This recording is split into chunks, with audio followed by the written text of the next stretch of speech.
people are going to be furious when I say this, at least my teammates, but not last.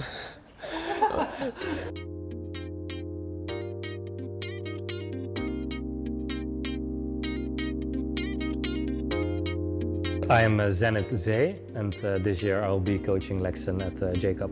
Hello guys, I'm Zenit Lexan and I am going to compete in Jacob this year.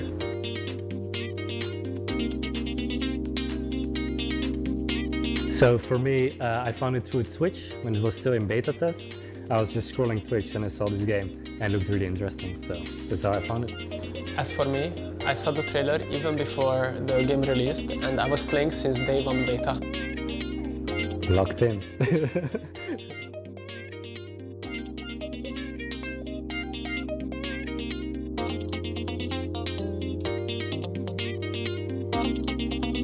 So in 2023, we were looking for a trios teammate with Brandoro, and then we saw Zay, who was already competing in Jacob, and we thought he would be an excellent fit because he played so good already.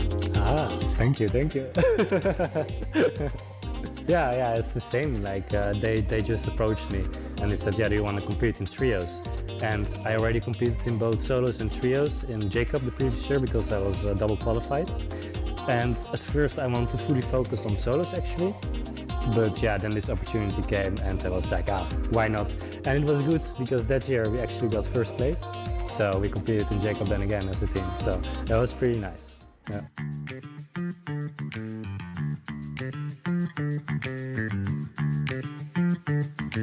Well, yeah, so why I became a coach is because I also participated in the qualification, but you need to get top 2 to become a player, and I got rank 3, he got rank 2, so yeah, that's why. Otherwise I would play, but yeah, now I'm coaching it. So in Europe, I don't think there is a division between coaches and players. Everyone is studying the game the same way. Whoever is good is studying. And it's more like an agreement that as long as you're capable to give information to your teammate, you can be taken as a coach. And the same way, they can also give me information. I was before taken by him for the same reason, to have him prepare for the games, analyze a lot for him, analyze other Chinese players to give him an advantage. Yeah, just to give some more context to that was during the EWC, the Esports World Cup, where he was my coach. So now we're reversing the roles. Yes, so obviously I focus more on mechanical things. I need to improve significantly because the Chinese server is just so much ahead. Up until now, as long as I was the coach, I was focused more on analyzing gameplay and strategies, and right now I'm more focused on execution. The difference between European and Chinese players was a lot bigger, and I was really afraid that it's still going to be the case this year. I still say that Chinese players are extremely strong, however I do feel like that we also have improved a lot, and I can see an angle where it can work out and we can do good in the competition. Obviously I was always fascinated how good Chinese players play, so the GOATs, Mike, Spider, even T225. I would love to play versus them, but someone who really caught my eye this year was JLHM, and it is because his playstyle is something I think I could replicate if I improved a little bit, and it was just a great inspiration to learn from his videos and recordings.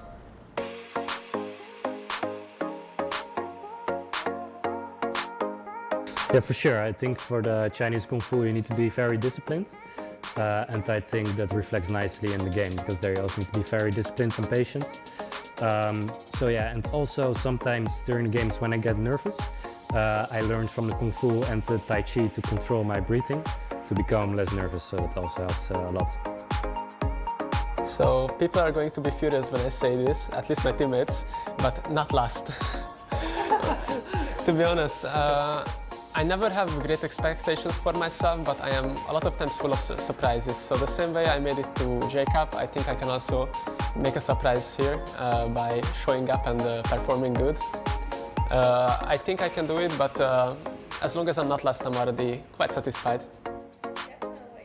Yeah, I think Lexan needs to believe more though, because I truly think he can make it to the finals, but he also needs to believe it himself. But we're gonna work on that the coming days.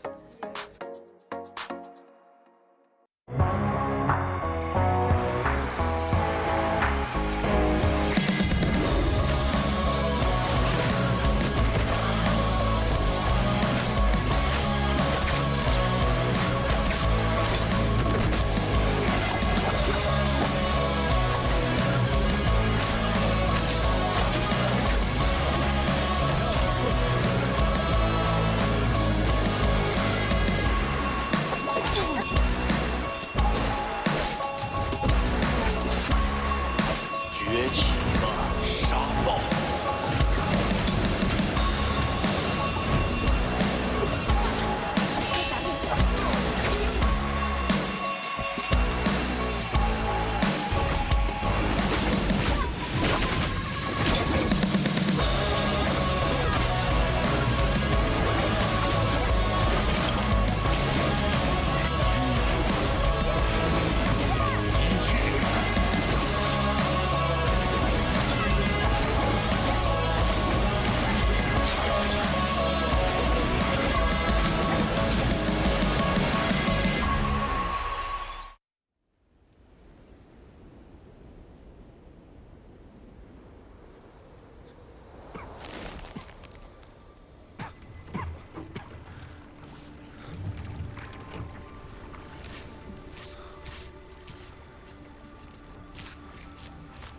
How many more cuts must I carve away before I'm through this endless snow?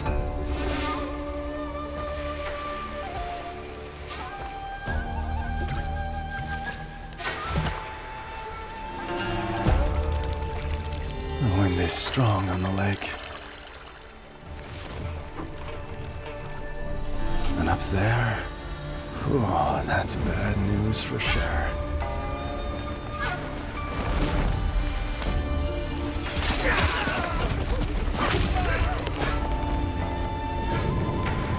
Too bright the moon, too tall the tower. I should not be here drinking alone. But this wine, it feeds my sorrow.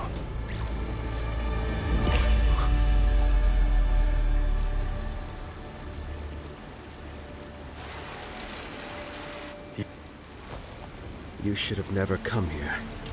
The moment you set foot here, everything changed. You're right. I shouldn't have. But if I hadn't come, how could I ever have peace?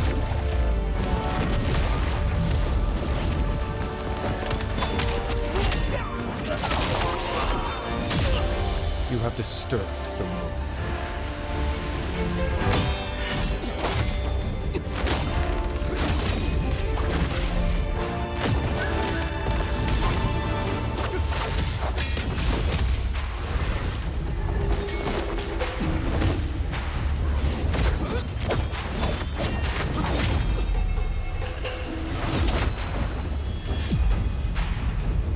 This road burned away carefully.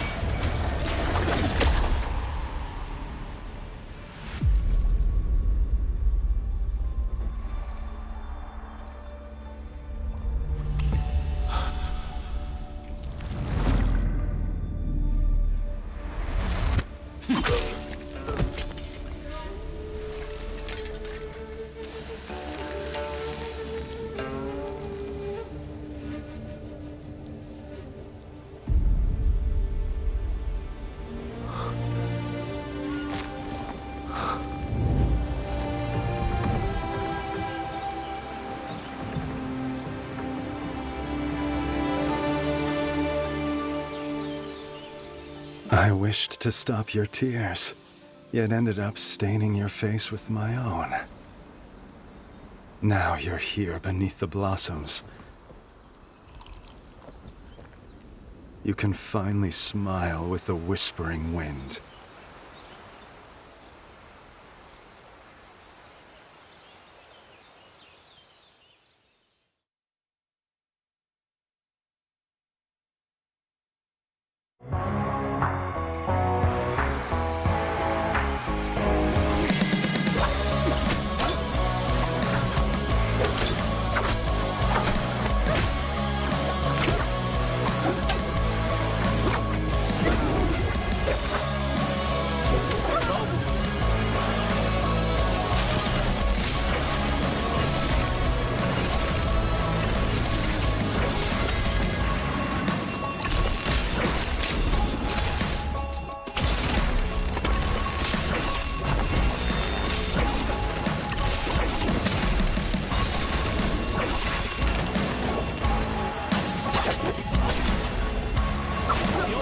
เป็นเกียรติครับที่ได้เจอกับไมค์แล้วที่เป็นผู้เล่นที่ดีที่สุดของเกมนี้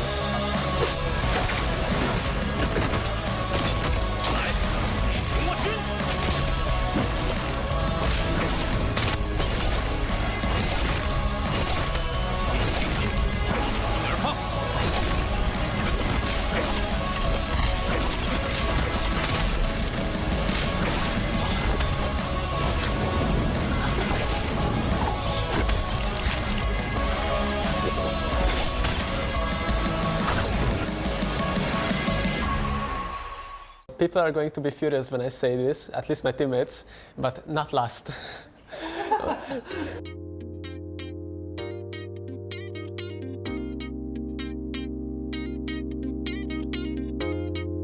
I am Zenit Zay, and this year I'll be coaching Lexan at Jacob. Hello guys, I'm Zenit Lexan and I am going to compete in Jacob this year.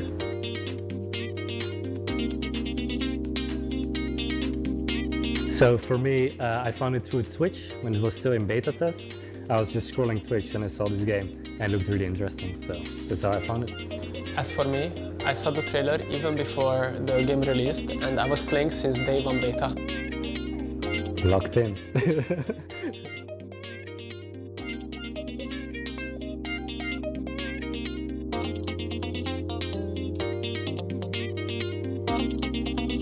So in 2023, we were looking for a trios teammate with Brandoro, and then we saw Zay, who was already competing in Jacob, and we thought he would be an excellent fit because he played so good already.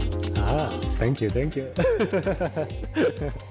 Yeah, it's the same. Like they just approached me and they said, yeah, do you want to compete in trios? And I already competed in both solos and trios in Jacob the previous year because I was double qualified. And at first I wanted to fully focus on solos actually. But yeah, then this opportunity came and I was like, why not? And it was good because that year we actually got first place.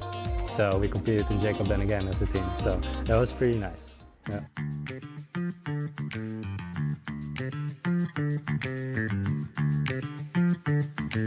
Well, yeah, so why I became a coach is because I also participated in the qualification.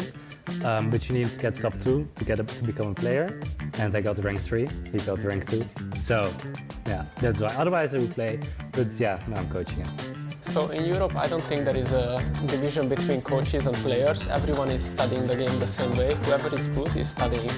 And it's more like an agreement that as long as you're capable to give information to your teammate, you can be taken as a coach. And the same way, they can also give me information. I was before taken by him for the same reason, to have him prepare for the games, analyze a lot for him, analyze other Chinese players to give him an advantage. Yeah, just to give some more context to that, that was during the EWC, the Esports World Cup, where he was my coach. So now we're reversing the roles. Yes, so obviously I focus more on mechanical things. I need to improve significantly because the Chinese server is just so much ahead. Up until now, as long as I was the coach, I was focused more on analyzing gameplay and strategies, and right now I'm more focused on execution. The difference between European and Chinese players was a lot bigger, and I was really afraid that it's still going to be the case this year. I still say that Chinese players are extremely strong, however I do feel like that we also have improved a lot, and I can see an angle where it can work out and we can do good in the competition. Obviously I was always fascinated how good Chinese players play, so the GOATs, Mike, Spider, even T225. I would love to play versus them, but someone who really caught my eye this year was JLHM, and it is because his playstyle is something I think I could replicate if I improved a little bit, and it was just a great inspiration to learn from his videos and recordings.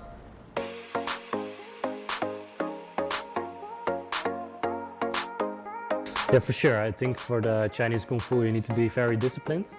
And I think that reflects nicely in the game because there you also need to be very disciplined and patient. So yeah, and also sometimes during the games when I get nervous, I learned from the Kung Fu and the Tai Chi to control my breathing to become less nervous, so that also helps a lot. So people are going to be furious when I say this, at least my teammates, but not last. To be honest, I never have great expectations for myself, but I am a lot of times full of surprises. So the same way I made it to Jacob, I think I can also make a surprise here by showing up and performing good. I think I can do it, but as long as I'm not last, I'm already quite satisfied. Yeah, I think Lexa needs to believe more though, because I truly think he can make it to the finals, but he also needs to believe it himself. But we're gonna work on that the coming days. Anything that you have to earn in life, it's always going to be difficult. There's nothing that comes easy, and if it does come easy, it's purely by luck. Hi, my name is Tryhard. My real name is Jared. I play NARAKA professionally, and this is my 5th time attending the J-Cup. When I chose Tryhard as my name, I guess the inspiration for it was behind a popular player from another game, and it was always a name that I admired and someone that I watched. I feel like it reflects my style as an individual because I really like to put in as much effort as possible into the things that I do, and I think my name reflects that. One of the ways that I found out about NARAKA originally was through a friend. She had told me that, hey, NARAKA just came out, I think it would be a really good game for you and I think you would really like it. And at the time I was in my junior year of high school, and once I started playing, it was a feeling that I'd never felt before about any game. I felt very attached to NARAKA, and I kind of felt like it was the exact type of game that I was looking for, and ever since then I've been playing for a very long time. I think my mindset during the first J-Cup that I ever attended for solos in 2022, it was definitely like a culture shock for me, just being in a different place and also having the opportunity to play in a solo competition. In 2021, I was only playing for trios, I didn't play for solos, so this is the first time that I was by myself, I didn't have any teammates or anything like that. And it was also the first time that I met a lot of my friends back at home as well. And I think back then, one of my main focuses was just getting that experience. Even if I didn't perform well, I knew that if I ended up coming again, that it would be a very important experience for me. Especially the first year definitely helped me expand further as a player and also in other aspects of life as well. Based on my performance so far, the legacy I want to leave, at least in NA for the most part, is that I would hope to be recognized as the best player from there. I think I've done the most in North America. I think I've won enough. There was almost 3 years where I don't think I ever lost a tournament back at home. But I never felt like that was good enough for me, even though I feel like that is the legacy I've left behind. I've always wanted to do well on the global stage, but I feel like if you look at everything in total, I think you can probably reliably say that I'm the best North American player.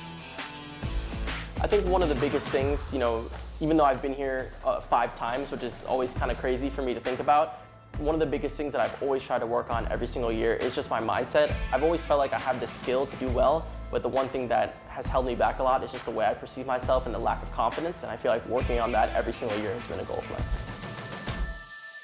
I think the personal value of always trying to put my best foot forward or my best effort, it's just like a state of mind for me. If I'm not constantly putting in my best effort, it just doesn't feel right. I feel like if you're gonna do something, you should do it 100%, because if not, it's just a waste of time.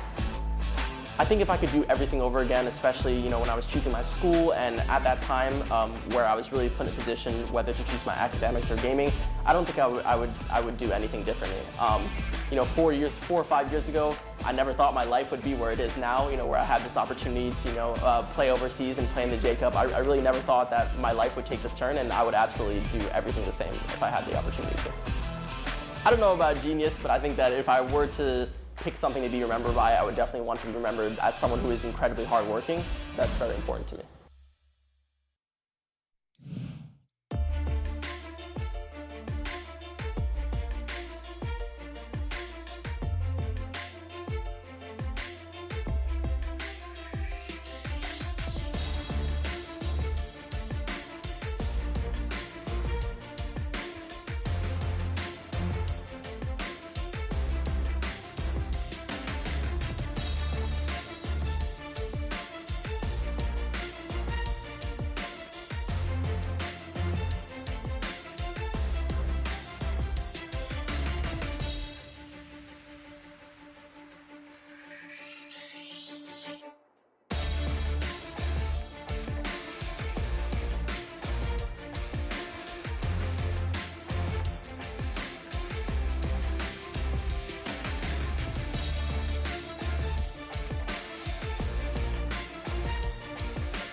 时间奔涌，万物皆流，黄浦江水潮起潮落，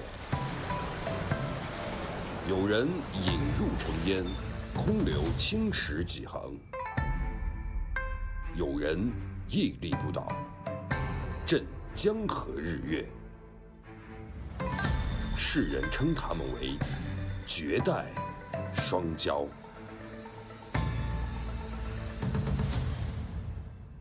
Describe Mike and Spider's potential as players. I think it's pretty much unlimited. Both of them are incredibly good. I feel like in those years, Mike and Spider is always the two strongest people. Not one challenger survived Spider and Mike's reign. 折戟沉沙后，是空留余恨。回顾前几年的节杯，双骄一直是我跨不去的坎。225的魔咒也一语成谶。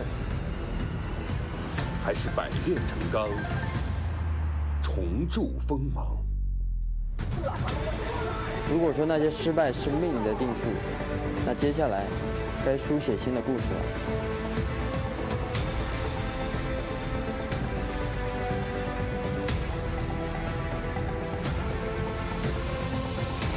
นี่เป็นครั้งที่ 5 แล้วที่ได้มาแข่งเจครับ ผมจะพยายามให้มากที่สุด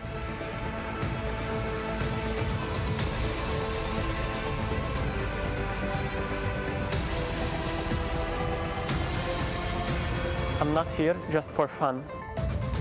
I'm here to show the world what I got.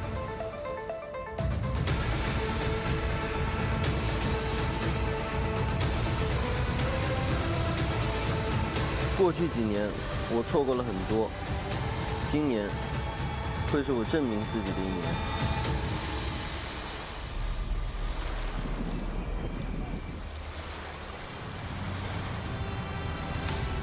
三载天秋，千帆过境，在节杯的舞台上，依然没有人能取代双骄。距离我上次赢下节杯冠军，已经过去了3年。3年里，我学会了很多，怎么输，怎么赢。这次我会赢回所有。我知道很多人都在期待我的失败，但是我会向他们证明，为什么我是勇气最高的山。但大江终会东去，双骄也难抵挡新潮。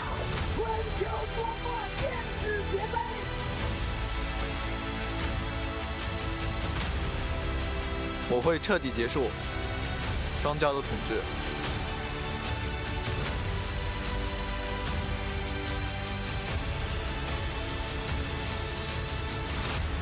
去年我说过，赢下我们才能创造新的时代。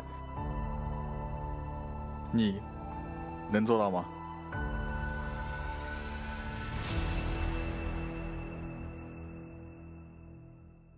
Ladies and gentlemen, welcome to the NARAKA BLADEPOINT World Championship 2025 J-Cup. I'm your host and caster, Seb. I'm joined alongside the Oogler himself, the god of Tarka, Dunkin' Donuts. How you doing, man? We've got Solos Day 2 underway, and this is going to be a big one. I'm going to let you get into that, but wow.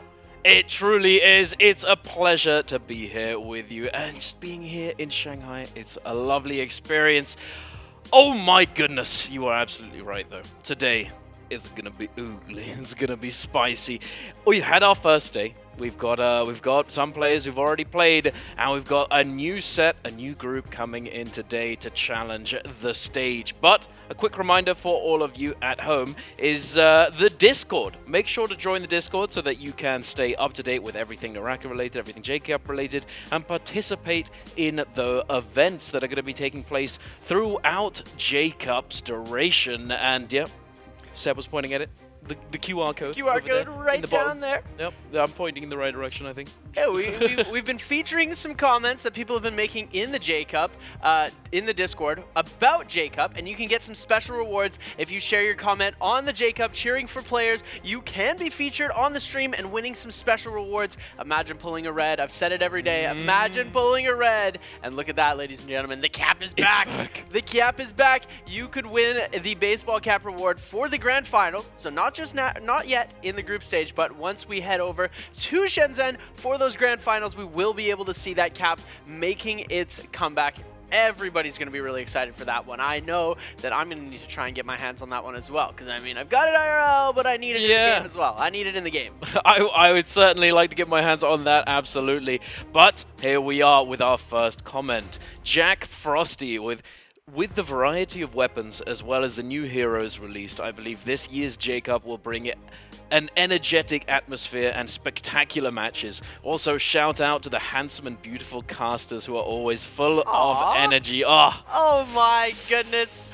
Absolutely love it. Jack Frosty. Stop it. Shout out to you. Thank you so much. We are making me blush over here. My goodness. But yeah, he's winning the comment. He wins some boxes. Go pull yourself a red skin, one that you would love. Maybe it is a weapon skin or a hero skin, but I really wish you the best of luck, and thank you once again. Yeah, I think he's right as well. 100%. It has been one of those. It's one of those years with all of the things that have released. And now for our next comment, Ozea says, Lexan and Miss You chasing Woo's ACOS together, though cheering for all the international players. It's not easy to compete against all the CN legends. True, very, very true. And that is going to take us into today, competing with the CN legends. You know, we've got Bajin, who's not been here before. You know, it's his first year. Tryhard has been here. He has been here multiple times. So he's a little bit more accustomed to it. So we'll see how things go. It's going to get very, very spicy. But another spicy instance that's going to be coming your way is the Ultimate Caster Challenge. I think this is one of the most exciting things that we've been doing so far. We've been getting very, very competitive over this. We're all tied right now at 2 answers apiece. Yesterday and today, we both got the questions right, or yesterday and the day before. But we are competing throughout the entirety of J-Cup, group stage and grand finals, both included in this. And the winner will get themselves the crown and the title Ultimate Caster. And a question for today: which 2 players will earn higher points on Solos Day 2? Is it A, BWG's Bajin, or B, Sun's Tryhard? Oh my goodness. Duncan? Oh, you go first. No. Okay, going first. Okay. Bajin and Tryhard. 2 people that I'm very fond of. They've been absolute legends towards me when we've been hanging out at the hotel, talking with both of them. They're both amazing people, and I don't want to hurt anyone's feelings. This is a very difficult question. Bajin or Tryhard? Bajin, in the training rooms, he's been killing me a lot. So has Tryhard. They've been able to do a lot when I have been fighting against them in the 1v1 practices. But, oh my goodness, this is... How about you answer, Duncan? Well, if you want to be safe, right, then Tryhard is the better bet, no? Since he's been here multiple times before, he has more experience on this stage. So that's the safer option. If you're looking at them both as equal, obviously we're good friends with both of them. So it's a hard question to answer. But then at the same time, you could go like, oh, NA representative versus EU representative, all that sort of thing. So and then also saying that, like, for either of them, the confidence boost of we think they're gonna do better, or it's hard to say. But I think I'm gonna go with Mr. Bajin for myself. There you have it, ladies and gentlemen. Duncan is locked in, and I will, in turn, I'm going to go for the pick onto Tryhard. NA representative, we're going to hold that up there. Yeah, EU. EU for him, NA for me. We're going to see what the other casters pick in our last 3 games. But jumping back through, that's going to be our Ultimate Caster question answered. Now, heading over to our versus battles, this is going to be the very start of our day. We get a little bit of martial artist solo actions. Before we jump into the game, it's going to be our first one going Shenyuan versus Spider. That's going to be a very, very spicy matchup. Tryhard versus Wufong. I think Tryhard's got that. Tryhard is going to be able to clear out Wufong there. T225 versus Frostivus, another very, very close, tight matchup. Bajin and Zeldinkt going to be going head-to-head as well. That is... Oh my goodness, these are very, very close matchups on both sides. Lexan and Chen as well is going to be looking very spicy. I think Lexan's locked in enough to run that. And HM versus Polaris Lipo. Oh my goodness. These are some really interesting matchups. Nothing is too one-sided for any one of these matchups, and I really think this could go down to the wire for all three. I'm so excited. Yeah, I'm so excited. I want to see these fights, these one bands unfold in that Marshall Arena. Woo! Get me in already. I'm ready. I'm so ready to see this. It's a big day because half of the lobby today has already played. They've already played their first day, so they're going to be fighting tooth and nail to try and get as many points as possible so that they can sit comfortably and not have to worry on the next day. But for today, we are going to take a look at the schedule. It is, you know, what we are accustomed to, starting off with Perdoria Midnight. So we've got the Fireflies, game 1 straight away, and then we go over to sunny Holleroth and sunny Morris Isle. No Fireflies there. So it's gonna be it's a pretty spicy one. I'm not gonna lie. The map rotation, as always, is gonna bring some very interesting factors. And the crucial thing is that you win your martial artist, so you can have that favorable pick in the earlier rounds, giving you that option to be able to come forward with a more meta pick on a specific map. You can play your comfort picks on the Firefly days. Does give you a slight advantage. Winning that martial artist is going to be super crucial for a lot of these players. As soon as we get ready to jump underway into those, I cannot wait. This is the biggest day for the representatives of the global scene. I feel like we've got NA players, we've got EU, and we've got all of the players that essentially that we're friends with that are going to be competing, and it's going to be exciting. It's going to be super, super exciting to see who's going to be able to come out on top, and will the global region be able to battle the dominating force that is the CN players? It's certainly a tough question to answer, but we will find out by the end of the day. I don't know. I think it's gonna be so it's gonna be difficult. It's gonna be difficult to make any kind of predictions as well because. Anyway, moving on. Well, let's take a look at the Twitch drops once again, ladies and gentlemen. Make sure to get your NARAKA account linked to your Twitch account so that you can get your hands on all of these goodies. The daily drops for the group stage right there at the top, and then the grand finals drop. So at the very least, make sure you get it done for the grand finals because that's where you get the extra stuff. And then here are the exclusive drops, and the answer for treasures are different for the match days and then for the grand finals. So make sure that you are paying attention and that you lock in for those answer for treasures, as you'll be able to get the free goodies, the free chest, if you're lucky enough, as only one lucky winner is able to get it out of those who answer correctly. But we're going to be heading in to our one bands relatively soon. I wonder if we're going to see anything spicy, because the first day we were blessed with the Yushan longsword or whipsword from Miss You, which was great to see, and then Tumulk's spear as well. Doesn't make too much sense, but it worked because he went 2-0-1. So will we see something interesting come out in the one ban? Are we going to see a character that we haven't seen yet? I think Akos is definitely a safe bet. Liam is still very solid because of his F ability, giving him that free focus attack, or at the very least, it doesn't take any damage at all from that parry attack. And then we've seen Syra, we've seen a little bit of Yoto come out. You know, I'm wondering if we see a little bit more Yushan or something even goofier, perhaps. What is your lineup if you play this? And I already know one of the heroes, but if you had to pick 3 heroes in a lineup with weapons, what would you pick? I'll answer after. I mean, I'd obviously have to go Tarka. Tarka, great. Obviously. Well, I mean, here's the problem though. If you go Tarka Tarka Greatsword, it is still Greatsword on its own. It's a struggle without the ultimate, you know. Fair enough. With the ultimate, it does help. So I don't know weapon-wise, but characters Tarka would have to be in there. And then I would probably have to. I'd probably go for something like the safe bet, Liam, maybe, and then Akos. Liam, Akos, Tarka.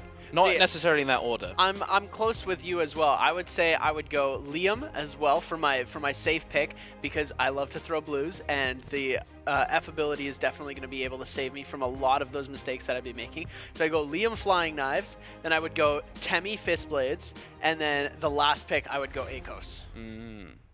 Temmie Fistblades, not Temmie Staff. Temmie Staff, and then Akos Fistblades. Okay, yeah, Akos Fistblades is pretty Let's do it good. there. Yeah. I don't know what weapons I'd choose. Probably nunchucks, longsword, or whipsword, and then I just, you know, I mean, Flying knives. Or we have to go greatsword, obviously. Oh, at least once. You just gotta send it. You gotta send it. Oh, fine. Gotta send it, because then if I get the parry, and then I can steal their weapon, and then I can do the tempo switching.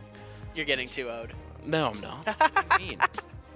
Of course you are. With Greatsword, come on. I mean, you're pretty goated. You're pretty goated. Against me, you're 2-0ing me. So we'll put it that way. Regardless, here we are taking a look at that lovely stage that we have all the players getting ready to lock in for these duels. The perspectives of Spider, the GOAT, the man, the myth, the legend. He's taped up, ladies and gentlemen. He's locked in. He's got the tape on.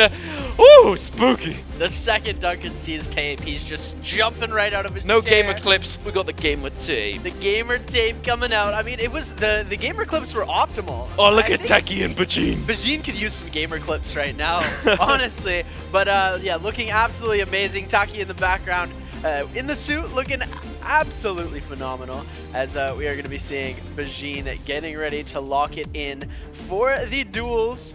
JL's HM as well, just getting a little bit relaxed, hanging out here. All these players not wanting to show too much emotion, because they're trying to, you know, rein it in. They let their emotions get the better of them. Oftentimes it will affect their gameplay, so they got to stay calm, keep a level head. And there he is, try hard. Here we go, getting ready to lock in for our duels. I'm so excited to watch this here.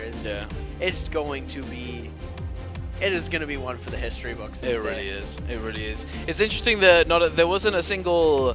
There was one. There was Zeldinkt versus. I forgot.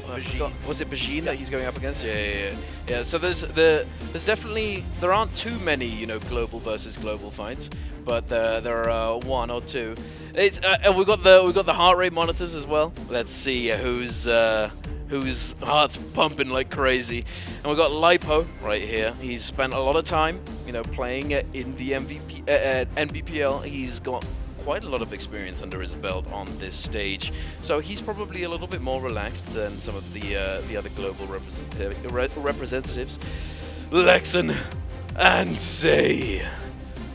Suited up. Suited and booted, ready to go. Posture? TXJ would be proud. Oh, we're going to be having a lot of fun on this cast today, Duncan. I can already tell. The silliness is flowing high. Yes, we love a little silliness. We love to get oogly. So what am I playing? Oh wait, okay, is that the... Okay, alright, I'm ready. Okay, let's go. This microphone is in my way. Let's get it out of here. Meanwhile, all the CN players just locked in. Yep, yeah, they're just locked. They're just locked. Juan Yuan, he's awake. Yeah, the first day, he had his eyes closed. He was a little sleepy. But today, it's his second day. He needs to lock in. Needs to get those points and sit comfortably in that top 6. For all the players who have played on day 1 of solos, they really need to keep putting the points up here. If they don't put enough points up to get themselves in a very good standing, they are going to be finished as opposed to their rankings. If they finish in the bottom 12, in the 13th to 18th place at the end of the day today, unfortunately, they are guaranteed to be sent home. So it's unfortunate to see that happen for some of these players, but I have confidence in the global region that we are going to be able to see those points up. Shenyuan as well. He's in contention for not getting put up. He is in the bottom 12 of placement right now. If he has another bad day, there is a chance that he won't be able to make it to those grand finals. Yeah, he would be, he's cooked if he doesn't do well today. But this could be very telling as we're diving in right here, ladies and gentlemen. Zhuan Yuan versus Spider. Zhuan Yuan opening up with the Tumult, eating quite a bit of damage right off the rip. Oh, cheeky jump LMB, gonna go for the untrue. Does get combo broken. He's got his whiffs out. This is a little spicy. Oh no, this is not what you want to see. He releases those. No LMB catch. It's gone. He's done and dusted in the sand. It was almost 100-0. Spider lost half of his armor. Still managed to keep it up, and now Spider on the Tumult with the staff. Gonna be coming in, tries to go for the focus attack right away. We are gonna see the Clink coming out off of the flying knives. Does get the connect onto the overhead extension, but is gonna get F'd out here. Taps coming in. He does manage to hit the tail end of those taps. Gets the 1.0 off. Is gonna go for a second one. Cancels the last purple focus hit. Big Parry gonna come out. No ability to be able to save him here, but he doesn't have the F out. Tries to go for the grapple extension off of the overhead swing. We're gonna see it gets the catch. Oh my goodness, the craziest 2-0 is going to go Spider. Shen Yuan, what is going on? Spider's locked. He's locked in, ladies and gentlemen. Spider is he's just ready to go. Now into our second matchup, we've got Tryhard up against Wu Fong. Jump parry. We're going at Jun Huan. Oh, interesting. Forcing out the combo breaker. Goes for the F, tries to get the catch, does not connect. Turning it around, catching him on the cross. Oh, very nice, avoiding that catch right there. No uppercut for you, Mr. Wu Fong. He's got the advantage right now. Sends out the 2, catches him. Oh my goodness, going for a ride. He's got the combo, boom, 0.9. Goes for the parry. No combo breaker on this character's F right here, but one, oh, Wu Fong with the spiciness. He goes for the loop and it does not connect, unfortunately. 2.0 going to be coming out from Wu Fong. Shotgun Burst is going to connect. One hit left, and he gets the 1-2. One hit remaining for Tryhard. Can Wu Fong make the comeback? He drops the combo. One hit in, and Tryhard taking his first victory against Wu Fong. Here we go. Look at the heart rate monitor on Tryhard, just skyrocketing up to 145 as they take place into the second prize. Temi Whipsword. Oh, beautiful dodge into the Ken. Oh, no, wait. This is Wu Fong coming through. Tryhard is going to be getting carried. Trying to see if he can go for... No. Wait a minute. Oh, no. Can we get up? We get up. We got the combo breaker. Into the F. It's avoided. Dodging the Wisp. Catching him on the cross. Goes for the slap. Doesn't believe. Tryhard. Redirecting focus attack. Is going to get caught by the 0.9. Jump LMBs. Tries to catch him on the dodge. Not able to do so. The jump LMBs are too powerful. The long sword or whip sword jump LMBs, ladies and gentlemen. We're going to be seeing Wu Fong now on the Syra. Tryhard with his last pick going to be Liam Nunchucks. Syra fan, this is kite potential here. The 1.0 into the follow-up, gets the jump LMB afterwards. We are going to see he comes out, able to turn the blue so he doesn't get parried. He manages to connect on the second one, tries to go for another 1.0. Wu Fong playing with some pretty movement when it comes to that fan. Big catch going to be coming through here. F ability invested, tries to go into the meter dump, gets the dazzle. F ability invested from Tryhard side now, trying to see if he can continue the catch, but Wu Fong, all he needs to do is play the kiting game now. Tryhard extremely low in HP. Wu Fong tries to go for the 1.0. Big parry from Tryhard coming out here. Gets the 1, tries to go for the catch, but Tryhard not going to be able to capture it. Does end up losing the 1s. Wu Fong winning in 3.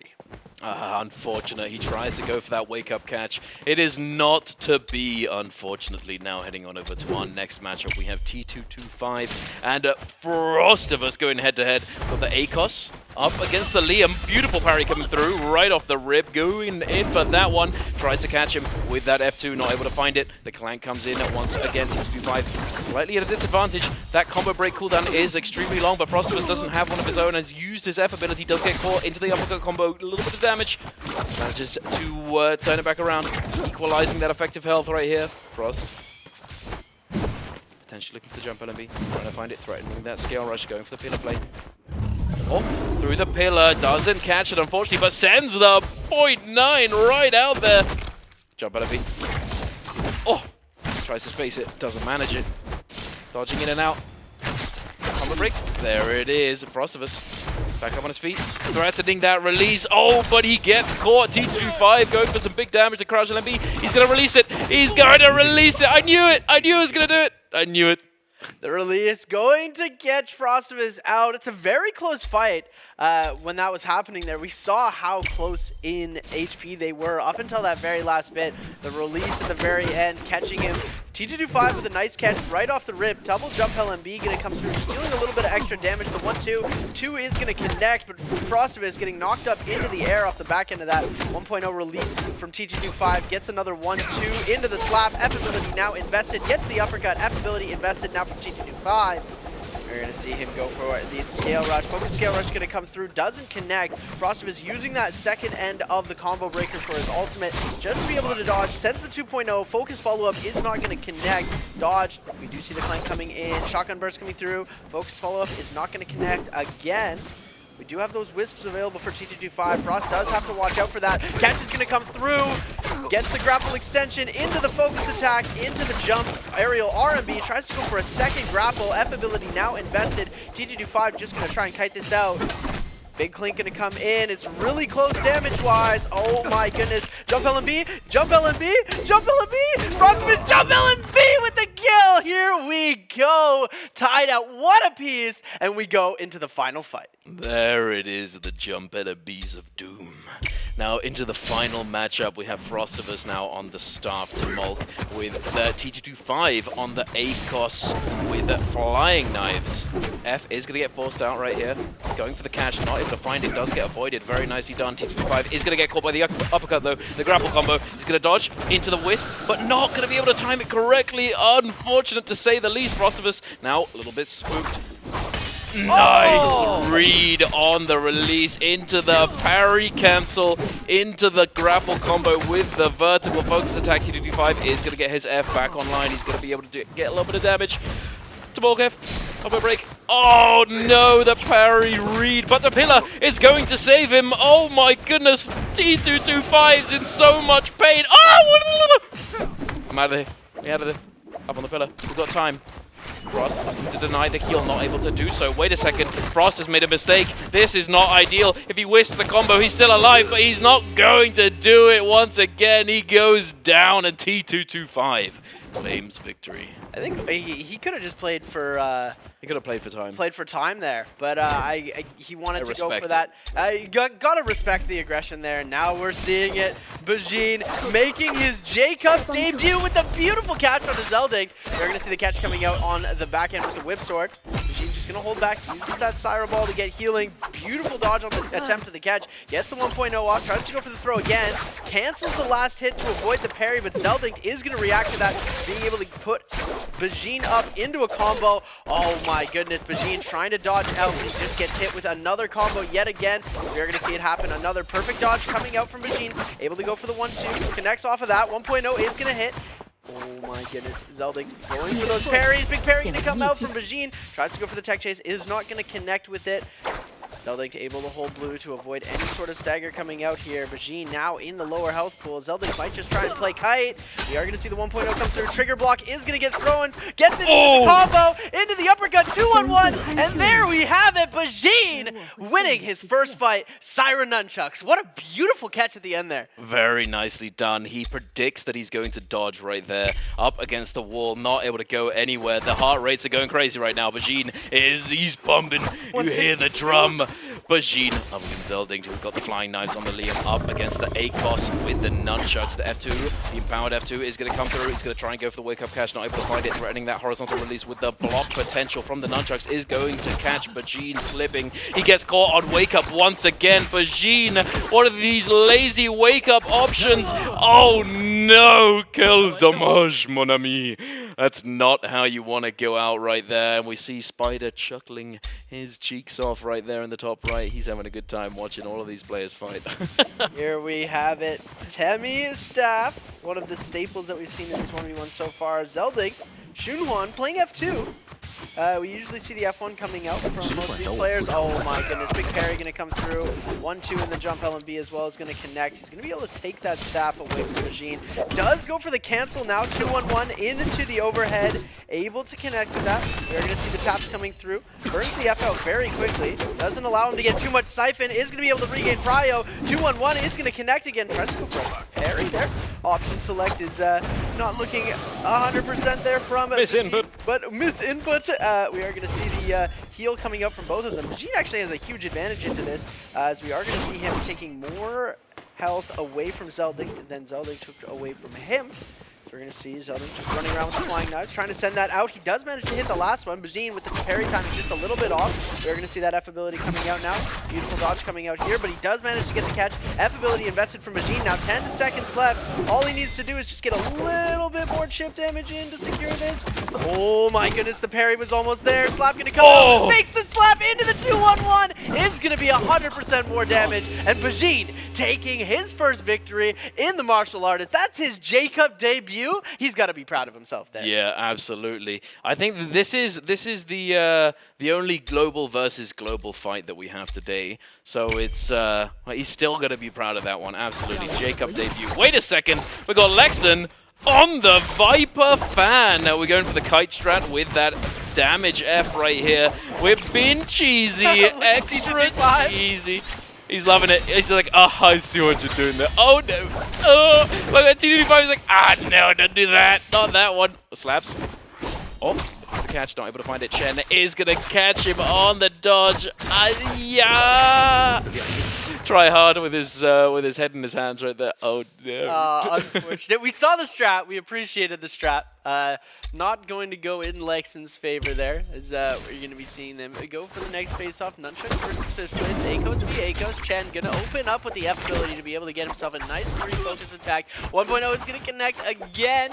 Scale rush potential. Chen is going to be able to get lifted up into the air. Oh my goodness, Lexan missing the focus attack due to terrain. Jump LMB going to come through. Doesn't get caught by another combo. Goes for the fist swap. Is not going to be able to connect anything from there. 1.0 is good. 1, 2, 3 going to connect as well. Lexan just playing the kite now. Oh my goodness, Lexan, you're a demon. Coming through. Big dodge into the one. Oh my goodness, double charged attack is going to connect. F dodged perfectly. Chen has another F ability available. Lexan is going to be aware of this. Needs to make sure he doesn't get hit. Spoke a little too soon there, as now I think GG Chen is up, but the 2.0 is going to connect. Gets the 1. Oh no! Catch into the 1. Unfortunate. And Lexan does end up going out to GG's Chen. Lipo and HM now facing off against each other for our final duel of the day. Indeed, the final martial duel. JLHM opening up with the Fistblades, Akos, Lipo. We're going to be going for that flying knives, Liam. Oh, wait a second, that's not ideal. Not cancelling that purple focus right there at the end of the double charge horizontal is a little bit of a, it's a bit of a gamble, a little bit of 50-50. And he gets punished for it. Wait a second, he sends the 1-2 the opposite direction, and Lipo able to react, able to fade in there, catch him slipping. Once again, Lipo locked in, ladies and gentlemen. Good lord, that was almost a flawless takedown from Lipolaris. Very nicely done indeed. Now we've got the Syra versus Yotohime. Yoto gonna pop that F ability right away, just to avoid any sort of pressure coming up. JL's HM now on the backside. They only have 1 pot each. Normally we'd see the pot option go there, but he hasn't lost enough health for him to make that happen. And now HM gonna do the same thing. Misses the focus attack that Lipo was able to hit so many times over again. We're gonna see the catch coming through here. F ability invested right away for HM. Shotgun burst is gonna connect. Big dodge gonna come through. Tries to go for the focus follow-up, but it is flanked by Lipo's Fistblades. Tries to go for that 1 charge again. He's just holding. Goes for the 1 charge. Shotgun burst going to be answered back on the other side. Double 1.0. Release going to come through. He does cancel the purple focus that time. Is not going to cancel. Sees HM up in the air. F ability invested, and this is where he gets his heal value off. But all HM needs to do is kite right now. We are going to see the slap option come through. F ability invested. Lipo needing to get some damage off. He's only got 7 seconds left. But JL's HM going to come away with the Flying Knives grapple bump extended combo and come away with the victory in the first fight. Clean. That was clean. That was clean. The spacing on the scale rush, beautifully done. The parry of respect right here coming through. Lipo, HM's Liam whipsword, interestingly. Goes for the sliding LMB right there off of that focus release. Little interesting, I like it. Slap, I'll wake up. Lipo, he's ready. Oh my good lord. There we go, we're going for a ride, buddy. Into the jump LMB, slap. Oh! Hey, you've been bamboozled. You've been tricked, buddy. Going up the pillar. Yeah, but you've not done enough damage to me. And he catches him again. Oh my goodness. Hey, Lipo's, you know, his Yoto flying knives it's just his weak point. You know, it's his middle character. You know, he's Yoto fist blades. Was it Yoto He went fist crazy blades? on the flying knives. Yes, you're absolutely right. My mistake. Yeah, no, hey, perhaps it's just his Yoto. He wasn't feeling it. Wasn't feeling it right there. But he was locked in that first and the third matchup right there. Woo! Oh my goodness. Oh my goodness. Gaming. We're gaming. We are definitely gaming. This is intense. This is intense. I'm feeling the heat right now, and it's not just because of these lights. I swear, it is definitely getting spicy on the stage. It's getting spicy up in the room, and wow. And Spider, first of all, Spider with the flawless. That was just crazy. looking absolutely incredible against Shenyuan. I'm a little bit worried for Shenyuan's performance today after seeing him fighting against Spider. Spider just had the tech completely. Yeah. Unfortunately, we didn't see too many of the global victories there. Bajin winning his ones, but unfortunately the global side was losing to CN. Lexin had a very good strategy, very good idea in mind, but he just wasn't able to execute that Viper fan play. I was really excited to see him just F run away, and then play it like that, but we don't see the play for time coming out there for him. He does manage to get caught out. As one of these things that these pro players are able to do, especially in the CN region, is they can hunt you down. And they are able to track you to the ends of the earth. So when you're in a closed arena like that, it's very, very difficult to get away. Yeah, the kiting is on a different level in China, especially at the NBPL level. So because of that, it forces everybody's chase game to get a lot better. Otherwise, nobody would kill anybody. So yeah, if you're in that arena where you're locked in the Yang, it's very difficult to find that disengage angle. Like it's just like you get held in place. You get held in that close range neutral in the pocket. Like Lexan had the opportunity, he got the F off and then ran away just to the pillar. Wasn't able to actually continue running though, unfortunately. I think maybe he sort of gave up on it. He went for the neutral fight instead, and it just didn't work out for him. And then in the second fight, he had the advantage initially, but then he was like, I'm gonna get in there. I'm not gonna run away and kite this one out. And the second one was definitely it was very close. It was very close, but it is what it is. Hey, speaking of the close, this wasn't, unfortunately, and you can see it on Xuan Yuan's face right there. He's not happy with himself. He needs to lock in ASAP. Now into this fight, Frostivus, the self-proclaimed Flying Knives King. He called himself at the very beginning when this weapon initially came out. Jump LMB, jump LMB, jump LMB. Jump LMB! So nice to see that coming out there from Frostivus. We love the jump LMBs over here as TG25. That's the second the fight went the wrong way. Is TG25 was on the back foot the whole time. Look at this. How does he get out? How does he get out of that wisp?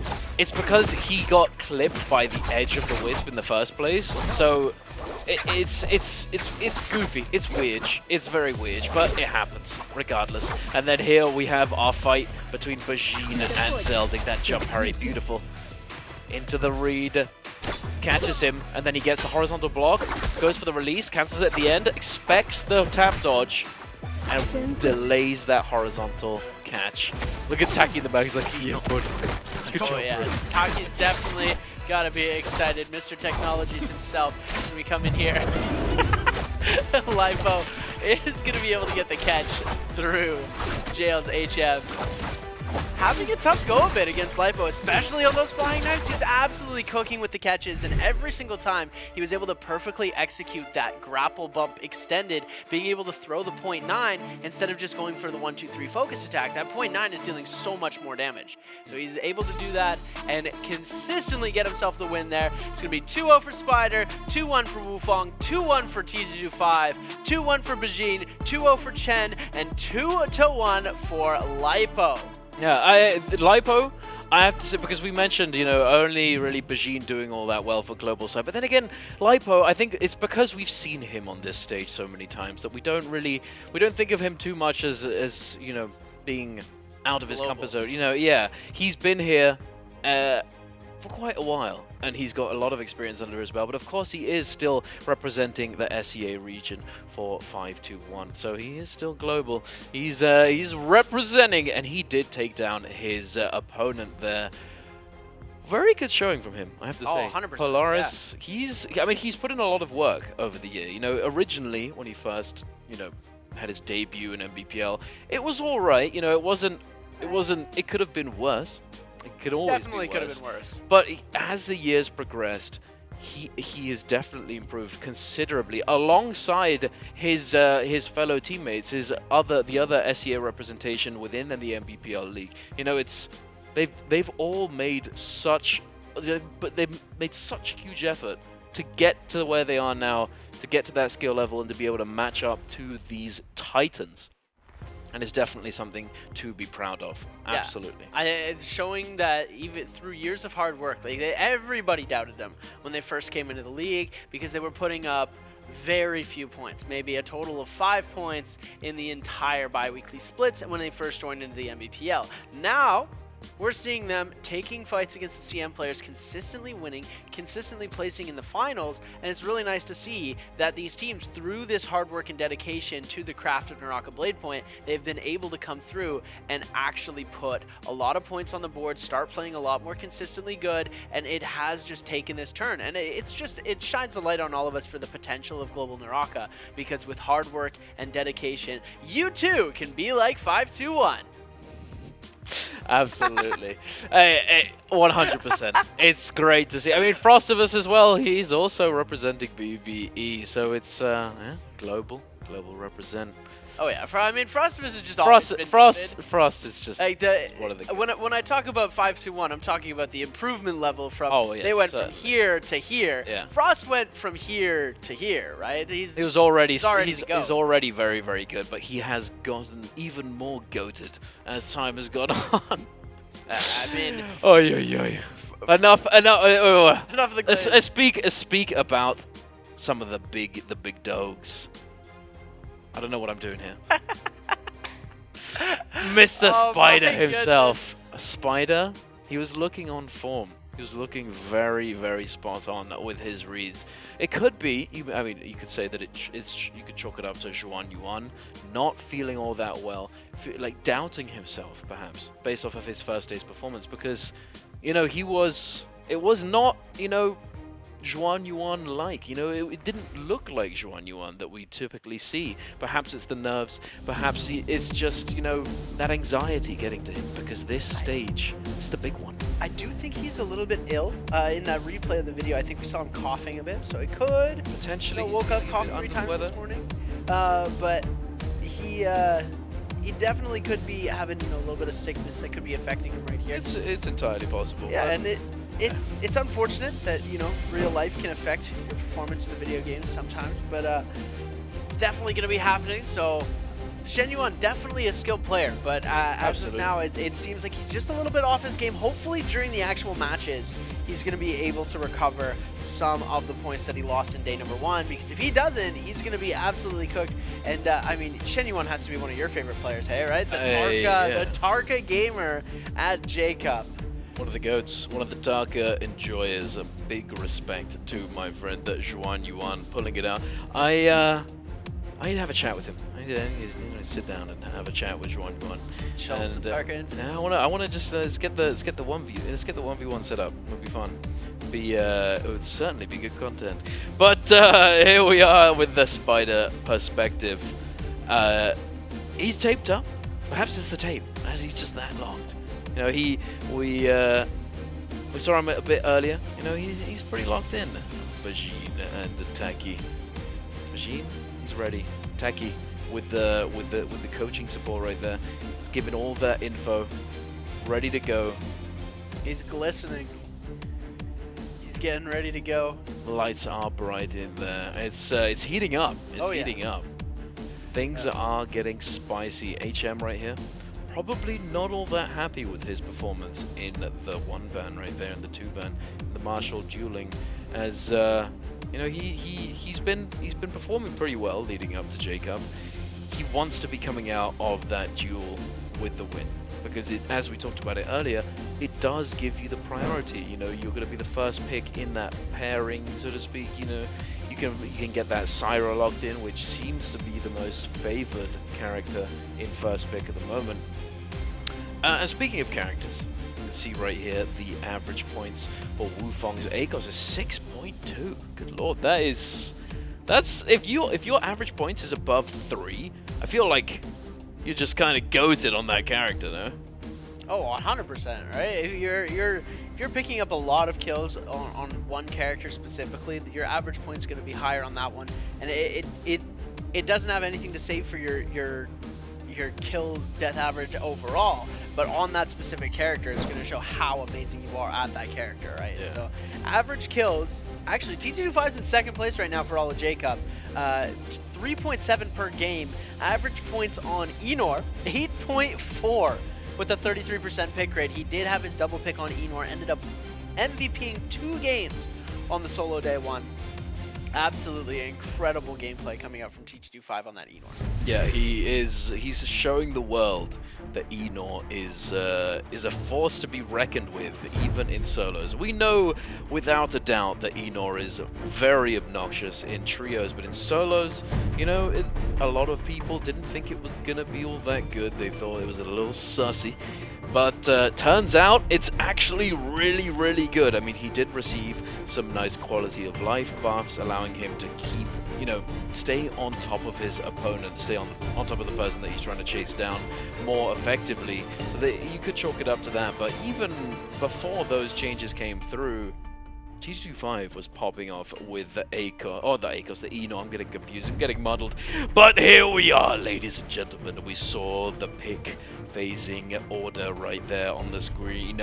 We're gonna be diving in right now, and to no one's surprise, Syra is locked in frame 1 for SR Spider. Shenyuan going to be opting for the second. Okay. Very interesting to see that there. Wufong going to be picking 3rd. He's got a lot of options now. The Lonnie's free, which is what we've typically seen from the CN side. There we go. That seems like a good spot for Shunhwan Lee to sit in the 3rd place position. I bet Tryhard was probably thinking he was going to be able to get that there just because of how day 1 went. But Tryhard now with the 4th pick on the board is going to be opting to select. I don't think he goes Lonnie. I just, talking to him, I think ACOS definitely is going to be his more favorable pick. 5th place now going to T2. Is it going to be Enor right off the rip? I think so. He has to. No, Yodo. He's blocking Frostivus there. Lonnie. Oh. Lonnie picks actually. As far as the CN players go, I feel like that is what he's going to see. I think we might get to see the Yodo game from Frostivus now. Or Enor. Potentially, or Enor, or Justina. Justina, I'm surprised that she's, you know, what we saw her on day 1 not really get picked very often. And if she was picked, she was down in the depths of the ban pick order, which is rather odd to quite a few people. We definitely had a few chats about the ban pick order after the first day, and now Bajin, our European representative, gonna be pulling out the Enor 1. Will he be able to replicate the performance of T225 or not? We'll have to wait and see. Now Zelding, the first person to pull out the Zai on this stage in quite a while. What's he going for in 8th pick? 8th position. The Liam is going to come out for him here. We've seen him running the V1 on the Liam as well. He's not usually running the ball ult. He's using that V1 to gain that extra bit of mobility, just gain the siphon back as well that we've seen coming up from him. Hopefully he'll be able to make it work. We're going to have to see if he's actually running V1 here. Chen with the 9th pick is going to go for the Temi. Chen has been a very successful Tumulch. I feel like every single time I see him on that character, he always ends up picking up a couple of eliminations, getting good placement. I think it is definitely the right pick for that 9th place. Now leaving 10, 11, and 12. There's very few to be able to pick from now. Lexin going to be going for the Justina pick, locked in. Zay looks happy with that. I think they're going to be able to make something work with the Justina. Lipo with option 11, and 12 is going to go to HM. They don't have a lot left to pick from. We've got Wu Chen, we've got Tessa, Valda, Shio. What happened to Shio? Yeah, I think it's largely because of her weakness in multi-way fight. You know, multi-way, she's good, she's pretty solid in the 1v1, right? She's pretty solid in Yang, but she struggles in that multi-way because even though you can't stagger her, you know, and you can't do significant melee damage, you can just beam her down, pepper her with all these ranged weapon projectiles. And speaking of ranged projectiles, we've got HM pulling out the Farrier. I've never liked that pick in solos. No? No, I've actually ran Farrier myself when playing solos. I just feel like it's not. It's a bit odd, but it definitely feels a bit weird. I think, to be honest with you, I think that Farrier is actually a little bit better than some think she is, simply because contesting Spirit Well is such an important thing, right? I'll give you that. The changes made to the game, like making Spirit Well such a priority. Farrier, you know, if we look at trios, she's very solid at securing the Spirit Well. Makes sense that she's going to be able to do it consistently well in solos. The only trouble is that getting to that stage of the game, like if you're ever forced to use that ultimate, then it's kind of like the dinner bell. You know, you've got there are a few characters that are like that. You know, the Tumulch ultimate, you can see it from very far away. You know, things like that. It becomes very obvious that you're in a weakened state. So that could be because of that, and also because I believe I heard that they did nerf some of her tankiness, so to speak, in her ultimate. So it's hard to stay alive sometimes, but I think if you manage to get to that stage, if you happen to have a solid mid to early, and then you make it to endgame, then you can contest the Spirit Well and just no one can touch you. I think it's really, really good. But we shall see. Let's take a look at the ability choices. F2 for the Yoto for Frostivus. F1 V1 on the Liam for Zeldinct. Anything else interesting? I didn't manage to catch all of them. But now let's take a look at the heart rate monitors. Everyone seems to have calmed down a little bit since the original 1v1 tryhard, getting that record high heart rate with the 146. No, we saw higher. We've seen higher. We've seen higher yesterday in the trios game, but as of today, I think that was the highest that we've seen so far today. Perhaps. So Bajin went pretty high as well at one point, but we've got plenty of time to keep tabs on our players' cardiovascular health. Ladies and gentlemen, we're going to be dropping in to Perdoria, and quite a few players are going for that Vulpine Essence in Arcadia right there. We've got YZG, GG, ASC, and SR, or Spider, Zhuan Yuan, Chen, and T225. Got Lipolaris and Lexin down on the left-hand side of Imperium. Tryhard going for that Firefly spawn. Zeldinct relatively close by. Bajin and HM pretty close. And then Frostivus and Wufeng gonna be contesting the Skygaze Cove. It's some very interesting spawns, Duncan, as we're ready to kick things off for game number 1. I'm your host and caster Seb, joined alongside Dunkin' Donuts, and here we go. History in the making. Make it or break a day for some of these players. Will they succeed and move to the finals, or will they be going home? Game 1 starts now. Let's get it. We're on the ground, ladies and gentlemen. Spider, Zhuan Yuan, our first scrap off. Going for that armor swap. Oh, Juan Yuan forced his combo breaker out already. Spider trying to chase him down, go for the scale rush. Is going to be able to clip him. The clank coming on through. Juan Yuan threatening that focus release. Are we going to send it? No, we are not. Spider very willing to parry. We'll find the armor swap coming on through. We're going to send this one though. Oh, the grapple cancel on the follow-up. Combo breaker is out for Spider. He's in a disadvantaged state, and look who is spying in on this fight. Chen, you griefer! What on earth are you camera lock, check health bar. Please, don't grapple people. Oh my goodness, that tilts me so much. But Chen has got the juice. Is that 2 purple weapons and purple armor? The God Trove. He found the God Trove. Zeldink and the kill feed going to be taking Tryhard out here very quickly. So we're going to be seeing now TE's Wufong versus Frostivus. Frostivus going to get himself buried. Has the F ability to prevent most of that damage coming through here. Frostivus able to do a beautiful weapon swap combo into the 2-1-1. Is going to be able to get it again. Jump LMB. Jump LMB. All he needs is one more hit, and Wufong is toast. F ability invested. Combo's going to come through here. Will he be able to survive? But no! Wufong with the comeback. Absolutely unfortunate for BBE's Frostivus. We're now going to see T2-5 in ult, facing off against an ulted Kylan that is Shen Yuan. Damage going to be bursting through. Keeling Guard activated. Will he be able to finish off this elimination? And it looks like the reset's going to be coming in for both of these players. That was nuts. Frost. He gets him to legitimately a pixel of health, and Wufong brings it back massive from him. Now, this fight is going to continue. Juan Yuan was not able to deny the full reset from T2-5. Is now going to be kiting away, trying to grab a few things.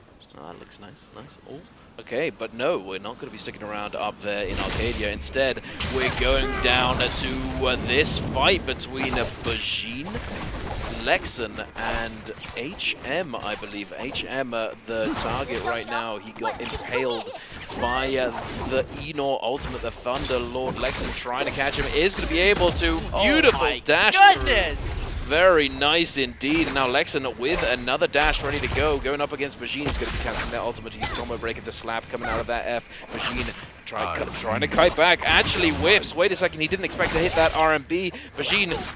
Oh, he's slipping. Lexan getting 2 eliminations. Oh my goodness.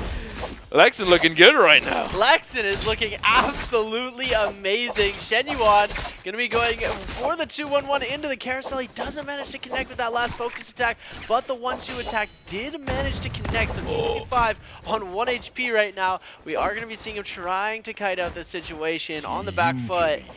Is going to be able to kite out for a second here, but we do see the bell hit. Optimal play going to be happening there. T2-5, no armor swap in sight for him. Oh, he does find the gray armor. So we're going to see him trying to go for the heal here. Jump LMB is going to connect. F ability invested to avoid any extra damage. We're going to see the scale rush coming out here. One doesn't get the catch. Jump LMB. T2-5 with the catch down the hill. Goes into the pistol shot. Doesn't connect with the pistol. T2-5 is going to go down. Now Zeldink versus Wufong on the back end. Wufong very high in HP. Zeldink on that V1 is going to be able to drop him in. Gets a good amount of siphon off of that. Still has a little bit of his ability left. Wufong going to be able to connect off of that. Uses the ability to dash away. And there we have it. The last combo connect is going to come through. Zeldink, all he needs to do is not drop it.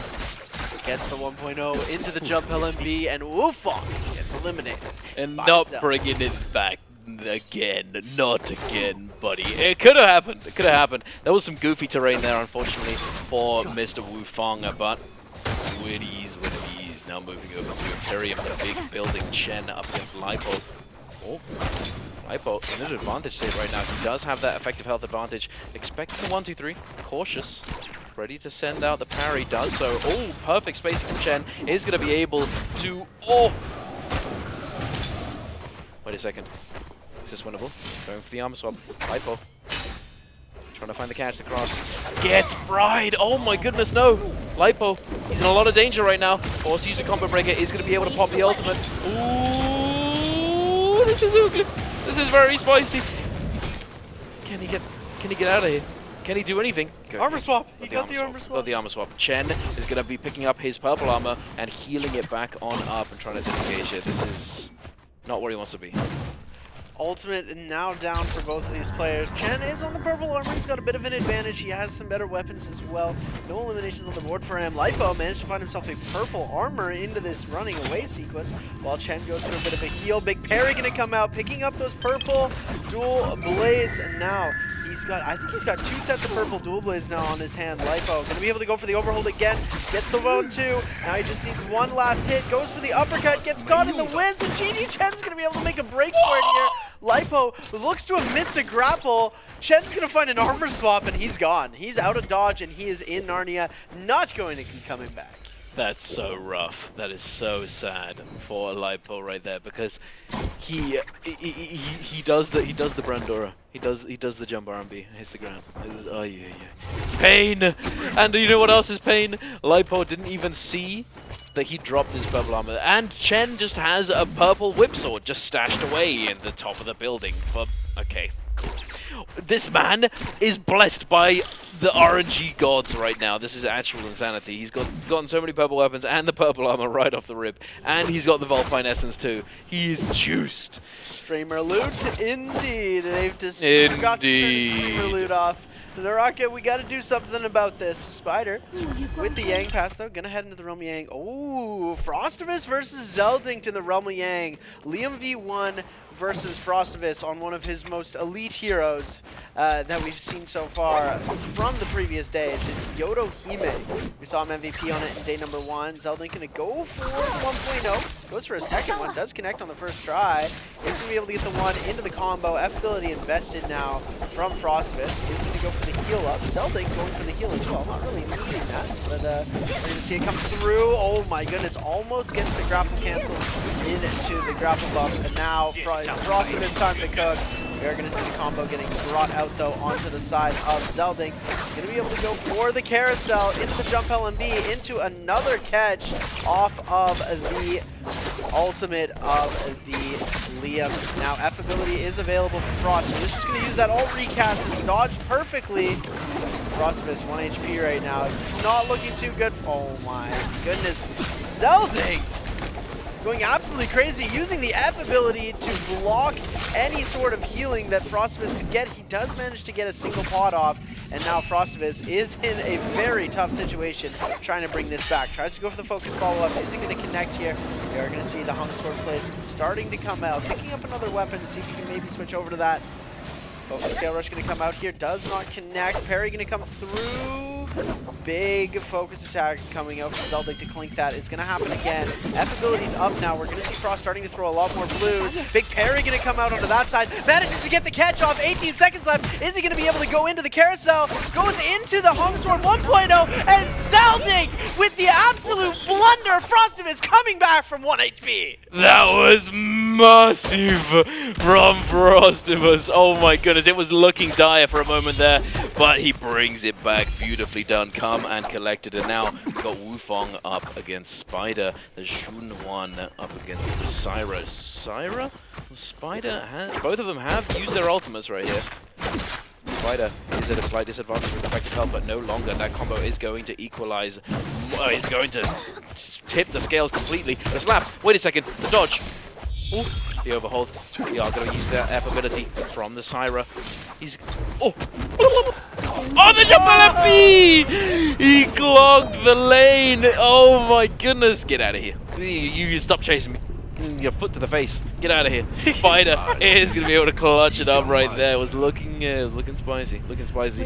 He's going to get his hands on that golden hang sword. The legendary hang down. Very nice for Mr. Spider, as his ultimate does scale off weapon rarity.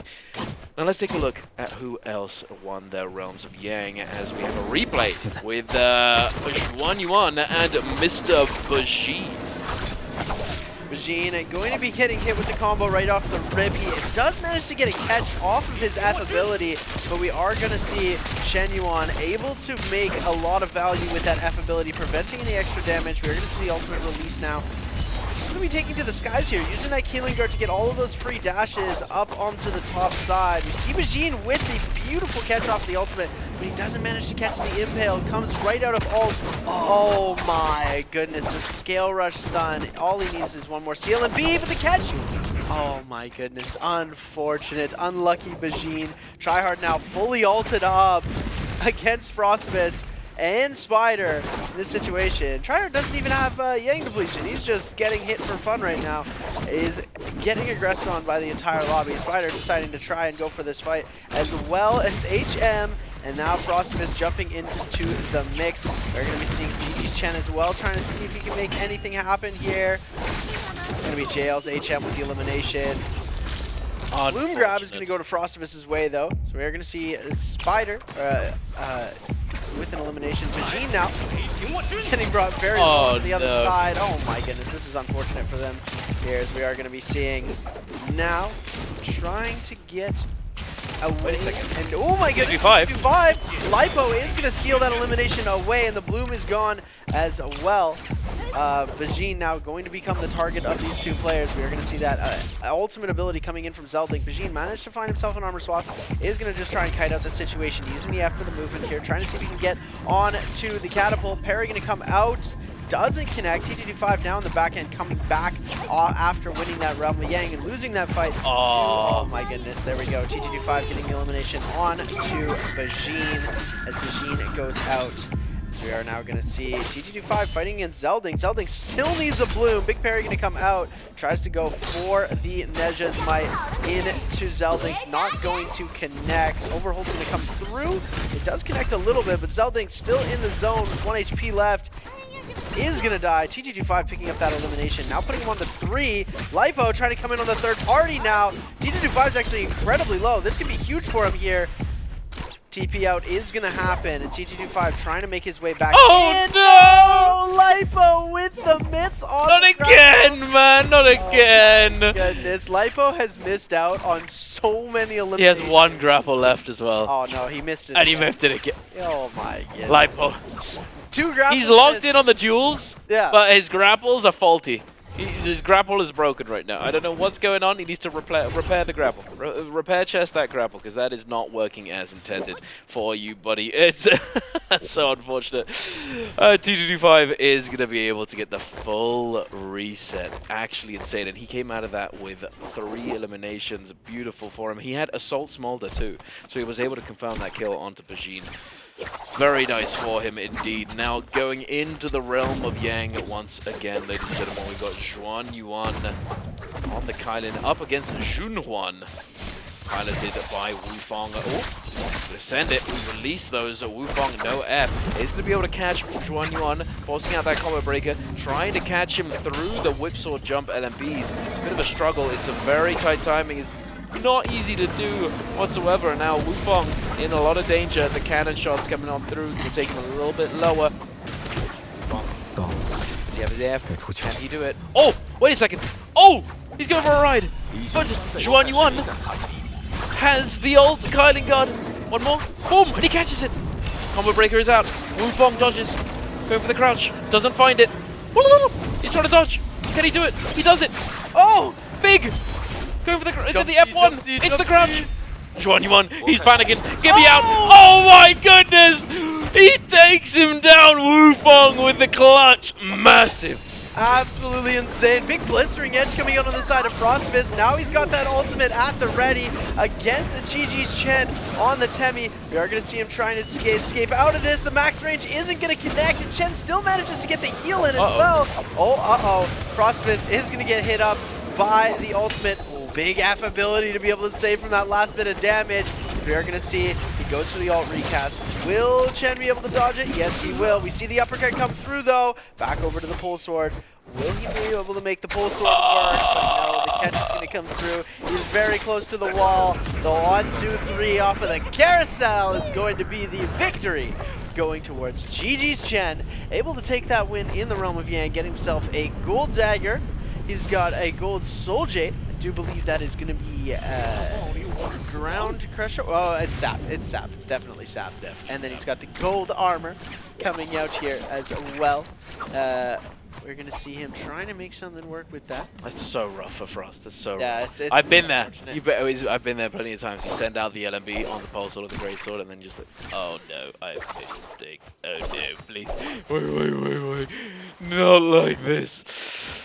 Rough, to say the least. He clutched it earlier in the first round with Yang, but he wasn't able to do it in the second here. He's got 4 minutes and 40 seconds and counting now, and he's going to run straight into Juan Yuan, who also has that Yang depletion. Frostivus is going to be forced to use his F ability right off the rip, unfortunately. Putting out the cannon, trying to create a little bit of advantage, trying to do something, not able to find anything, and Juan Yuan is going to send out another focus attack coming, catching the wake up. I feel like everyone's wake up options are a little bit sussy today. I don't know why. It's a little, it's not looking too good. We need to lock in, guys. Lock in.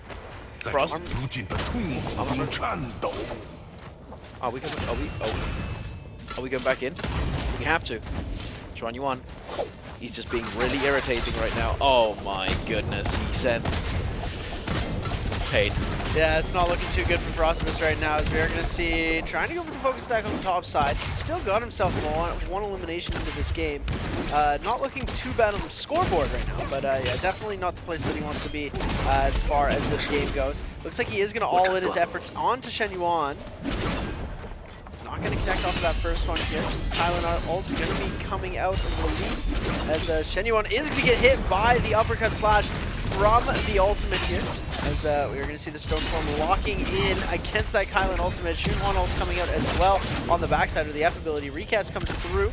Keeling guard down. Shen Yuan going to try and get through. Gets the pull at the very last second. Shunwan ult coming through. Wufong with the elimination. Who's going to get the blue? Frostivus. Oh my goodness. Wufong with the double elimination coming out. Spider now with the scale rush, going to be able to do a lot of damage to Wufong. Wufong picking up both of those eliminations, and this is why we were thinking that Shunwan was going to be picked a lot higher up, and Wufong is showcasing exactly what we were predicting in our heads. Yeah, this character is insanely good. It is very, very strong. Now, moving over to Arcadia, we have Lexan, Chen, HM, Lipo, T225, all in the vicinity. Wufong does turn up to the party. Lexan, he's trying to get home. He's calling the cab. Get me out of here. He's not feeling very happy. The grapple coming through. Chen is going to be able to chase him down, deny the reset. Once again, the cannon shots are going to be peppering him. Lexan desperately trying to disengage. The Rupture Gale is going to get stacked right now as well, which sucks for everybody else in the lobby. HM very happy with that one, though. Lexan going to be able to find the armor swap once again. Only white armor, though, is a little bit... Oh! And so was that ultimate from Tamulk. Not ideal. He tried to catch him with it, but unfortunately it is not going to contain Lexan within the walls. Lexan still on the move. Which moving? We out of here. Get me out of here. Make it to the walk. Oh, the misinput. Misinput. Calm down. Lexan makes it over the wall. Scale rush gate. Oh, gotta get away. Another armor swap. Lexan. Oh my goodness, Brandor, no! He's channeling Mike right now, getting the infinite armor swaps, the plot armor. Once again, we go. He has Phantom Step. Massive. That is good. Okay, Phantom Step. Talked about it plenty of times. Yeah. Oh my goodness, he's out. It's goated. What a kite from Lexan. Absolutely nobody. I mean, okay, never mind. Sorry. Okay. I spoke too soon. Spider is still keeping on the chase. It's like they're relentless in this chase here. And Lexan thought he escaped for a second. I definitely did. As we see him go for the heal. The Brandor again. There's definitely a lot of panic inputs coming out here, but it looks like he has made his way safely to the back of the hut. Lipo still maybe giving some chase. GG's Chen looks as an option. Why are we chasing right now still? Oh, does Lipo have... Nobody has Yang depletion.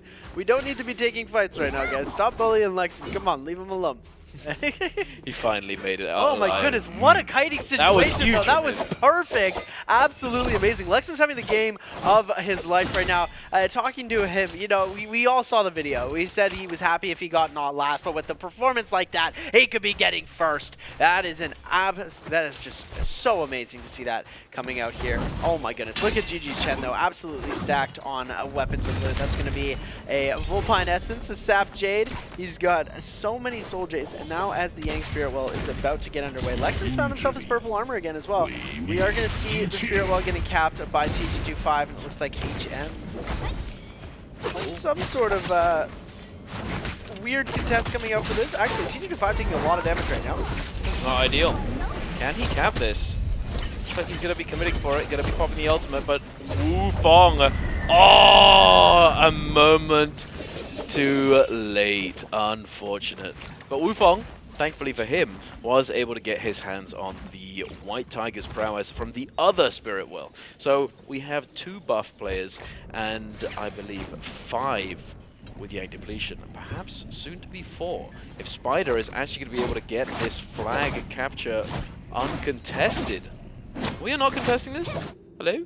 No? Nobody. Okay, we're Spider's chilling. He's vibing. He is fully cleansed of that debuff. And now that leaves us with 4 with Yang Depletion. Yeah, we're going to be seeing Lexon on 3 kills right now in the top 7. This is his crucial make-or-break moment. We saw him trying to go for a bit of a contest onto Lipo. There is a chance that some of these players in the lobby, the likes of JL's HM, GG's Chen, these players might start to turn onto Lexon, just given the fact of his hero selection. Being on the Justina makes him one of the weaker opponents to fight against just based off of hero alone, right? I wouldn't necessarily say that. It's a pretty significant threat. I would say, to be honest with you, it's HM who needs to be. Yeah, HM. But you look looking at you know the course of the game. When they were focusing out Lexon, they saw the kiting ability, right? But they if you go and see that, they're like, okay, maybe we can go for Lexon. Maybe we can go for the Justina. Maybe we can go for the Faria. But Shiol definitely not going to be the ones that's going to be getting Shark out at first. I'd say if the health bar got low, if one of these players like Lexon or HM got them lower, it might be the optimal target. But I think that Lipo is in a very secure spot right now, but only a minute left on this Yang Depletion. These players need to get a kill fast. Yeah, I think it's definitely going to be. Oh, wait a second. What are we looking for right now? Lexon going in with that scale rush. TG25 taking a bit of damage, but no significant follow-up coming through from the lobby just yet. Lexon, he needs to make something happen right now. Otherwise, he's going to be going down by default to that Yang Depletion. HM grappling in with the zone right now. They need to make something happen. There it is. Lexon and Lipo trading blows right now. We're going for it. We're sending it, and Lipo with the parry is going to be able to catch Lexon slipping. Lexon with no combo breaker. Not ideal. Lexon going to be forced to pop the ultimate. Lipo, wait a second. Can we get the freeze inside the zone? Perhaps. Wufong going to deny it. Lexon, are we going in? Oh, he dodges it. Oh no, Lexon is going down to Lipo, I believe. There. Oh, wait. Who's going to get the kill? Lipo gets the kill, and Lipolaris is going to get the bloom with moments left on the clock. Oh my goodness, Lipo with the clutch. There's another bloom right there too. Bloom is going to be able to grab it, but the Storm Sickness is going to be really heavy. He does get left alone, but incredibly low he goes. He is going to finish out in 5th place. I do believe Lexon went out there. We did see, I believe there was GG Chen. I think it was 6th. I think it was 6th place? Because, okay. Yeah, we got HM who died to the Yang Depletion itself after Lexon. So yeah, GG's Chen and JL's HM have both got themselves eliminated in that sequence there. Yeah. Wait, oh, it was... okay. I saw HM die to the Yang Depletion on his own. Did GG's Chen get... Was the kill on him, given to a player, or was it just to Yang Depletion? Well, you saw the second bloom that was there. That was GG's Chen, because it was the... I thought it was HM. It was the Temi ultimate that caught Lexon out in the end, and the Wisp. So Chen was trying to go for the bloom, but we saw Lipo steal it, and so Lipo's here instead of GG's Chen, and it's giving Global a chance fighting in the top 4 of game number 1. Wufong, though, getting absolutely demolished by Spider right now. Nowhere to go. Spider gonna pick up his 3rd of the game. Now TG25 trying to zone him out as well, see if he can get a little bit of help from there.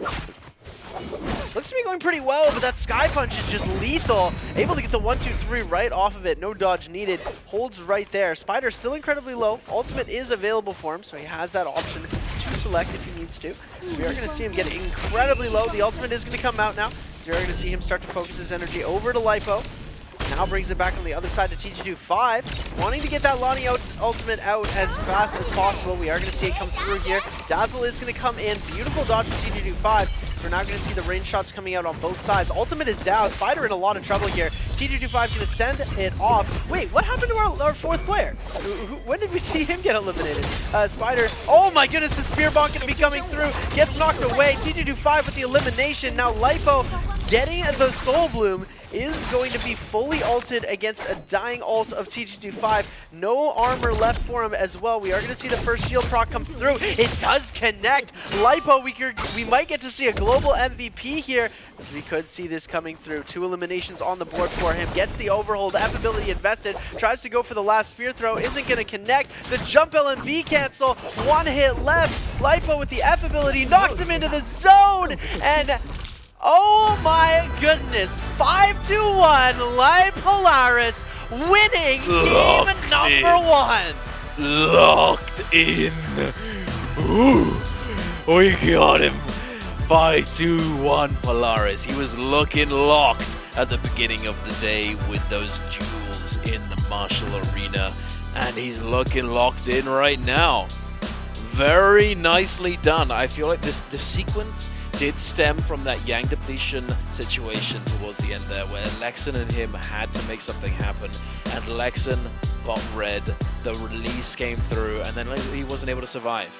And then it just devolved into chaos, with all the Yang depletion players trying to get that bloom at the very end, and then Polaris managing to navigate it very nicely, coming out on top. And then he just gets Spider lobby. Spider with the purple armor. He doesn't like Syra. Lani is slightly better matchup to some extent, so he just goes for him. Spider lower HP, purple armor, takes him down, and then wins the 1 versus TG25. But I think that scoreline is going to be pretty close, since he did only have 3 there, but 3 with the placement points and the multiplier is pretty good. So we'll see the scoreboard right there. We see them coming off stage, Lipo. So cute seeing the boys walk off like that. Yeah. You know, we've seen the MVPL players walk off arm in arm time and time again, and just seeing Tryhard, Bajin, and Frostmas walking. Oh my goodness, cool. It warms the heart. Very cool. I am smiling right now. It is. What a beautiful game 1, too. It was a good game 1. Global MVP, first of all. That's going to be our first thing. We see Lexan having an absolutely phenomenal game. He does end up going out in that Yang depletion phase. Unfortunate circumstance of a Temi ultimate. But we are going to get our first answer for treasure of the day, ladies and gentlemen. How many kills did SR Spider get in game 1? Was it A3, B4, C5, or D6? Now, if you were paying attention, you just saw when he got eliminated. You should have been able to see how many kills he had. So you're gonna get that answer. Make sure you pop in the Twitch chat to answer that question, and you could receive a lucky gift as the winner gets selected. Yeah, indeed. You wanna get your hands on those. But hey, Polaris got his hands on that MVP, and I wanna see where the score lies. What was the difference? Because I don't think there was all that much in it, as T225 also got quite a few kills. Spider, you know, we had quite a few eliminations going through. It was somewhat even towards the top end, and then the bottom end didn't have the best start to the day. But as our good friend likes to say, there's plenty more NARAKA left to be played, ladies and gentlemen. That was only the first game of the day. Sometimes it takes some players a little bit of time to heat up, get things going, get warmed up, and get going and taking players down. You know, the dueling also, it's a little bit of a mental adjustment sometimes, I think. If you go into that dueling thing, I think it's actually, it can really screw with some players, and then it can be really, really good for some. Because if you win in the dueling, you know, you take down a strong opponent, it builds that confidence. And then if you don't do so well, if you lose to somebody who you think maybe you should have won against, it puts a dampener. Or potentially it motivates you even more. It just makes you angry, and then you just get ugly. So it's interesting that we've had this added, and I love how all the rules and all of these, you know, this format has changed over time, and it's given us probably the best NARAKA that we've had ever. 100%. The variation in characters, the just everything about it. It's great fun. Great fun to watch, great fun to play, great fun to cast, and here it is. There was not much in it, so 0.6 is the difference. And the answer for treasure was correct at 3 kills. So that was A, if you guys were guessing. But Tryhard, gonna be down in 12th with 0. Bajin with 0. Frostmas with a 1.5. GG's Chen with 2. Zeldinct with 2. 2.5 for Shen Yuan. 3.5 for Lexin. Oh, beautiful game, Lexin. HM with the 4. 4.5 for Spider as we continue to see some of these highlights. This is how we started the game off. Big freeze into the hit. Then Lexin goes for the drop down. Gets, I think Bajin actually, no, he does get the bloom there. Yeah. F ability is going to come out. Slap into the fake. Bajin almost gets the catch off there. The 1-2 into the overhold. And then the 1-2 again. Lexin with the double kill right off the bat. Oh, you know he ferocious. Locked in. He's so locked right now. Oh my goodness. Wufong coming out with a beautiful play. Wufong Xunhuan bars was one of my favorite things to watch in this game, other than watching Lexin. Absolutely good. It was clean. We had that. I'm surprised that the 1v1 between him and Frost didn't get shown on the highlight reel here. You know, remember when he lived on a pixel and took Frost down in the 1v1? Oh, this was crazy though. Xunhuan. We know what he is. If you know, you know, ladies and gentlemen.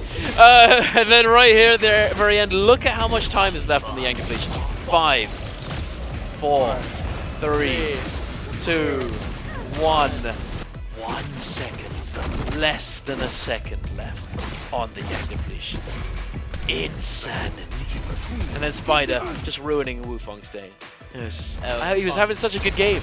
And then dies to Flame Breath and the zone at the very end. Unfortunate. But then Lipo and T225 scrapping it out. Lipo able to close out this fight. Full armor, has that advantage. T225 committed very hard to get that kill on the Spider. He did manage to get it himself, but unfortunately he's missing out on the MVP because Polaris manages to get his 3rd right here. It's delaying that shield throw constantly, the constant pressure from the Shiol, and there you have it. The throw into the jump LMB there is what it sets it all off. He goes for the 1.0, and to me, I know to T225 probably looked the same as well, but to me it looked like he was going to release. It looked like he had already released, and he goes into the jump LMB, and he manages to go get the catch there on the jump LMB, knocks him into the zone. It was phenomenal. Phenomenal, the way that he was able to make that work. Shiol, our 11th pick. Ladies and gentlemen, take notes. Shiol being the 11th pick, going to be able to claim the MVP in game number 1 of today. Going to have Tuna, Sky Punch, another Sky Punch, Benthic Descent. I don't think we really saw him using that too much. Twin Shot coming out as well, and the Blistering Edge is his last purple Soul Jade.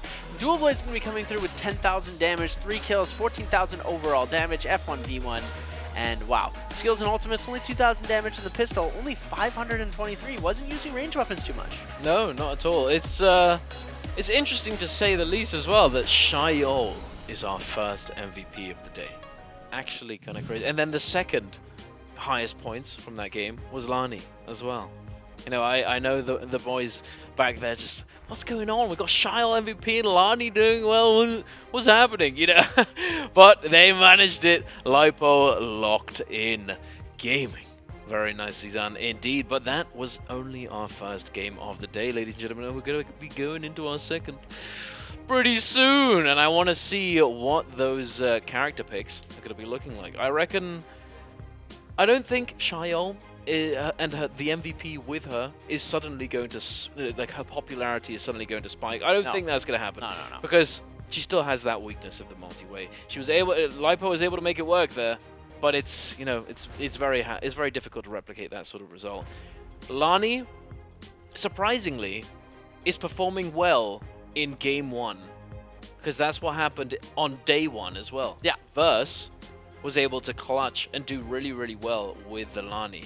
It was close between him and Urano, who Urano was on the Yoto, but Lani game 1 seems to be a pretty solid pick for some of these players. Perhaps it's just the player, perhaps it is the character. We'll have to do a bit more of a deep dive. But for now, just the game. It's just a game. It's just a Padoria nighttime. Yeah, just does what? The game, the player, the map. There's so many different it's just factors. something. There's something that comes through that you've got to expect the unexpected when you're playing in the NARAKA BLADEPOINT World Championships. This is where heroes are made. This is where names are engraved in glory. Throughout the years, we have seen players become immortals through this tournament. And this is the pinnacle of NARAKA esports. You are going to be seeing the most unexpected things to come out of this game on this stage right here. And so when something like a Shayo comes away with a win, we're still surprised by it, but at the end of the day, are we really surprised that an 11 pick could get an MVP? We saw TT25 yesterday, 11th pick on the Enor getting the MVP. It happens. Sometimes the meta heroes aren't going to always succeed, and that's honestly what I love about this game so much, is that when you're watching, it's not, okay, Syra MVP every single game, always on Syra is going to win the game 100%. You still have to rely on your skill in the game, your decision-making skills, your micro, macro abilities. There's still an RNG base to it. There's still a Battle Royale aspect to it. There are so many factors that you can't just say, okay, he's on one of the top heroes in the game, he's 100% going to win. Yeah, no, that can't really happen. I think there was a time where that did happen in NARAKA. You know, it did kind of feel like that at one point. I remember, I think it was last year, you know, Syra was definitely still very like, she just released, she was very, very strong. She was getting, you know, whoever was on their Syra game was typically doing better, you know, but now things have changed. Syra is still very strong. Funnily enough, we didn't think that she was going to be, and she has recently been nerfed with the newest patch that just dropped actually last night, but it's not going to be the patch they're playing on currently here at J-Cup group stage. But it's not that if you get Syra, you just win. You know, Spider, he was on the Syra, and it's Spider as well, and he didn't manage to clutch it up and take home that MVP. He did get pretty close. It was still a very solid performance from him, but not able to do so. And I don't think there is a character that just auto wins the game for you right now. And plus, you got, you know, the wild card factor to some extent with the global players coming to this stage. You know, some of the CN players, some of the CN veterans, although they are, you know, they have so much experience and they're extremely good at the game. It's sometimes, you know, something odd that, you know, something that they don't expect. The global players, you know, is just that wouldn't be done here in China. You know, it could throw them off, it could be surprising. And I wonder if we're going to see any surprise picks. We saw a little bit of Liam. I have to say a little bit too much Liam. But it's weird that it's doing all right. You know, it's not just flopping when sort of some players are picking it, when the general consensus is that Liam shouldn't really be getting picked in top 4. Yeah, exactly. It's like we see the high Liam pick by some of our global players, Zeldin in particular. We've seen it from some of our CN side players, and the consensus is Liam isn't as good as he used to be. Like, we've seen a lot of really good plays coming out from him, but the second he gets into a multi-way fight, it's honestly pretty cooked for him. He's able to snipe out with a Liam ball. He's able to snipe out a third-party kill every now and again, but it takes a lot to do very well with him. He has one of the best F abilities in the game, which is why we see him being picked a lot in our duels in the martial artist arena when we start off, but other than that, he's not really making too many waves. So I definitely do find it odd that, you know, the players are saying one thing and doing another. Yeah, it is a bit peculiar, but we'll see. Are we gonna get some more Liam? We'll probably have one. There's always one. But what is gonna get picked in second? Because I feel like it's not even worth discussing what's gonna be picked first, because it's going to be Syra most likely. But the thing is, now that I've said that, someone's gonna not pick Syra. Imagine. It just always happens. But anyway, let's go. What do we got? Second pick. Who is going to get picked up? Is it gonna be a Junhwan? Is it gonna be like a Yoda? Is it gonna be another Kylan, perhaps? Is it gonna be Lani? I don't know. What do we reckon? I think think Shunhuan deserves to be second pick, to be honest with you, because he's so good. He suffers a little bit in the multi-way, right? Yeah. Just inherently because of the combo break being on his ultimate. But we did see Wu Fang there in the multi-way fight. He managed to snag but that 2 was because he eliminations. wasn't the initiator. Okay, fair enough. He came in. He was the third party. Yeah. He came up to. He turned up to the fight and was able to dump everything and pick up those kills. But I think that if he's ever in a situation where he's the focus, he struggles so much. Yeah, I definitely agree with that. I think his F, it offers a little bit of kite. The F1 does, The yeah. F1, you're able to F2, kite it's out. just unplayable. Yeah. That's what my take was when the character first dropped. I was thinking, even though F2 feels slightly nicer in that duel in the 1v1, F1 is what's going to get played at Jacob because it's going to be way better for the multi-way. It's slightly better against, it's just like generally for the solo game. It's not just about the dueling. And because of the multi-way fight being such an important factor in NBPR, at the highest, point of the game, at Jacob, you're gonna be running F1. Plus, F2 did get a small nerf, so it makes sense, but still. Yeah, I mean it's looking really good. I think that the F1 has the really good potential. Oh, the boys, Lexin, ready to lock in for his next amazing performance, like we saw him just pull off in game number 1. They're having a little bit of laughs there. Zay's with a smile on his face, so it's good news coming from the Zenith side. As we're flipping over to Shen Yuan. Damn, his coach is really rocking those ASE colors. Is showing the support for the team. Loving it. And then they changed their logo to white on the jersey. Kind of funny, but yeah, it's looking really good right now. As we're gonna see, Tryhard getting ready to lock in as well. You've got the watch on, monitoring their heart rate at all times, letting us know how locked in or how stressed out these players are getting. As Tryhard deciding to choose, waiting to choose, sorry, for these next couple of plays that are going to be happening here. The draft is just about to get underway as we pan the camera to look at every single team getting ready, getting locked in. Tryhard with the second pick here, so he's not going to get the Syra, and I doubt he's going to pick the Lonnie. T225 and then Frostavis, 3rd and 4th. Bajin in 5th place position. Zeldin, then Chen. Lexin in the 8th spot. Lipo, then HM. And Spider and Shenyuan going to be 11th and 12th this time. Spider, could he be on the Shio? Could he MVP? Are we going to see a Shio MVP come back? Again, surely not 2 in a row. But I wonder what Tryhard's going to pick here, because he picked ACOS game 1, right? He is a big fan of the ACOS. I think I think maybe his pathing was a little scuffed there. He just got caught in a bad spot, the wrong place, wrong time, because he ended up just getting lobbied by everyone. It was just a bit rough. So he could go for the early double pick. It would be a little, a little sussy, but it would be also, it's a solid map to go for it, like. Shunhuan. We're forgetting the Shunhuan, of course. Tryhard has been talking about how busted this character is. Yeah, it is OP. Yeah, it's so good. I think saving the double pick works really well because now he has the opportunity to double pick either Shunhuan or ACOS depending on the pick rate. Yeah. And he could be let's say he plays something not favorable in the next couple of games because he's going to be in 12th, in 10th, and in 8th pick.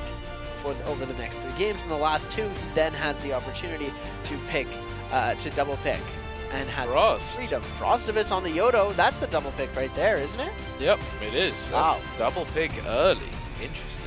Liam's still available, Kylan's still available. Vajin going for the Kylan. Okay. Duncan. Interesting. Kylan 5th. I think Kylan 5th is solid.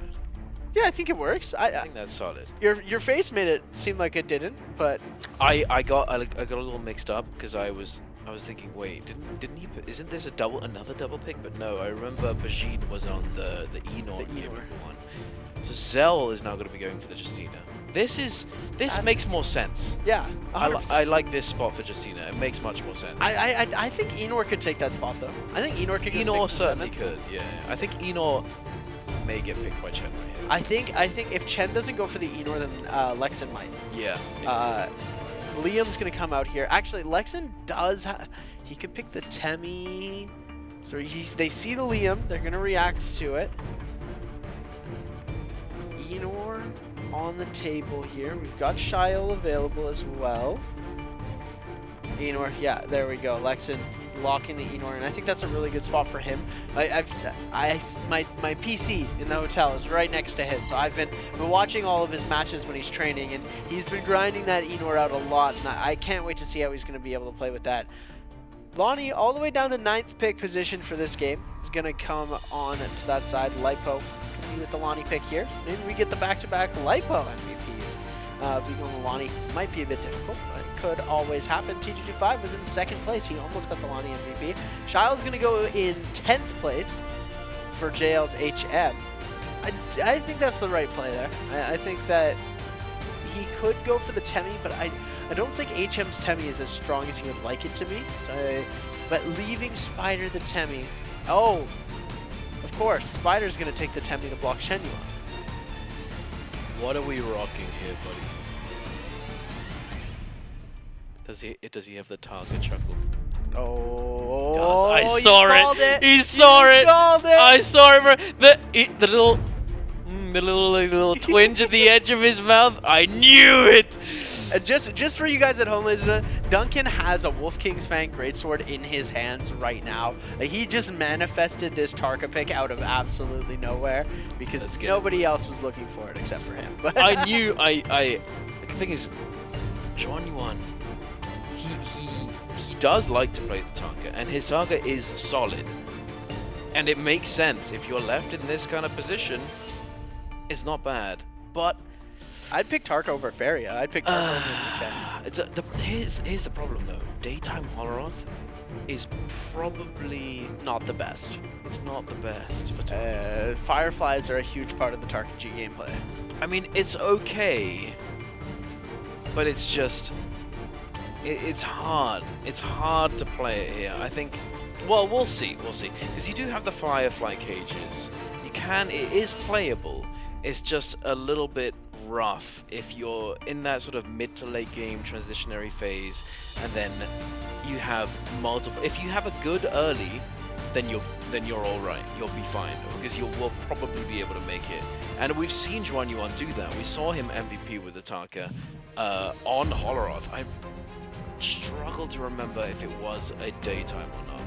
But regardless, we've got our ability choices here, ladies and gentlemen. What do you reckon, Seb? What are you looking at? Well, I reckon that the optimal Tarka, being F2V1, Duncan.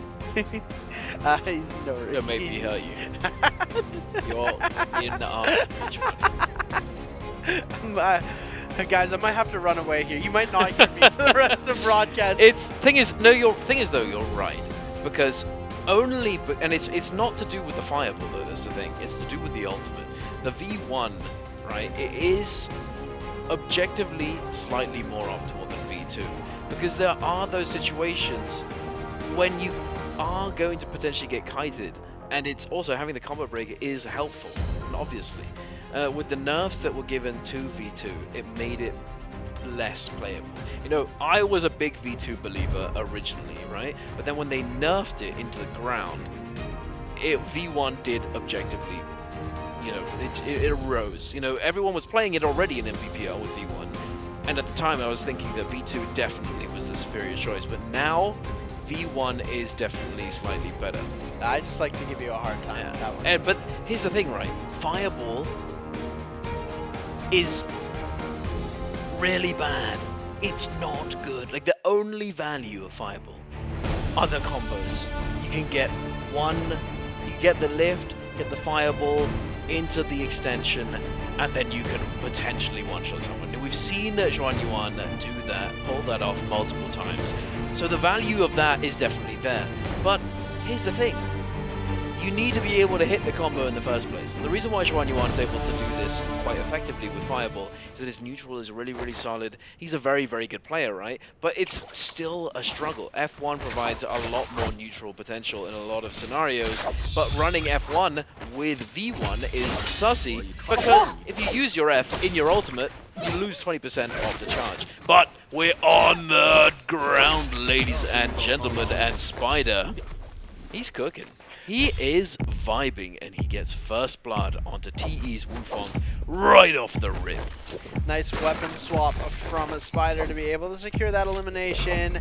All started with the beautiful parry, hit him with the Jin Ball, and then we see him go through. Lexin going to get eliminated off spawn by JL's HM.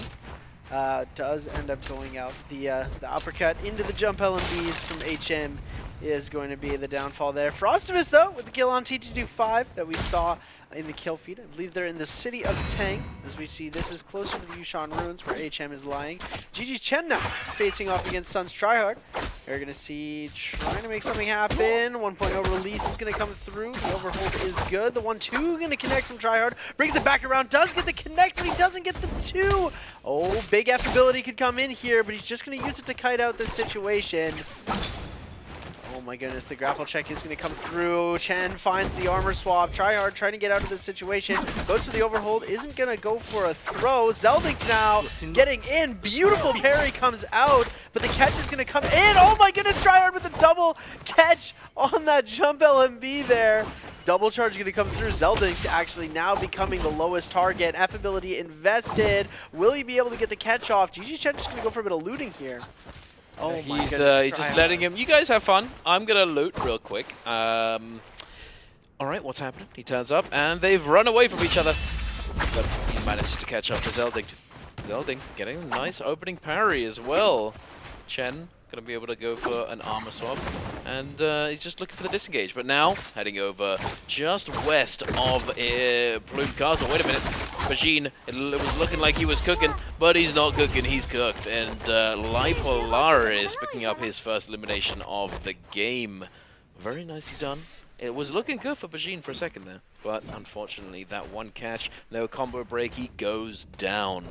And now, taking a look at the Fire Dog himself, Xuan Yuan.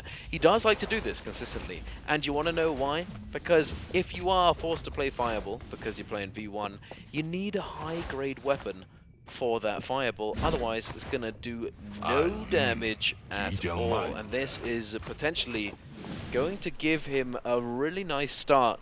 If he manages to make it to first Yang and gets a decent matchup, he could come away it could be a really, really good game for him.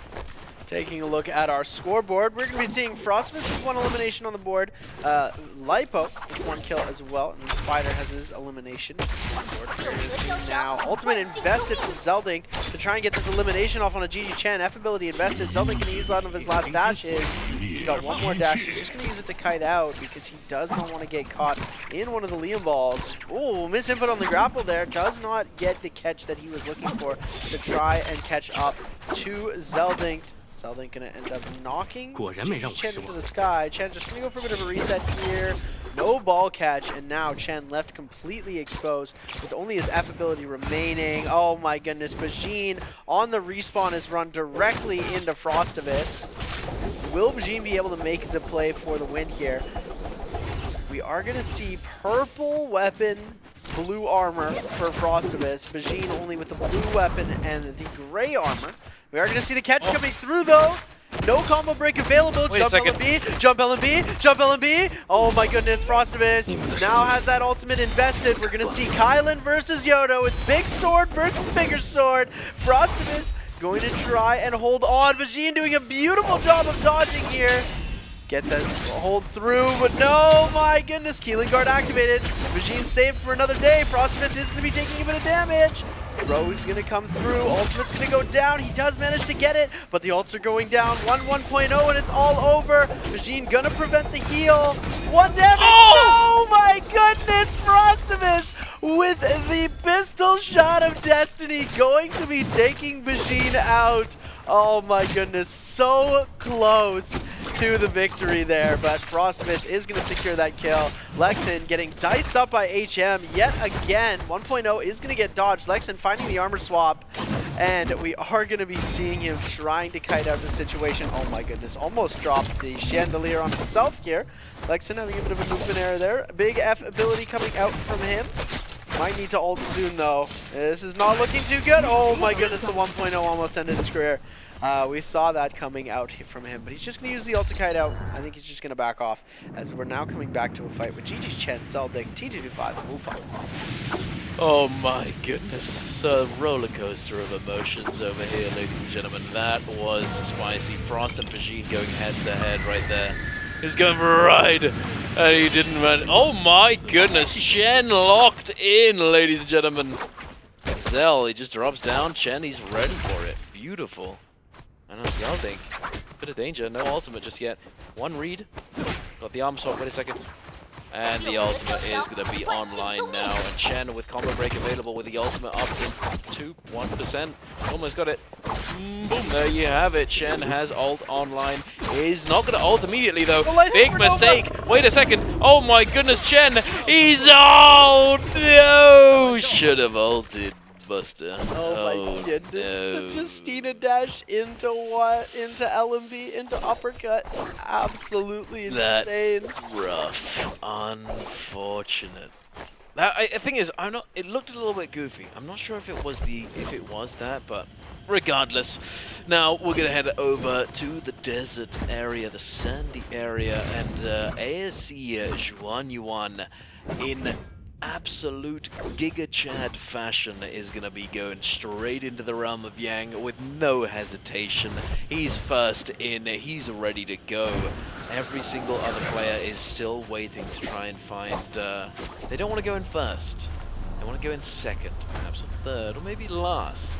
And Lexan, he doesn't want to go in at all because he only has white armor, no grapples, white fist blades. Not ideal for the realm of Yang. Definitely not the spot that he wants to be in right now. It looks like Shenyuan might get this completely for free. No. What? Imagine no one goes. Oh, of course it had to be the Shiol. Shiol versus Tarka. Duncan is just feeling pain in his stomach right now. Tryhard versus Spider. It's winnable. It is winnable. It just sucks a little. It's just one of the worst matchups you could have gotten out of everything. This Tarka skin is also so beautiful. It is very going to be coming out here. Cyan Fan going to get released. We do see. Oh, 1.0 connects. He does manage to get the clip off. Fireball is going to come in. Okay. 1-2. HM, locked bro. In is Shenyuan. Oh my goodness.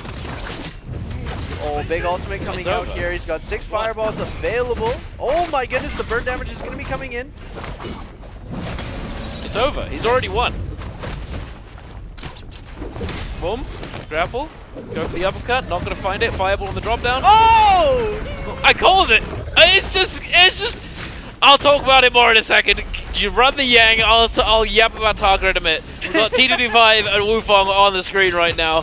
Akos ultimate and Syra ultimate have both been utilized, and he's going to be able to catch the grab around the pillar. Frostmiss is going to be able to get the elimination on the Lipo in the other realm of Yang. T225 getting carried out here. So we're going to see the 1.0 coming out. Oh my goodness. Big roar coming out from Akos. He's going to yell at him, but it's not going to connect. The 1.0 comes through. Wufang is 1 HP in the dream right now. They are going to see the heal up coming through. And Tryhard takes out Spider in the realm of Yang. Oh my goodness. What? That is huge. T225 is going to take out Wufang. But ladies and gentlemen, Son Tryhard, the GOAT from NA himself, is going to claim the elimination on to SR Spider in the realm of Yang, and there we see him coming out victorious. Oh my goodness, that's huge. That's huge, guys. Massive from Mr. Tryhard. I'm hoping we get a replay of that one because I know a lot of people want to see that one. And Spider's on the Tumult as well. On the Tumult, and Tryhard on the Junhuan. Oh, wait a minute. Oh, Juanyuan, he was on the shop. He was pretending. Hey, get out of here, T225. Oh, I don't like the look at you. We're the fire dog, but Frostmiss is going to be able to just snipe it away with the pistol shot. Frost. He did go down to Xuanyuan's Taka yesterday on his Yoto game as well. Is it going to be a repeat? It doesn't look like it. Frost is not going to eat the fireball. Jumping into the sky, very nice. Is going to get... Ooh, wait a minute. Tryhard, he's jumping in, he's dropping down, he's trying to find the kill onto Frostivus. Frostivus was quite stationary in the sky. And there you have it, Tryhard going to be able to dive in and take the kill and grab the Soul Bloom. And now HM going to be turning up to the party who has Yang Depletion, is going to try and snipe it away, but not able to do so. And now, Tryhard, with 1 minute and 41 seconds and counting, he's going to be very happy to just continue scrapping it out in this multi-way fight. We see the target coming back. Doesn't have ultimate, definitely a vulnerable target if they are interested. But HM, he's lost all of his armor within a matter of seconds. Yeah, and I mean, there is something there's a switch that must have clicked in Tryhard's brain. He just locked in. He's just turned his brain to overdrive mode, manages to take out Spider, who's now on Yang Depletion. Tryhard now going crazy onto the fight against HM. Ultimate invested here. Oh my goodness, from downtown. Spider doesn't manage to get the Gloom. We saw him trying to go for that there. And now Tryhard is going to be in a bit of trouble trying to face off against all of these other players. Who's going to get the Soul Bloom? And it's not Spider. Spider still with 2 minutes and 5 seconds to claim this Soul Bloom to cure his Yang Depletion. It looks like Lipo was able to grab that one away. Ultimate now invested as the lobby's going to turn his attention over to him. Lexin now as well from the back end with his loot from the Spirit Well is going to try and see if he can get a third party into this fight. What a beautiful sequence from Tryhard though, and then a beautiful sequence from these other players to clean up those other eliminations. Absolutely, Xuanyuan managed to come in with the snipe on the fireball. That was hilarious.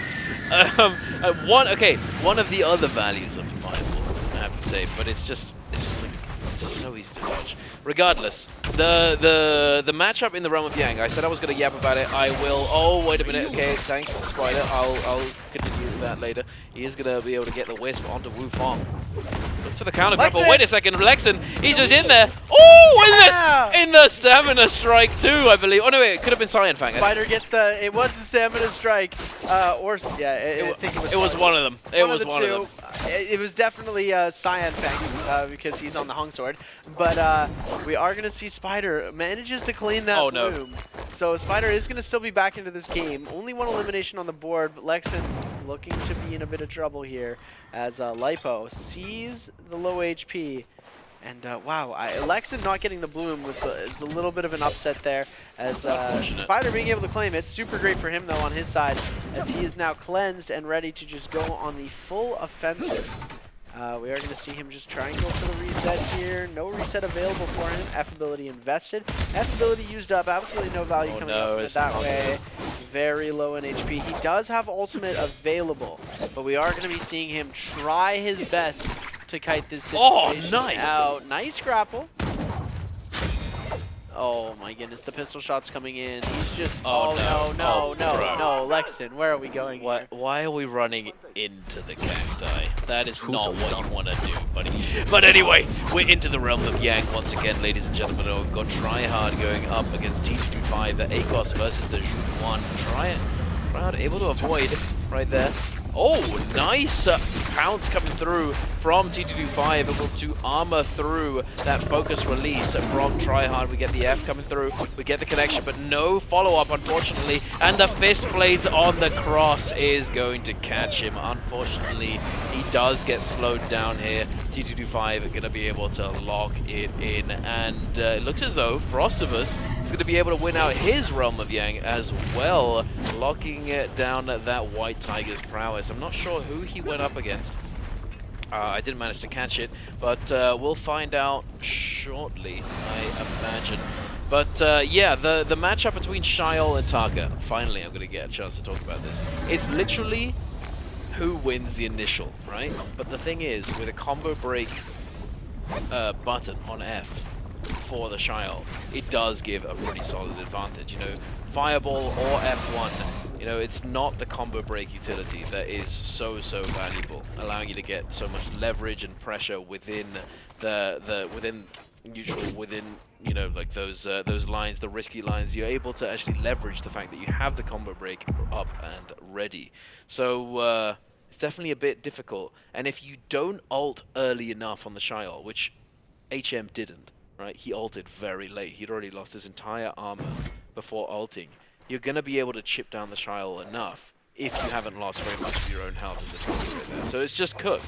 As soon as we saw that armor go down, it was already over. But actually getting into that position, you know, it's very well played from Juan Yuan to be able to create that opportunity, create that situation where Trial feels just like doesn't feel enough pressure to ult right there, but just you know, still able to do a significant amount of damage. Yeah, we're now going to see GG's Chen, the other player on Yang Depletion, is going to be facing off against BBE's Frostivus in the realm of Yang, who did end up winning. Now Zeldinct facing off against Frostivus outside the Yang. That's going to be a lot of damage coming out onto the way. Oh, big catch going to come through here if he manages to come through with the catch. Doesn't hit the catch, but we are going to see, oh, big dodge into the catch. 1-2, jump LMB, and Zeldinct goes down. Frostivus picking up his 6th elimination of the game. It's the double pick Yodo game. First Yodo game, he plays all right. He ends up faltering a little bit, and then that double Yodo pick game, we see him going absolutely insane. GG Chen. Just gonna stay there. Just gonna stay there. Frostivus not seeming to notice, as it looks like he is gonna be able to get his freedom. One grapple to his name though. Not looking the most stacked up on move. Tries to grab some more. No grapples on the body. We are gonna see. Still has 2 minutes and 30 seconds to try and find this elimination. I believe Tryhard also with about 2 minutes left on the clock. We're going to be seeing them attempting to find each other to go for an elimination, but it looks like we, there's Tryhard. There he is, as he's going to maybe see Chen and go for this elimination. There we go. The fight's going to happen here. 2 minutes and 24 seconds left on Tryhard's Yang Depletion. They're going to try and run away so nobody is going to enter into the fight for a third party. Tryhard already taking a lot of damage. F ability invested to try and avoid any extra catch. Beautiful catch on the side for Tryhard, but the F ability is going to be invested from GG Chen. 1.0 is going to hit. Jump LMB is going to come through. Beautifully dodged. Chen now popping that ultimate. Shuhwan ultimate also coming out for Tryhard. Chen trying to back up, and now everybody's seeing that ultimate cast come out. All of these players are going to attempt to come through. Big response coming through from Frostivus. Wait, Spider gets the kill. Gets the kill. Who gets the Soul Bloom? But Tryhard's going to go out here. That's going to be yeah. Spider stealing the elimination away from Frostivus. 2 kills on the board for Tryhard. 3 points for him as he goes out. And then we do see the other player getting eliminated as well. That's GG's Chen with 1 elimination on the board at the 3.5 points total in 16th place. We're going to see Shen Yuan taking a bit of damage from the Ballista on the other side, not the one that Frostivus was on. So Shen Yuan going to try and go for a bit of a heal up here as TG25 gets back on the Ballista, hits back off, baiting the Ballista play. Shen Yuan not too happy about that. Looks like he's going to go for a bit of a chase here. Maybe send a fireball his way. Jump up, grapple bump. LMB into the fireball. Oh, he knew it. He knew he had to ult there. Yeah. he was like, oh wait, oh okay, okay, I gotta ult. I'm getting out of here. Get me out of here right now. And he does cancel the ultimate, so he is gonna be able to maintain some of that ult charge. One of the changes that was made to Akos. Very nice quality of life for him there. So he's not going to have 0 ult charge, but he does not have. He's not going to be able to actually use it for a while now.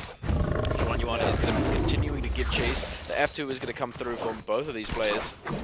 T25 does manage to make it around the corner. Juan Yuan trying to chase him down, but not going to fully commit right there. T225 not really looking to take the fight there. He doesn't have his ultimate, so that's why Shen Yuan wants the aggression so badly. So we're going to be seeing, looking at the scoreboard here, T225 overall point leader over these 2 days is at 43.3 total points with 3 kills on the board for this game alone.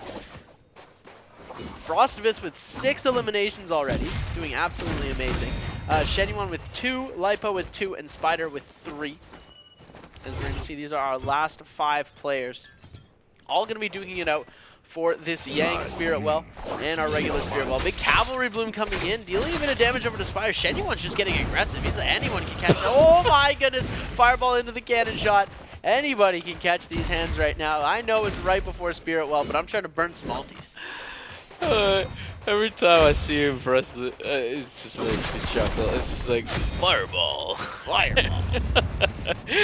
Nicely done. Nice little line right there as well. He's gonna armor through that F2 right there from ACOS. Solid. Now he's just chasing. He's just spamming R&Bs right now. But he's taking quite a bit of chip damage from the back end. Unfortunately, the pistol shots coming through are making it pretty rough for him. He does have advanced heal, so if he's managed to get one pot off. Ooh!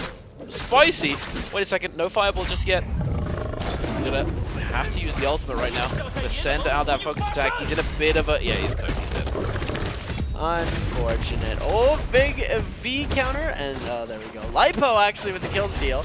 T225 going to be able to. Oh no, the Yang depletion just dropped in. So T225 going to be a very juicy target for all of these players who do end up having that Yang depletion. Oh my God! Frost made him miss. T225 had the uppercut and it was gonna get the F2 right there, but Frost hit him with a focus attack and then moved Spider. So the F2 doesn't connect right there, and Spider may actually live. Well, I mean, I don't know. He is very, very low HP, no armor to speak of, but somehow he's managing to navigate this very well.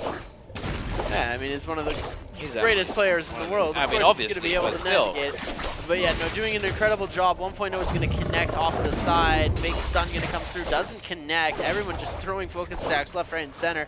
Spider making it all the way down the hill. I've wondered, did everyone kept their line of sight? Lipo first to join in. Frostmas with the Palm Lightning in the back end, trying to see if he can run a connection. F ability invested now. Scale Rush going to come through. Who's going to get that last little hit coming in? The whiffs are coming out, and Frostmas picks up the elimination.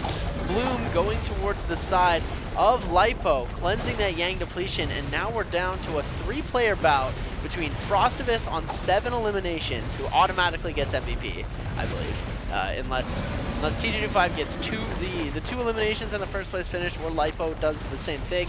We're gonna see the Frostivus MVP for game number 2. Potentially. It's not over just yet, Mr. Seb. I like to keep my hopes high. You are the king of hot takes after all, but this one's not too hot. It's a very lukewarm take. It's a lukewarm. But it could go either way right now. I have to say though, Polaris is likely going to be the focus, as he does have that purple armor. It makes sense. The person with the smallest of total effective health pool is likely going to get poked first by the others. So we shall see whether or not he's going to be able to kite out the pressure from the lobby, if he's going to be able to avoid getting focused down fully. He's trying to position himself on this Spirit Well so that he can actually quickly grab this armor upgrade when it does finally unlock, as with the Spirit Wells in Immortal War. The person who captures the Spirit Well has priority on whatever loot is dropped by it. So for a certain amount of time though. There is a timer on it. Once that timer is over, then anybody can pick up anything that is still left over from the Spirit Well. So we shall see if he's able to get his hands on it, or if the zone cuts it off before he's able to grab it, or at least safely. T25 also coming in. He's looking to deny it. He's like, you want it? I'm gonna not let you have it, buddy. And Frostivus is just sat atop that rock formation. That he's just chilling, just throwing the knives out. Okay, Polaris is going to be able to get that gold armor. Now, it could be anyone's game. Frostivus will have a slight advantage in those final moments if the zone does close all the way, because he's going to be able to knock a lot of people out. T225's grab with the ACOS is going to be pretty solid, because he'll be able to grab one specific person and then throw them out. But he has to commit in such a way where he's going to put himself in that zone as well. So not fully ideal. And Lipo is just going to be going up and down with the ball, with the teleport and the dash. Might be able to knock everybody out, but we shall see. Nothing's really happening for the moment. Everyone's taking a breather. We're vibing, testing the waters. Yeah, I think that in this case, these are 3 seasoned NBPL players. No one's having those nervous jitters of going all W key right now. There's no one on Yang depletion. Everybody, T225 managed to get the cleanse due to the capture the flag challenge. We saw Lipo claiming the Soul Bloom off of the Frostivus, the elimination that Frostivus was having onto, I believe it was Spider? Yes. As we saw, Spider getting eliminated by Frostivus. Lipo grabbed the Soul Bloom And now that we're in the top 3, this is going to be one of the first end games that we've seen in a very long time going down to that final circle. Unless somebody decides to go for an early engage. When it comes to these final circles closing really tightly, and we sometimes see a tie coming out, but I do think that Frostavis, just off of the fact that the Yodo alt recast could be really crazy with the Siphon, and just the fact that he's able to stand in place, no one's able to interrupt him during that. He's going to be able to hold his ground in the middle for a very long time. The Akos ultimate is going to be able to push people out of the zone, as well as the Yodo. All of these players are very evenly matched. They can do the same things in different ways.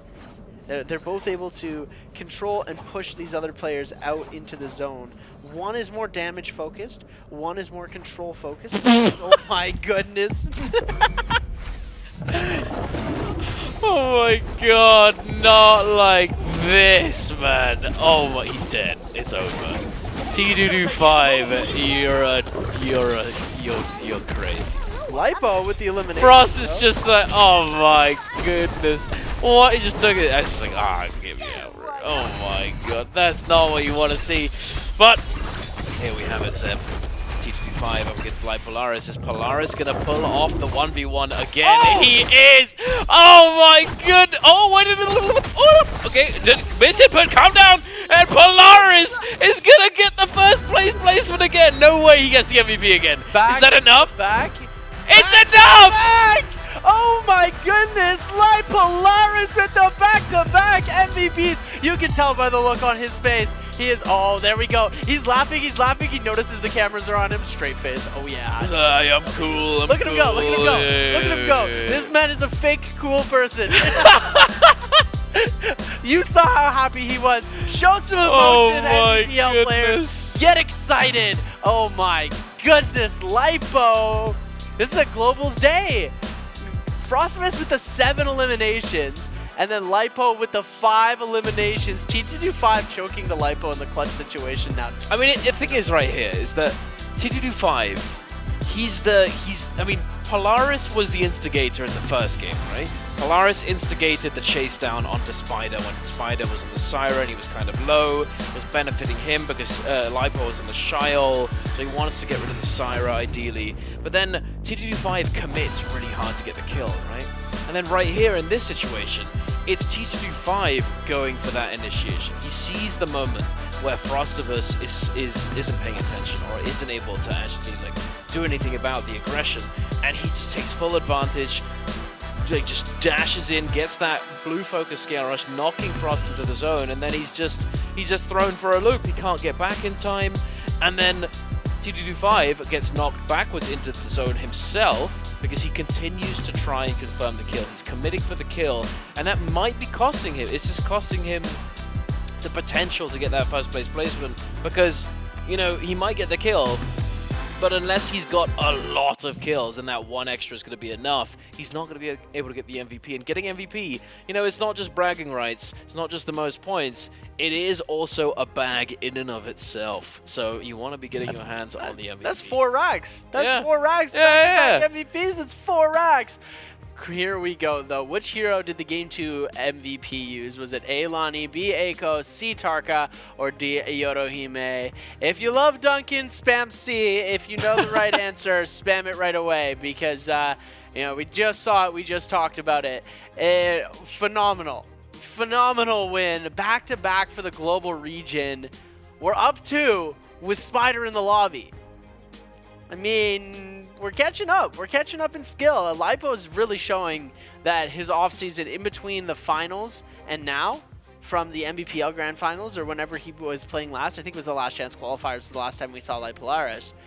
He's done a really good job climbing up from there. Oh, he's been doing really well for a while, I feel like. He's just, I think it was the jitters, you know, like he needed to build his confidence because as a dueler, he's pretty solid. I think he falters. He's had this problem for a while, and then obviously getting fully comfortable with the NBPL environment has helped him so much. And I think now he can really show off his ability and his capability to win these fights and navigate these end games. Yeah, 100%. I definitely agree that he he's finally got his rhythm. Yeah. You can totally tell that he's in this flow state of, okay, I know exactly what I need to do to win, and I'm able to execute that to the fullest of my potential. And even when he doesn't have a good game, you can still see that he's running through all of this and doing such a good job at capitalizing on every weak moment that one of these CN players is having. He's had definitely, other than Frostovis, the most experience fighting these two. And I mean, Frostovis was very close to winning that game. I think I cast him. You might have. I'm incredibly sorry, Frost. You might have cooked him, buddy. That was, yeah, very close indeed right there at the end. If, for example, T225 had gotten the kill onto Frost, then Lipo would not have gotten that MVP. If T225 had managed to get it, if he managed to confirm it, then Frost would have won, because the difference was 0.5. It was very, very close, but massive performance from Frost. Actually huge. 7 kills is enormous. 5 for Lipo. T225, 3 eliminations. Wasn't able to get the one on Frost right there, but still really solid. And now we can take a look at the standings overall, including day 1 and day 2, or what we've had so far for day 2. Unfortunately, Bajin not been able to find his footing at the very beginning of his very first day, but it's Jitters, you know, we lock in.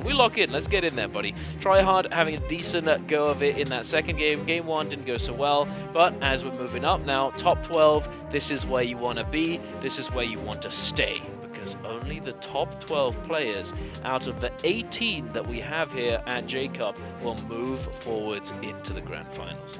One thing I wanted to mention, Lexton already almost has half of the points in 2 games that he did in all of his games in day number 1. So he's already showing so much improvement off of those first day jitters. I'm really excited to see where he's going to be able to take this and where he lands, because right now in 9th place, he has nowhere to go but up. Right? He's doing a very good job of staying consistent, getting at least 2 kills a game, placing decently high, and I think that he's doing a really good job. Frostovis as well, absolutely phenomenal. He's already on 10 points in 1 day, the 27.9 for the day before. T225, the only person that's above him, with 33.3 in the day 1 and an 11 on day 2. So he's doing just a little bit better, but we get to see some of the highlights on how these players are doing. Brought to you by China Unicom. SR Spider, right off the rip, the big parry on to TE's Wufang, gets the 1.0 connection off of the grapple bump, and then the tech chase off of those dual blades to be able to come through with a beautiful elimination.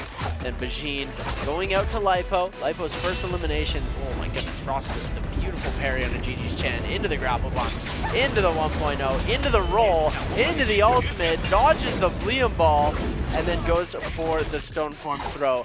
What a beautiful play here. We also saw this one on the broadcast earlier. Frostovis getting the uppercut into the grapple bump, and then he gets the catch right out of the F here. We see it come through, goes for the grapple. The grapple chase comes through, the jump LMB, catch, 1-2, jump LMB to finish that off. And then here we do see, oh, Tryhard was so close to getting that elimination, but Spider manages to come away with that elimination. Frostovis almost got those kills as well. Imagine if Frostovis would have gotten all of those. And then we see the double charge from the flying knives coming out. Lipo grabs the bloom away so that we don't see any sort of healing T225 as well. And then Akos versus Lonnie. Looks like Lonnie is gonna take the cake. We're gonna see beautiful dodge there. Look at that. One. Oh my goodness. We should, oh my, it was close. It was very close. He was cooking, buddy. He was absolutely cooking. It's good to see.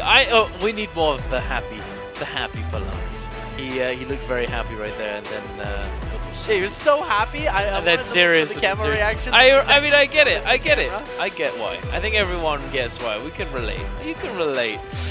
But hey, 5-2-1 showing up right now, and here we have it. The MVP stats. Lani securing that MVP for game number 2. Oh yeah, I mean, it feels like we're, you know, it feels like it's 6 months ago, and Lani's just getting every MVP because she's just absurd. I mean, she's still pretty good. It's just not as playable as it once was. But look at that, 5 kills, but less than 9,000 damage. Work smarter, not harder, ladies and gentlemen. Jades, nothing too crazy to write home about. I mean, we do have the Juggernaut. So, yeah, stacking that up. He didn't stack it up until the very, very end. It depends on when he got it, but still, solid from Mr. 521, Mr. Lipolaris. His second MVP. This is his first day playing during J-Cup. First day of group stage. He's already, you know, 2 games down, 2 MVPs, buddy. Hey, it's how we like to do it. It's really great to see. But one thing that we are also going to be seeing is a break right now, and we will see you guys in a bit. Anything that you have to earn in life, it's always going to be difficult. There's nothing that comes easy, and if it does come easy, it's purely by luck. Hi, my name is Tryhard. My real name is Jared. I play NARAKA professionally, and this is my 5th time attending the J-Cup. When I chose Tryhard as my name, I guess the inspiration for it was behind a popular player from another game, and it was always a name that I admired and someone that I watched. I feel like it reflects my style as an individual because I really like to put in as much effort as possible into the things that I do, and I think my name reflects that. One of the ways that I found out about NARAKA originally was through a friend. She had told me that, hey, NARAKA just came out, I think it would be a really good game for you, and I think you would really like it. And at the time, I was in my junior year of high school, and once I started playing, you know, it was a feeling that I'd never felt before about any game. I felt very attached to NARAKA, and I kind of felt like it was the exact type of game that I was looking for, and ever since then, I've been playing for a very long time. I think my mindset during the first J-Cup that I ever attended for solos in 2022, it was definitely like a culture shock for me, just being, you know, in a different place and also having the opportunity to play in a solo competition. In 2021, you know, I was only playing for trios, I didn't play for solos, so this is the first time that I was by myself, I didn't have any teammates or anything like that. And it was also the first time that I met a lot of my friends back at home as well. And I think back then, you know, one of my main focuses was just getting that experience. Even if I didn't perform well, I knew that if I ended up coming again, that it would be a very important experience for me. Especially the first year definitely helped me expand further as a player and also in other aspects of life as well. Based on my performance so far, the legacy I want to leave, at least in NA for the most part, is that I would hope to be recognized as the best player from there. I think I've done the most in North America. I think I've won enough. You know, there was almost 3 years where I don't think I ever lost a tournament back at home. But I never felt like that was good enough for me, even though I feel like that is the legacy I've left behind. I've always wanted to do well on the global stage, but I feel like if you look at everything in total, I think you can probably reliably say that I'm the best North American player. I think one of the biggest things, you know, even though I've been here 5 times, which is always kind of crazy for me to think about, one of the biggest things that I've always tried to work on every single year is just my mindset. I've always felt like I have the skill to do well, but the one thing that has held me back a lot is just the way I perceive myself and the lack of confidence, and I feel like working on that every single year has been a goal for me. I think the personal value of always trying to put my best foot forward and my best effort, it's just like a state of mind for me. If I'm not constantly putting in my best effort, it just doesn't feel right. I feel like if you're going to do something, you should do it 100%, because if not, it's just a waste of time. I think if I could do everything over again, especially, you know, when I was choosing my school and at that time where I was really put in a position whether to choose my academics or gaming, I don't think I would do anything differently. You know, 4 or 5 years ago, I never thought my life would be where it is now, you know, where I have this opportunity to, you know, play overseas and play in the J-Cup. I really never thought that my life would take this turn, and I would absolutely do everything the same if I had the opportunity to. I don't know about genius, but I think that if I were to pick something to be remembered by, I would definitely want to be remembered as someone who is incredibly hardworking. That's very important to me.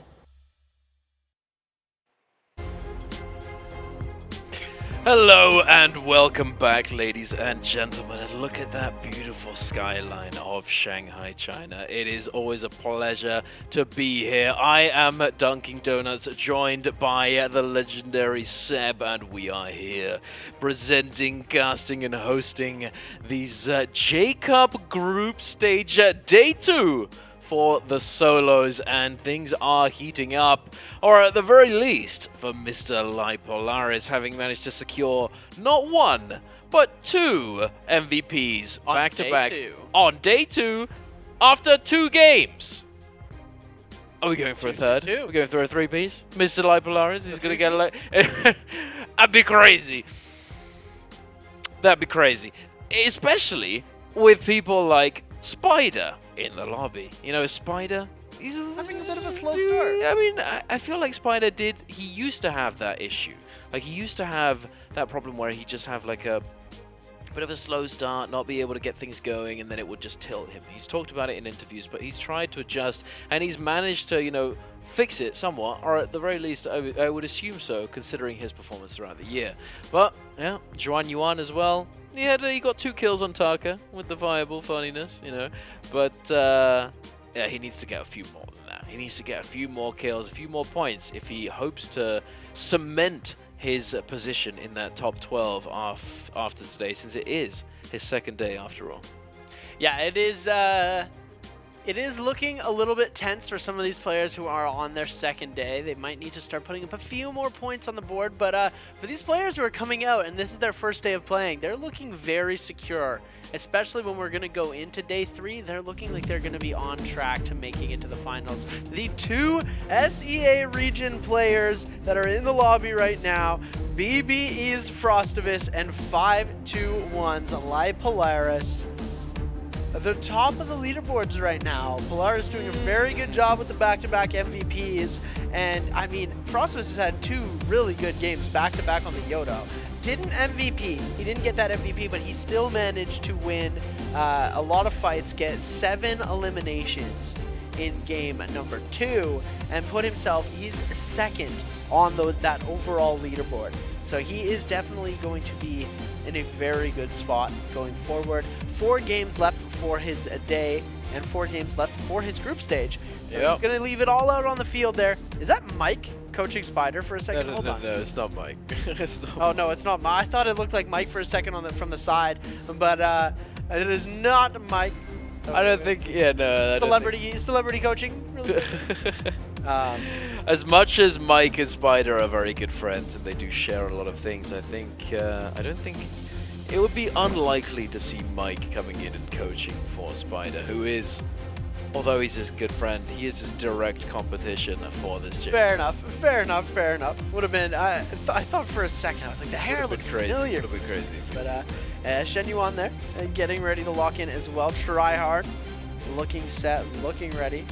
They're getting ready for game number 3, which is going to be our final game casting today. Indeed. As we will be leaving you guys with the hands, very capable hands, very amazing analytical hands of Mr. PLZ and Miss Moxie on the other side for games 4, 5, and 6. So we're going to be seeing that coming out in the later games. But game number 3. Hero picks. Who's first up again? And we saw after game 2, we're actually just going to get to see the pick order right now. T225 with the first pick on the Syra. Frostavis with the second option to go. And this is his opportunity to pick. I think Frostavis does enjoy the Kylan. Maybe he goes for the Shunhuan here. Bajin, third pick. Oh, Bajin's going to get his first pick. He's going to get that first pick opportunity to play Syra, whereas people who lose their ones, they are never going to get to be in the first pick position. The closest they're going to be is going to be second, so Lexin never having the opportunity to play Syra, Shen Yuan and Tryhard also not getting that opportunity to pick Syra, which is definitely unfortunate for them in this circumstance, because they definitely want to be running that, and it's unfortunate that they get a whole day where they can't run one of the most favorite heroes in the game. So it is a big disadvantage, but I mean, you say that, but Syra, although she does do very well, and she's being picked first for a reason, she hasn't actually done all that well for the first, day and a half, surprisingly. But it's still worth first picking, without a doubt. And Frostavis, having double picked Yoto, is going to be locking in the Kylin for second pick. And now Bajin, no Junhuan, hasn't played it either. He played Enor, then went Kylin, and is now opting to go for the Lani. Now Lani, he has played a lot of Lani. So has everyone else in this lobby, because she's been so good for so long. So comfortable, I suppose. And speaking of comfortable, Zeldinkt is going for the Liam, another comfort pick perhaps right there. He's going to be able to lock it in, and Chen is looking very chuffed with himself. He's like, oh, okay, I'll take that. I'll take a Junhuan in 5th pick right here, Lexin. coming in sick. He's going to be able to Aqua lock in Spec the from 8 Lexin. goals. I'm liking that. Should be a very good one to see from Lexin. And the Liam pick from Zelding, that's his double pick. Lai Polaris now going to be going on to the Enor. This could be the 3P. We've seen the Enor MVP here. JL's HM in 8th position, looking incredibly ready to lock this in. Is going to be Lai Polaris on the Enor. I have a feeling that something crazy is going to happen this game in regards to Lai Polaris. In the 7th position. I'm just have a tingling sensation.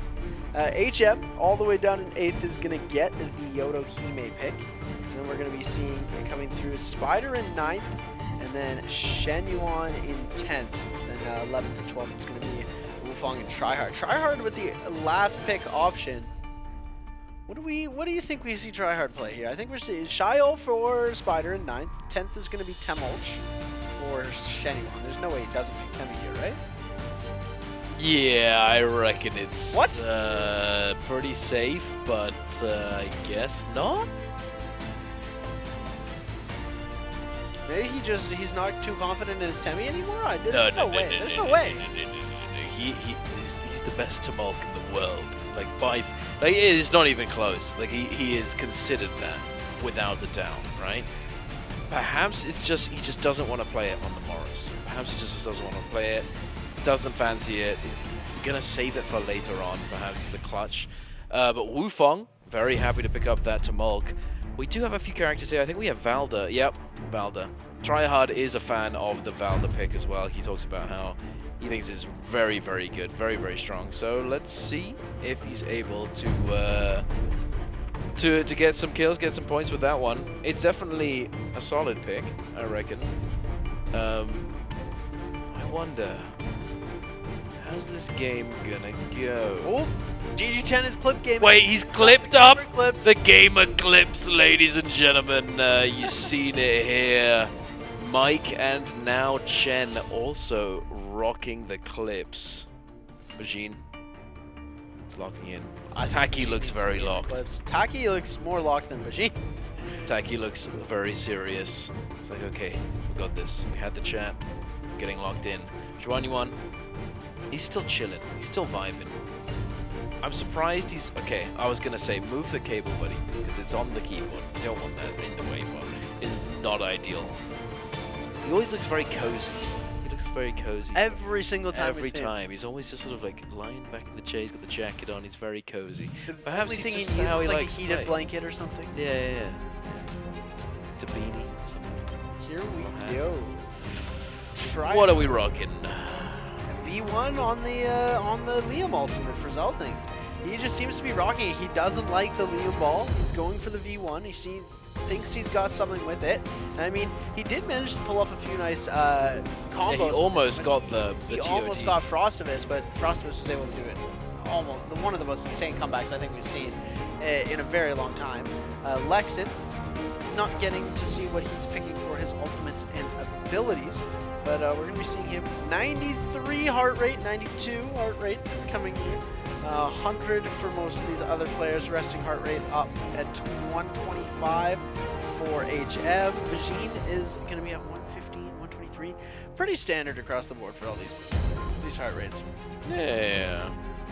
I don't know what that means in Chinese, but take a screenshot, put it through the translator. Who is going to score more points? Will it be Zen Lexin or BWG's Bajin? No, I cannot read Chinese. I just know that these are the questions that you can answer inside the game of NARAKA BLADEPOINT. You can wager coins, and then you can then use those coins if you win to redeem to get some gifts. That's where you get the J-Cup spear and everything else.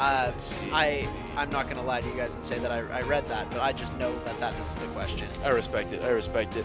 But I certainly respect this drop.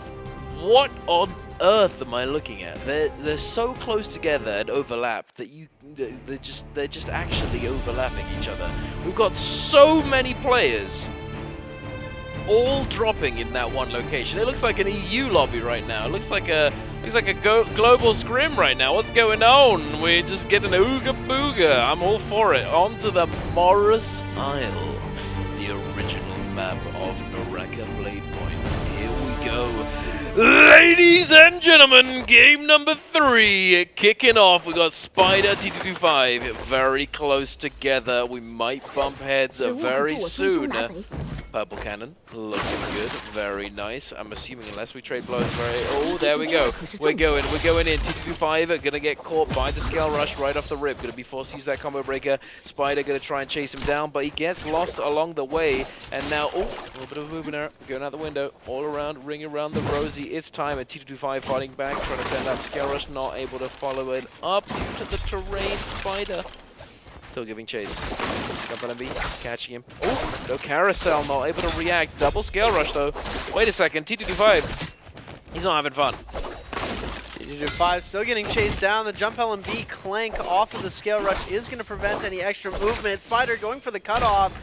Crouch LMB into the 1-2. Crouch LMB into the 1-2 again. Goes for the 3. The catch is going to come through. Ability invested. Spider going to do a good job of dodging. 1.0 released. Delayed parry there isn't going to connect, but the damage doesn't either. Jump LMB coming through. One jump LMB, and there we have it. Spider with the first kill of the game. Bajin is going to go down to Lexin actually on the back end. Frostivus now facing off against Lexin himself. F-ability invested. Lexin sent back to the Soul Altar very quickly as well. Frostivus picking up his first kill of the game. Lexin getting one on the board as well as Bajin gets sent back to the Soul Altar alongside Lexin. Chen has himself an elimination, and I believe Wufong might have gotten himself, but Wufong did get himself an elimination as well. Wufong with the purple armor, very nice. Has committed his ultimate, that's why he's receiving all this aggression from GG's Chen here. He's happy to send it, even though he's at a disadvantage in terms of that armor rarity. He has his ultimate ready to go. Wufong does make it over to Celestra. He is going to be able to utilize all of these buildings in this urban area. Oh, wait a minute. Oh, we're out of there. Sends out the Wisp. Going to be able to make it to the window. Scale Rush in. No armor swaps. And ideally, he doesn't want to have to armor swap. So as to know that no one will be able to pick up his purple armor. Where are we going? We turning around? No? Okay. He's only got 4 I'm a little bit grapples confused left. by this kiting path right now. He's like, slide. To the left. Slide uppercut for no reason. Slide to the right. Yeah. Crisscross. Here we go. BB's Frostivus, purple dual blades in a hand. Going to be facing off against Sons of Tryhard. Tryhard sending in a couple of musket shots over to the Kylan's way. Tryhard with no ultimate available. Lipo as well. Very close to having ultimate. 1-2 is going to come out for GG Chen. The parry in synchronicity. And then we're going to see the slash coming through. Frostivus does have that F ability there. Available. Nice catch going to come through. Combo break invested. Frostivus is going to be able to ult in time. Dodging all of those slashes. Able to hold on to the Keeling Guard for a little bit of extra time. Which is going to bode very well for him. Since he now is going to pop it. We're going to see ultimate getting released. Oh my goodness. Frostivus could get cooked here. Who's going to get the kill? Coming through is GG's Chen with the elimination, but Frostivus, or Tryhard gets the bloom. Lipo getting up the elimination on GG's Chen, and now Tryhard and Lipo going head to head. Water wheel potential in play here. So we are going to see the 1-2 coming out. Tryhard losing a lot of HP here. Gets the 1-2. He's going to try and go for the overhold. Jump LMB. Tryhard incredibly low. Pop that ult. 1-2 coming through. F ability pop to try and avoid any extra damage. Tryhard. Oh my goodness, what a Scale Rush. Ultimate now invested. Tryhard going to need that ult for himself as well. Impale going to come out right away. Beautiful Enor play coming out from Lipo here. As we are going to see now getting the Voltasphere, and he's just going to get out of there. Oh my goodness, movement error from Lipo. Movement error again from Lipo, allowing Tryhard to get the reset. Lipo is just going to have to back off this. That was highly unfortunate. Tryhard, it's hard to break that muscle memory right there.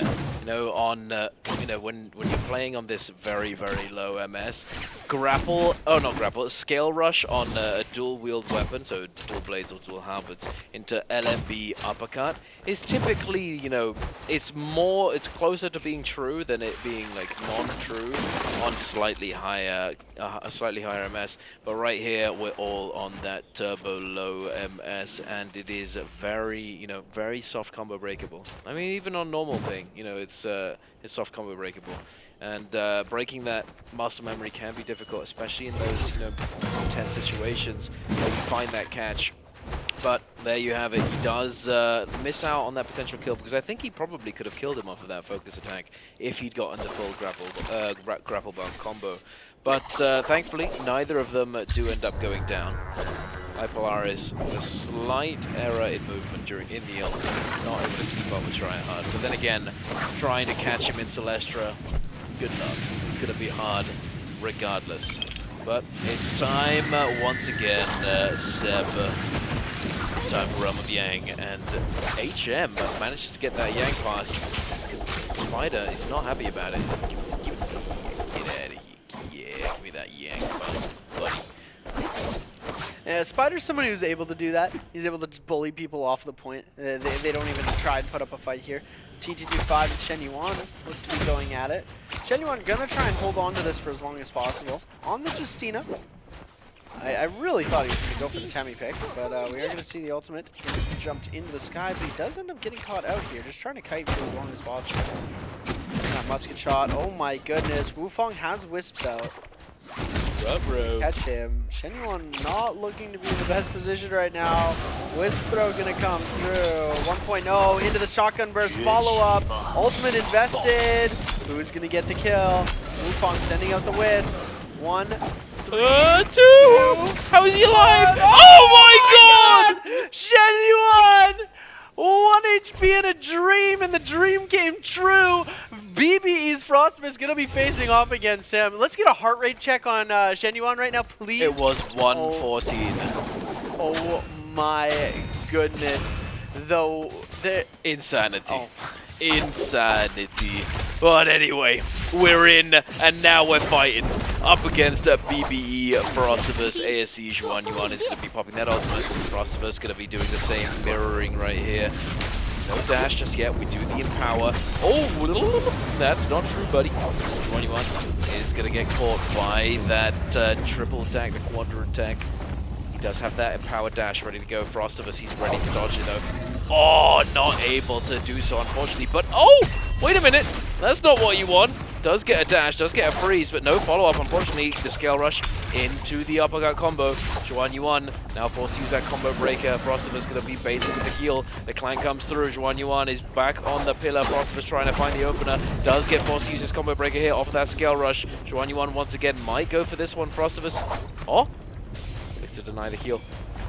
Zhuan Yuan with the threat of that spear scale rush, the 1-hold-2 textbook beautiful. Zhuan Yuan takes him down, and now looking at the kill feed, it looks as though Spider takes down Bajin, TTP5 takes down Tryhard, and then Polaris takes down Zeldinct. All of the realms of Yang concluding almost simultaneously. Wow, we are oh my goodness. It's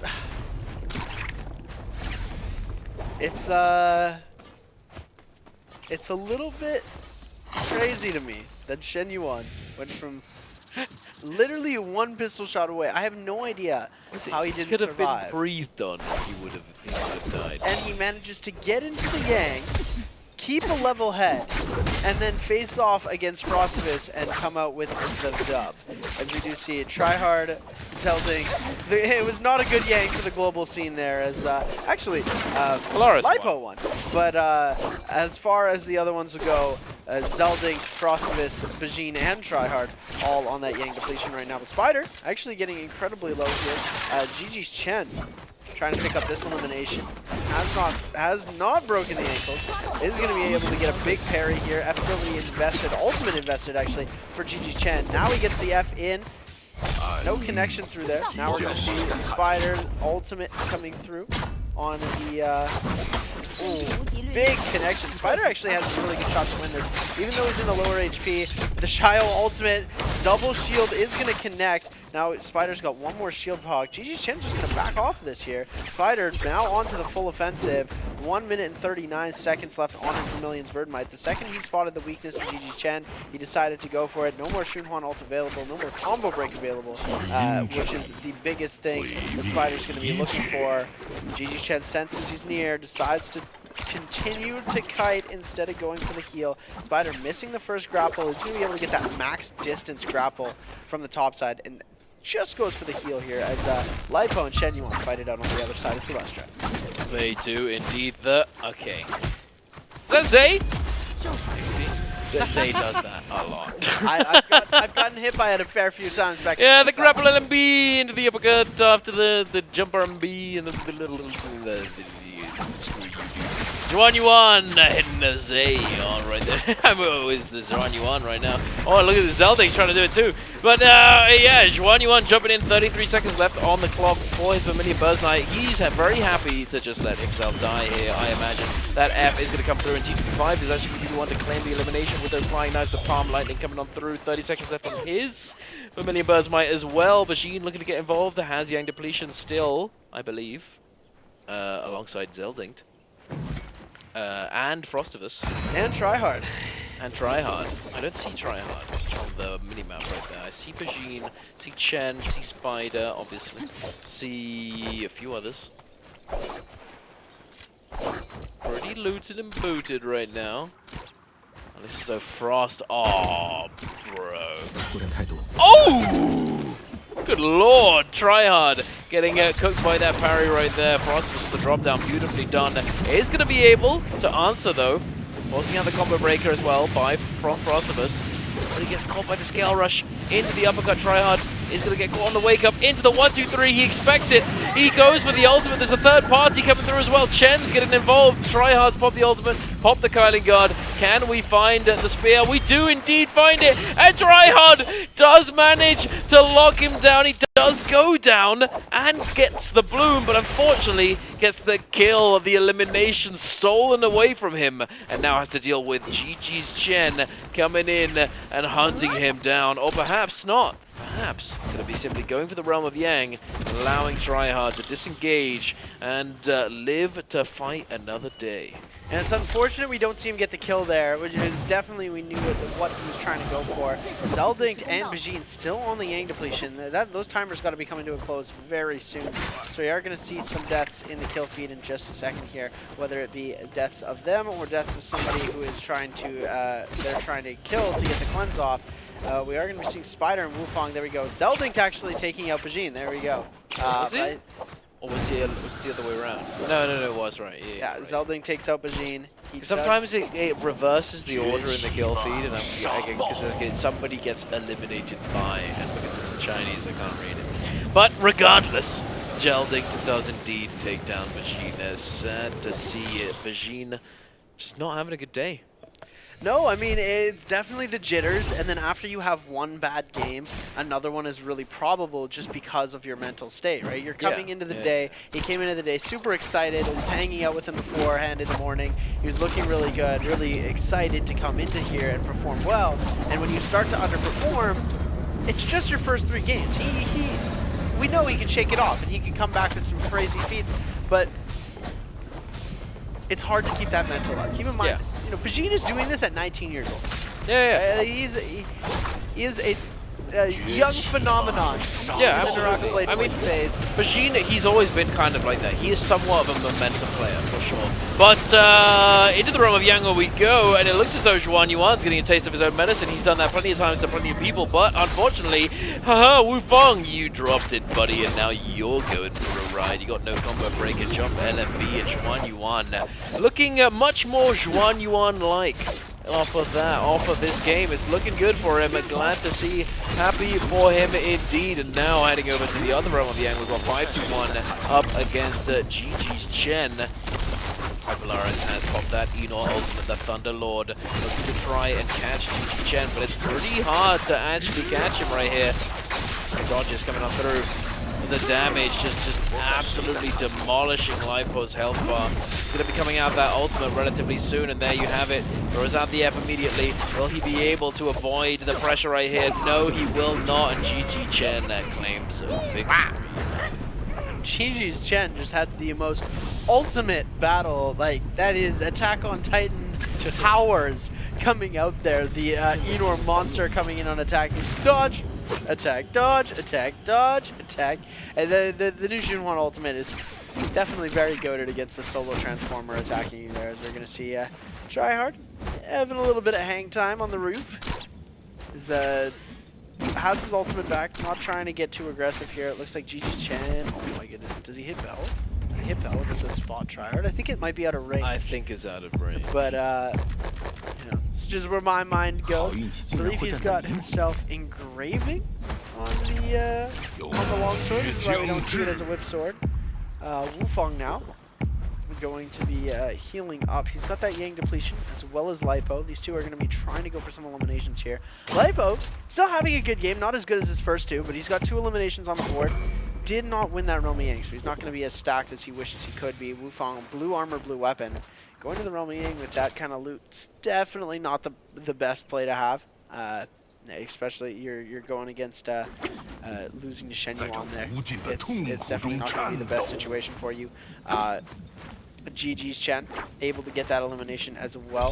Putting Lipo onto that Yang depletion it's a good spot for him, because GG Chen, you know, not having a good first couple of games, he's finally climbed himself up into 14th place overall. So he's getting back up there.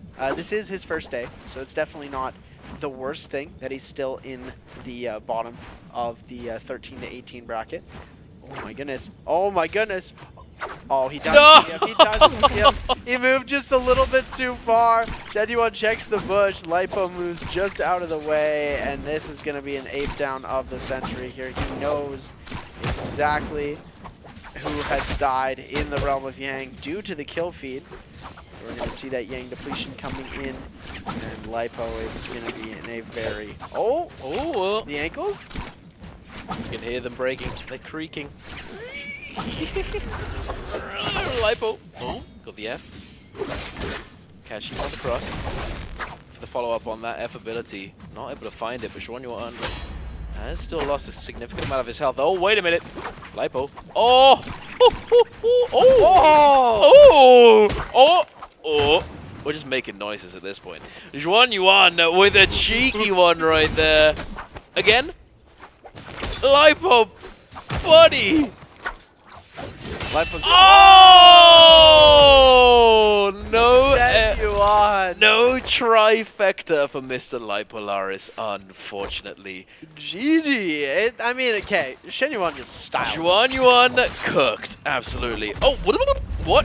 Okay, just forget about that. That was visual bug. GG's Chen. Oh, he's going for a ride. Wait. Oh. Palm Lightning, he did do 5 with the kill steal. Oh my goodness, that was an interesting combo. Too happy. That was a fun combo. It was the I like that one. Into the carousel, downhill, engraving coming up from GG Chen here. I thought he was just going to go for the normal grapple bomb, uppercut, over and over it. Because the Longsword Infinite did used to exist. You could do it on flat terrain back in the day, but it's no longer possible, obviously, not for a long time. But you can still do it going downhill. That's what I thought he was going for. But instead, he goes for grapple bump into dodge LMB, sprinting LMB into carousel, which would have been a lot of damage as well, but... He goes RMB LMB carousel. No, he went RMB... No, wait, we're both wrong. Went RMB into dodge LMB carousel. That's what he did, I think. Yeah, that's what I just said, no? No. Oh. You said RMB carousel. Which I said RMB and then RMB carousel. RMB and then LMB. Oh, okay. Semantics, whatever. I thought he did a move with the sword and killed him. He did a thing and he did it good, and then TT25 did the better and then stole the kill. Palm Lightning. Yes. Palm Lightning. Yeah, and now Xuan Yuan is very, very alpha, just standing there out in the open with Tuna, tuning up, getting ready for that Spirit Well that is about to pop very, very soon. Hard stop for there. He always does this. Flexing. He always does this. He always flexes. He loves to do it. He is such a cheeky one, this guy. Shenyuan's the bad boy with the heart of gold, you know? He's just flexing on everybody else. Look at that loadout. He just drops the gold weapons. He's like, oh, if broadcasters watching me right now, if they're watching somebody else, look at this. Look at this. You want flying knives? I got gold ones. You want nunchucks? I got gold ones. You want something else? I got heart stopper. I got anything you want. I got it. He's like... He's just telling it. I think he's just a flex, but it's actually kind of a good thing. Like early 2000s Drake. It makes sense for him to do this though, because it's like he's showing off that he has all these gold weapons, which means that he either has a lot of kills, or because he killed so many people in Yang, or he was able to kill so many people who went Yang. Oh, it's psychological warfare. I see. Now he's getting both Spirit Wells for absolutely free because he just flexed on everybody else. Yeah. So it pays to be rich with gold weapons. All you got to do is just flex on everybody, and you're able to claim both Spirit Wells for free. Wow. That's amazing. Shenyuan going to be able to get himself 2 gold armor swaps. He has... Oh, Duncan. Duncan, do you see it? I saw it. You saw it? The gold greatsword? I saw it. Yes. I don't think he's going to pick it up. I mean, the thing is, though, that being said, Justina Greatsword has been seeing quite a lot of popularity, simply because the Greatsword LMB focus is the highest damaging focus attack. It is! I'm not even memeing, by the way. I'm not even memeing. This is actually a... Uh-oh. Try hard. I scoped. Oh. Oh, and Zelding takes it 1 HP on Tryon, and he gets the Bloom? No way. Bloom stolen away. Tryhard still in the Yang depletion. GG's Chen as well with the Yang depletion. T225 going to be trying to claim that. Oh, ultimate. Okay. I was going to say for a second there. We are going to see the dazzles coming out. He just needs to hold on to this for a little bit longer. There we go. We see it, but he doesn't gain that ultimate back like you do when you capture the Spirit Well. Capturing the flag is not going to give you that same luxury. He is going to get the health back, but no ultimate regain as he's going to jump back over here. Now these players are going to know this, and the players that were chasing him down before are going to be hungry for that elimination. Even though he's cleansed, he is going to could be unsafe, in a lot of trouble here. GG Chen, Spider, and HM still the ones in need of cleansing. T225 taking a lot of damage right now from the Shunhuan F ability. We're going to see that red tone coming up from Shenyuan, sending it flying. T225 going to get hit by the meter dump. Zelding in the back end going to steal the elimination. Who got the Bloom? I think it might have been Shenyuan. T225 going to be fully eliminated here. Shenyuan gets the Bloom. Spider has the Bloom as well. GG Chen on Yang depletion. We can't see JL's HM's status of Yang depletion, but if he does, oh, there we go, 54 seconds. He is on the Yang depletion. Production's listening to me. Oh my goodness. we see them on, we see JL's HM go for the jump LMP onto Zelding. The 1-2-3 release into the pistol shot. Oh, big F ability to avoid any punish damage on that 0.9 release. That was a little bit cheeky. Tried to get away with it. HM said no way. And HM still needs this kill. 30 seconds left, otherwise he goes out. Yeah, he needs to make it happen right now. Zelding is now being forced to use his ultimate as well. He's going to try and kite away. Recognizes the desperation coming out from HM. The ult F is going to get thrown out. Not going to be able to get the confirmation though. HM does get knocked away by something. What's going on? Wait, what just happened? I don't know what just happened. Oh, Shenyuan's there.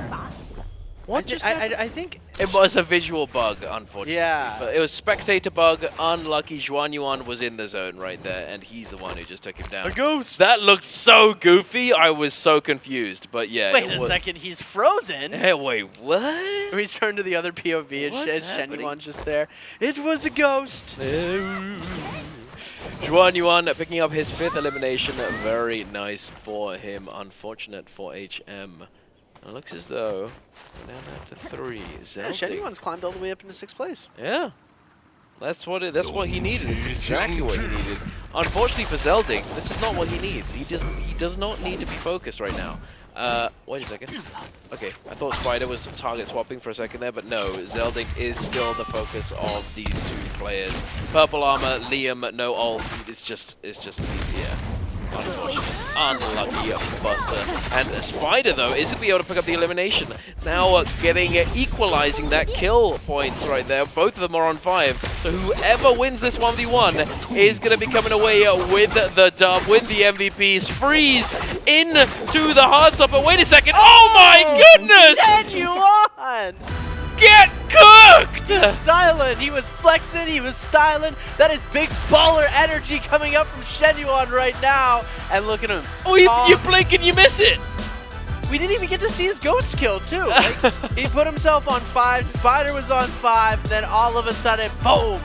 Big dog ballin' energy coming out from the Shen Yuan himself. Playing Tarka, what a boss move. Going to the Justina next and having a phenomenal MVP. SR Spider going to be taking that second place. But ASC Shen Yuan getting himself the MVP for game number 3. Yeah, I mean, I think he's looking around. He's like, I won, right? Yeah. Yeah? Won. Yeah. Okay, can I go? Yeah, yeah. No. I gotta go. I gotta go juice up again. I gotta get that energy back in, because now, momentum. Can Juan Yuan carry this momentum forwards? Can he take it into the second half of the day is the question. Because he still needs quite a ways to go to be comfortable. Because today, ladies and gentlemen, is all about qualification. We need to be, especially for quite a few players who have already played today. You know, they've played already the first day, and then Group B. It's pretty rough if we don't manage to get a good second day, because then you're cooked and you don't manage to stick around in this tournament, and that's what you want after all. There are some who are playing for the first time today, so they, you know, Bajin, try hard.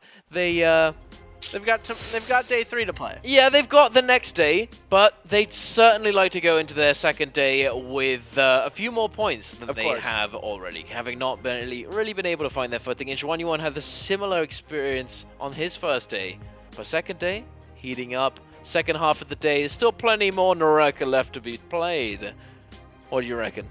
I mean, I reckon that we're going to see a lot more coming out from these players. After 3 games, they're going to be able to get a bit of a longer break, and now they're going to heat up. They're going to be able to come through. And yeah, Bajin had a very rough go of it. No points in the first 3 games. Tryhard with, you know, a few points, right? He's able to get a couple of kills, keep the momentum up, but not really getting to that level where he was finishing top 5, getting 5 or 6 eliminations.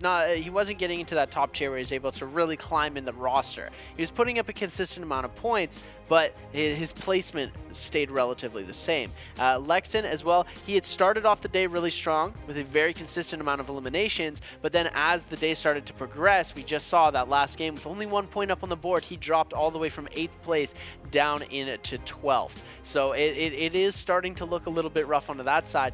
I really hope that we can see a little bit more coming up from Lexon. Lexon is locked in for those first 2 games. The third one, a little bit less points coming out there, but it is definitely looking like we're going to be able to put some more up here. Taking a look at the scoreboard again, we're going to be seeing up on the top side, Shen Yuan 10.2, Spider with 7, Zeldink with 5.5, tied with Chen for 3rd. 5th place is going to go to T225 with 4. 2.5 for Lipo, 1.5 for Wufang, Frostivus, Lexon, and HM with 1. Tryhard with the 0.5.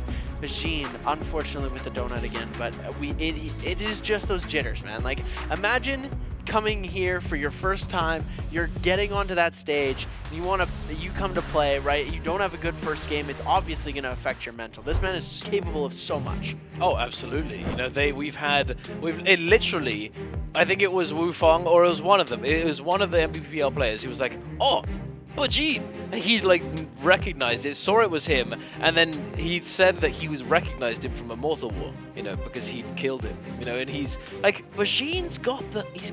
He just needs talent. He needs the momentum. He needs to just get locked in, as do a lot of these players. Spider, pretty solid so far, 16 points off of 3 games. Let's hope for his sake that he's able to continue along that path. Zeldink, Looking all right, not too shabby, especially considering that this is his second day and he kind of needs to be up there. Top 6 right now. Mike has played the first day, not playing today, neither is Verse, but we've got Zhuan Yuan, Wu Fong, Frost, and T225 all in that top 6 right now. Solid recovery from Zhuan Yuan. Yeah, more points in 3 games than he got in 6 games on the first day. Yeah, it was looking really good. Frostmas as well, keeping himself up on the top of that leaderboard. Verse with the 34 points in one day, just absolutely insane, still in 3rd place. And let's take a look at some of the highlights from this early game brought to you by China Unicom. We see Lexin getting the Roar elimination. He does steal the Soul Bloom, then Frostmas with the parry is going to be able to come in. That purple weapon parry early game with no melee resist. Jade's going to do so much damage. F into R&B, and there's the catch for the win there. Shenyuan, oh my goodness, this was the biggest play of the game. Look at this, 1 HP, 1 HP. He gets ulted on, he gets hit with the repeating crossbow and a wisp, jumps through, 3, 2, he gets knocked around, and then manages to find his way. Yeah, look at him, look at him. There's Whoa! Did you see that? Did you see that? Who's watching me? Who's watching me? Look at this. Referee, come check this out. Look at how bad these guys are. Oh. They can't even kill me on 1 HP. Lipo getting parried there. Definitely not too happy about that one. Tryhard getting eliminated here, but Spider not getting the kill. Zelding able to steal that, so it's a dub for Global. And then he steals this one too. Yeah, boom, on to T225. And then this was the invisible kill. Yeah. He gets caught by this, and then ults. Okay. Yeah, it's a beautiful elimination, and then turns the Heartstopper around, so Spider can F out of it because he's silenced. Steals the Bloom to get an extra ultimate charge right after he ults. Goes into the guaranteed freeze. Uppercut. Grapple bump. 1, 2. Oh, the musket shot finisher is so beautiful. Absolutely locked in. ASC Shenyuan. Looking very, very strong there on the Justina. I was questioning the pick. I'm not going to lie. I was like, why aren't we doing Temmie here? You're the best Temmie in the world. Yeah. Why are we not on Temmie? I've never seen you play Justina before. I mean, I probably have, but I don't remember seeing you do well on Justina. And there we go. No hesitation. MVP board. Oh, this song is such a banger, dude. 17.5 thousand damage, 6 eliminations, Spear, Nunchucks, and Flying Knives taking the majority. Skyforce, Assault Smolder, Heartstopper, Tune-Up, Poison Splash, and Advance Heal. That's a loadout. A lot of health Jades and a little bit of attack. No melee resist at all. Overcapped on health, by the way. Really? Yeah. 4 is the cap. He has 5. Yeah. Wow. I mean, work for him. To be honest, though, they're all goated Jades. I mean, you can do without Poison Splash. That's about it, right? No, but here's the thing. Poison Splash is kind of good and competitive, because if it does happen to get to endgame, and you do die, and then the Poison Splash affects a load of people, you could potentially get a whole bunch of kills. Fair enough. Ladies and gentlemen, one thing we are going to splash on over to is an interview, and we'll be right back after this. Take care, guys. Ladies and gentlemen, welcome to Post Game Interview. This is Jaeger, and now I'm standing here with our player. Like to say hello to our audience. 来吧，先和观众朋友们打招呼吧。Hello， 大家好，我是 ASE 的轩辕。欢迎轩辕来到我们的赛后采访。哇，真的 excellent performance, I would like to say， 今天真的非常非常的精彩。那首先要先来问一下轩辕，刚才那一波进回阳镜之前，真的我们都为你捏了把汗。So I would like to talk about in the matches like before you enter into the realm of young. It's really like we are so serious, you know, so nervous for you. And I would like to know, so what are you thinking about at that time and how's your feeling? 那问一下，当时在丝血又是被大家在追击的那个时候，心里面到底在想什么？我来不及想吧，我更多的是想活着。其实也是一个下意识的反应和操作，终于让自己也是进到了这个回阳镜，并且拿下这把天选，是不是 ？Okay, so for me, actually at that time, I really not like think a lot at that time because you know it's really like sudden in a moment, and for me more is like just the reaction at that time, and more I think about is I really want to live to the end in the game. 好的，我们也来看一下今天的题目是什么。Okay, let's move on to next part. Answer for treasure. 好，我们来看一下今天的题目。So now we can see the question is how many kills did ASE 轩辕 get in Game 3？ 这道题目呢是在刚才这把比赛当中，轩辕拿下了多少个击败？哎，又要说回今天的比赛。So let's talk back to the matches because we know like compare with the day one, you like really change a lot. Especially is your psychology. So I would like to know so how you just adjust like few more days. 那特别想知道一下，其实我们可以看到第一天其实轩辕的这个表现，哎，自己可能也会觉得有点不尽如人意啊。但是在一天的休整之后，其实调整的非常快，而且整个状态非常的棒。自己在这个休息的时间是怎么去进行了一个调节和调整呢？多睡觉，少瞎想。多睡觉，这对吗？我以为你会去多多的去练习，没有昨天晚上想着我赶紧去练一下天人，保持一下手感吗？天人的话每天都是必练的，就是少让自己动那些坏脑筋嘛，就是老想其他的，比赛之外的事。其实我觉得这想法真的非常的好。So for me, I think not like think too much, like not qualify, not like according with the matches, related to the matches. And for me, like sleep more and rest well is a good way to like adjust my psychology. 哎，其实我觉得轩辕说的很对啊，我觉得其实我们的选手们真的都应该向你这点应该向你多学习，在比赛之外的时候，其实让自己好好调整好，恢复到一个好的心态和状态，非常非常的重要。那我们也来准备给我们的观众朋友们送出福利了。Are you ready? We are going to counting the number. 那我们准备要倒数英文说一个3、2、1，好不好 ？OK， 来 ，please。3、2、1。Screenshot. OK, let's find out the correct answer. 也有请轩辕给我们公布一下这道题的正确答案是哪个？正确答案是 C。Yeah, the correct answer is C. And congratulations, oh lucky guy, and also congratulations, you got MVP. 我还是要再次恭喜一下轩辕，真的刚才这把表现非常非常精彩。Okay, at last, because we know it's the Jacob, and I would like to know because you know we like fighting with our NBPR players every day, and for like this time, any like our players from other region really like amazing you and like how you comment on. For example, Polaris. 那我们知道，其实平时可能跟 NBPR 的选手们已经打惯了，但毕竟这个是节杯，来到了一个有那么多外卡的兄弟们一起参与当中的战争当中，有没有哪个外卡的选手给你就是留下特别深刻的印象，或者真的惊艳到了你呢？北极星吧，北极星很厉害。Okay, so for me, I think it's the Polaris. Polaris really strong today. 好的，再次感谢轩辕来到我们今天的采访。我还是要再说轩辕这个状态非常的棒，保持下去，我们期待你的表现。Okay, let's looking forward to the rest of game and thank you for today's interview. And we will take a break and be right back later.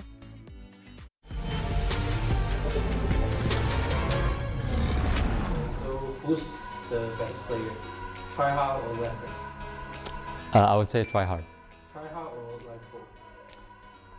That's a bit tough, but maybe try hard. Try hard or go serious? I have to say myself. You or Junior? Me. You or Verse? That has to be decided in the match. I can't really say, but for now, maybe Verse. Verse or Spider? Verse. Verse or Mike? Verse. Hello guys, I'm Lexan. I'm the EU representative of JCup and I'm going to compete here today. Unfortunately, we had no experience playing against the best of the Chinese players. However, I prepared a lot of strategies, I prepared a lot mechanically, so I do think I have a chance for it, but we need to see how it goes in practice. From other players in JCup, I would say Verse, Mike and Spider are the strongest. But I'm also a little bit afraid of Shenyuan and T225. They can always surprise everyone. Still, there is quite a lot of underdogs we don't know much about, so I'm really looking forward to competing against them. My goal is to play in the lamest way possible and kill all the Chinese pros in the most safe and optimal way. I don't plan to 1v1 them straight up. I don't want to have fair fights. I want to win.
接流。黄浦江水潮起潮落，有人引入尘烟，空留青史几行；有人屹立不倒，镇江河日月。世人称他们为绝代双骄。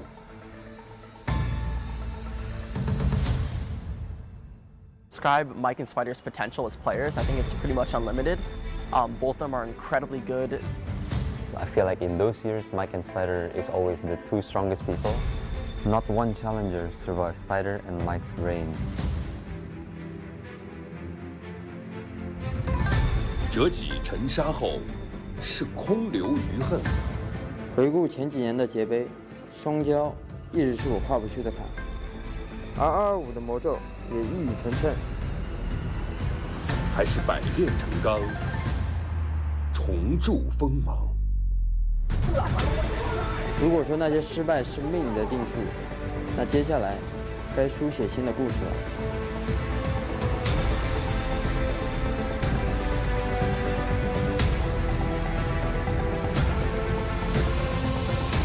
นี่เป็นครั้งที่5แล้วที่ได้มาแข่งเจครับผมจะพยายามให้มากที่สุด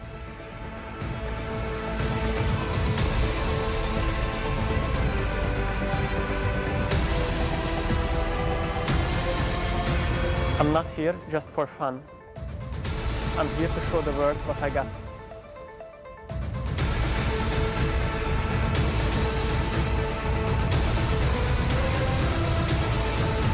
过去几年我错过了很多，今年会是我证明自己的一年。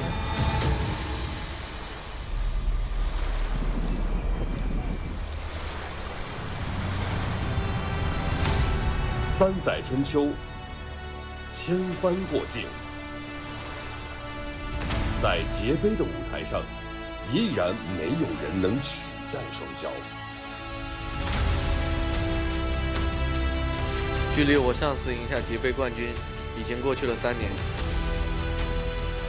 3年里，我学会了很多，怎么输，怎么赢。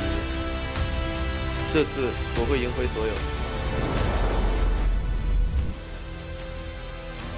我知道很多人在期待我的失败，但是我会向他们证明，为什么我是用血最高的山。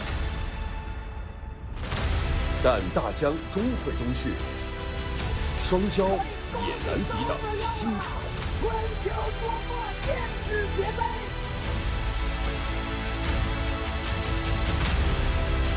我会彻底结束双骄的统治。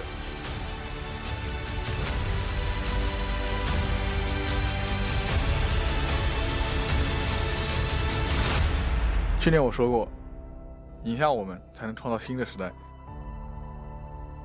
你能做到吗？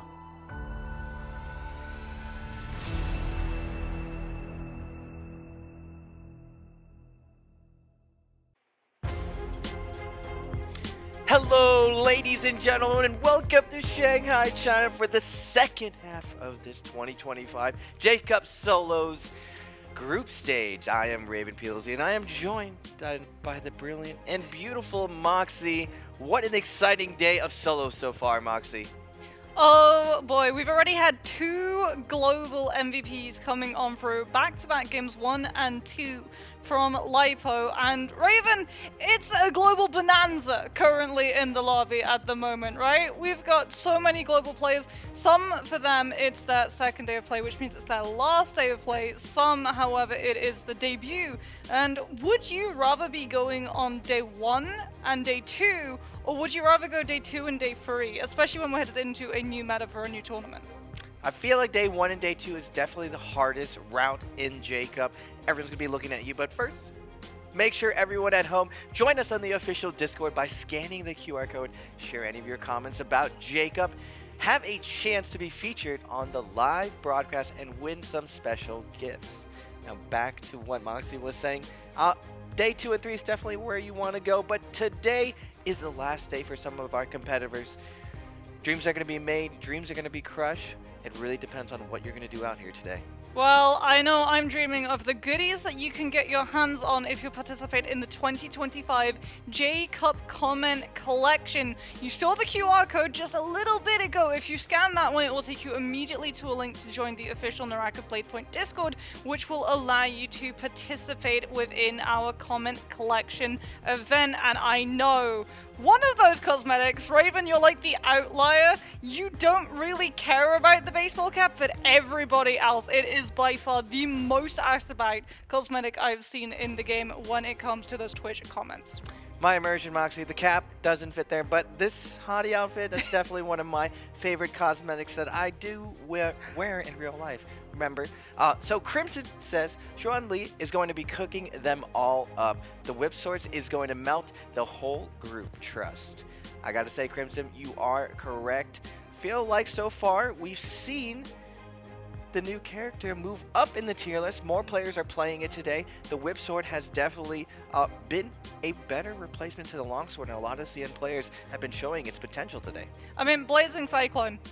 Blazing Cyclone does quite literally melt the competition. But speaking about competition, it's Dooney coming on through with their Discord comment saying Lexin and Bijin are going to make EU proud. As we talked about, global players are out and about in the lobby, and we have both Lexin and Bijin going head-to-head. Sometimes quite literally, we got to see them face off 1 versus 1 when we headed on over to Pedora, and that will likely continue as we move into the second half of the day. For Bijin, it's his debut day. For Lexin, however, it's all cards on the table right now. He has 3 more games to try and get as high a score as possible to be able to qualify into those top 12 players and make it all the way to the grand finals in Shenzhen. As we can have a look and see what's up for grabs. Even if you're not participating in the lobbies, you can still be participating in the Twitch stream with your account linked to make sure that you're getting these daily drops. Now, if you're wondering why is the icon all the same, it's because this is a currency that you're going to be able to receive. If you follow along, you'll be able to have those currencies stacking up every single day. You can get your hands on 3 of them to take into the game and exchange them and redeem for some of those cosmetics. And if you watch the grand finals, you'll be able to get your hands on those exclusive drops as well, with the mighty Quake J-Cup avatar icon, which isn't just shiny, it's also animated as well. Oh, so shiny. Now, ladies and gentlemen, who is the ultimate caster we're going to be going today during the 2025 J-Cup? Casters will be competing, answering one of these daily questions to earn a flower. The final winner will be able to claim a prestigious ultimate caster title and score an amazing lucky grand prize. It's a pretty mean question today as well, Raven. I was talking with the other casters. Probably the worst question you could possibly ask me today is which of the 2 players will earn higher points on the solo day 2? Is it A, BWG's Bijin, or B, Sun's Tryhard? Now, for me personally, both of these players are very, very close to me and dear friends of mine, and I've always told them I don't really have favorites. So for them today, I will be tossing the coin of who I will choose. Wait, no, you didn't say who's heads, who's tails. Tryhards will be heads and Bijin will be tails. And it is heads, so I will be going with Tryhard, but I do show my support to Bijin as well, and I know he didn't have the same start at Morris this year, so he's still in it. He still has 9 more rounds, and I do think he'll be able to bring this back. Okay, I'm gonna go with Tryhard as well. And I mean, we're second shift today, Raven, so we get a little bit of an advantage. We get to see the first 3 games to see who exactly is going to be leading in terms of those points, and that is why I'm going with Tryhard, simply because he's currently higher in the leaderboard. But I am sending all of the support to Bijin's way, as well as I know Dunk is going to be as well, given the fact that I believe he's the only one who went with Bijin. So this could be the moment where the casters get split, as we've tied. We all got the questions both the day before and the first day of J-Cup correct. So this could be where the rest of us 3 start pulling ahead. Very, very true, Moxie. Now, Today has been a story of dark horses, though. Shen Yuan also had a very poor day. He just showed up today and did get an MVP this last round. Lipo, definitely not a favorite at all. A huge dark horse, and out of the gate, just getting either very, very lucky or just being in the right place at the right time, making his own luck and getting back-to-back MVPs. I don't think anyone would have expected Lipo to grab the first 2 MVPs. I mean, there was extra damage done, especially on that second MVP, where it cuts back to his camera after he wins another 1v1 in those last 2-player survival situations against T25, and he actually, the MVP pose that he chooses to do is essentially 225's own pose that he is known for, where he's got the fingers up and down to be able to count the 225. If you've ever wondered what exactly the pose that 225 is doing in all of his player images, that's what it actually represents. As we can have a look and see the player cams. Soon we're going to get to see the heartbeats as well per minute, so we're going to be able to track who is keeping their cool and who is potentially crumbling under the pressure. As Spider showing off the full gamer tape on the hand now that we have flying knives in the game, which means that you don't have that full on target lock the way that other melee weapons do. You really do have to be able to aim it, and that is going to be putting a lot more stress and pressure on your wrists. So taping on up is going to keep those muscles nice and secure. Yeah, the gamer tape, Spider, Arana, both extremely powerful in this. I was wondering where this tape exists, Moxie. I want a little bit for myself to see if there is power in the gamer tape that these gentlemen are using. Moving forward, phases switching up again. Bajine's gonna finally have his chance at the first pick. I've been watching Bajine in the Immortal Wars. A lot of the pro players have recognized him by his Syra, which most of the CN Immortal is just Syra running around. If you don't play Syra, you will get griefed. There is a couple targets running around. There is a little bit of Shuans running around, but it's mainly Syra. So hopefully the tides turn for my man.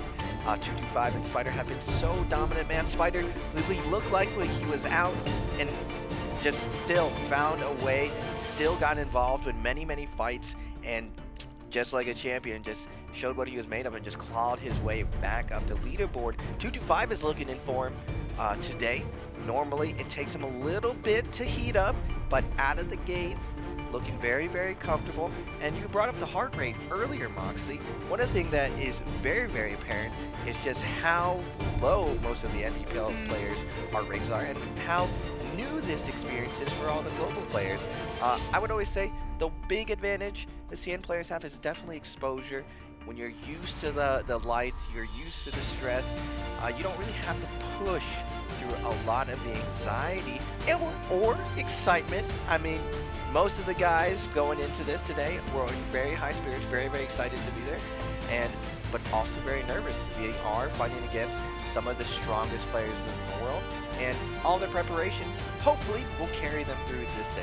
I mean, what was crazy is that we saw Shen Yuan like almost not even make it into the Realm of Yang, that second Realm of Yang, right, where he's literally about 5 HP. He's not in the double digits, and his heart rate per minute, yeah, no, it's still like absolutely level, absolutely cold-blooded as he goes into that Realm of Yang and manages to find that win. So like you said, Raven, that is one of the advantages that a lot of these CN players do have, because they get access to the NARAKA BLADEPOINT Pro League. They're used to these high-pressure situations. It is another day at the office for them, and if you're able to perform in those situations, you can stay level-headed and you can make the right options in these fights. And in solos, it is all about making the correct options and also making sure that you don't fall prey to what your opponent is trying to force you into doing. There's a lot of baiting that's been going on in the 1v1s, especially in terms of that Realm of Yang. And you said Vegeta's known for his Syra. Getting that first pick phase coming on through means that he's going to be able to clean up that hero immediately. And if there's a turning point in a player's game, it is going to be that Syra matchup here. Yeah, Syra hasn't really been winning any of their days. But the reason why Syra has been the first pick for CN is just a Spirit Well situation in endgame. Even if she's not dominating and being able to claim Spirit Well after Realm of Yang, she still can claim the flag very well just because of the mutual destruction. No one really wants to go and challenge her. If multiple people do poke her out, she has a really, really strong ability of trading out her life. That threat of mutual destruction makes people want to stay out. And we are seeing a little bit of a difference in the top 4 pick. Lonnie back up there. CN players still feel like in the early to mid game, Lonnie gets a ton of value, but now we're seeing the strength of the scaling characters, especially dueling characters like Yodo, Akos, Kylan, and Enor. Enor, with his big weakness, we've seen first day, he performed very, very well. Maybe it was the nerves, maybe it was the fact that the lobby was so difficult, but he got a lot more value the first day, but it looks like this second day, he's kind of been struggling to get that momentum. Although, I mean, I got to give it a 225. Yeah. He did play Enor, he did wreck House the first day. Double MVP. He double picked Enor day 1, and you got back-to-back MVPs with the hero selection of it. So I think that could be a huge influence as well, right? We've seen players play the Enor today, but so far we're yet to really see TP5 pick it up and pop up with it. So I would expect, and speaking about expectation and heroes that are attached to a specific player right now, Shen Huan is going to be going on through with his double pick, which no surprise is going to be that Temmie. And I would expect the V2. We've seen the V1 once. Pretty sure it was a misclick, as Lu Feng is going to be locking in that Enor, which means that TP5 is going to have to wait just a little bit longer if he wants to be able to play the Transformer. What will Mr. Tryhard be locking in? The 10th, 11th, and 12th pick is starting to go where the meta is a little bit weaker. It's a little bit more of a comfort pick, personality pick. Shayo's still available, very, very strong. Still, to this day, she only really struggles in claiming the Spirit Well in endgame, but in almost everything else, she does very, very well. She really only has a couple bad matchups inside the Realm of Yang. 225 cycling through everything. I mean, it's either Evaldo or Justina in this spot. You don't think the Taka, you don't think the Grin was a sign of 225 blocking Taka? Gonna pull a genuine Dunkin' Donuts here on the world stage. No. Well, we are looking at Frostmas to possibly pick the Tarka, but I don't know, Moxley. $2,000 is $2,000. We gotta scoop up those MVPs. I know Frostmas has to be a little bit frustrated having that 7 kill and having his MVP yoinked away from Lipo right at the end. Yeah, that scale rush. The scale rush with the heavy weapon was absolutely brutal, because he just went from being in such a good position, Palm Lightning, really good ultimate as well to be able to use as the zone closes onto multiple players, having that heal siphon with the Yodo V1, and all of a sudden, blink and you'll miss it, we just got baseball batted directly into the zone and immediately had to pop our ultimate as 2 players were immediately on top of him, and that's just not a situation that you're going to be able to win, as we're getting ready to head into game number 4, second half of the day. So a lot of these players are already going to be warmed on up. Sometimes it takes a little bit of games for these players to properly hit their stride,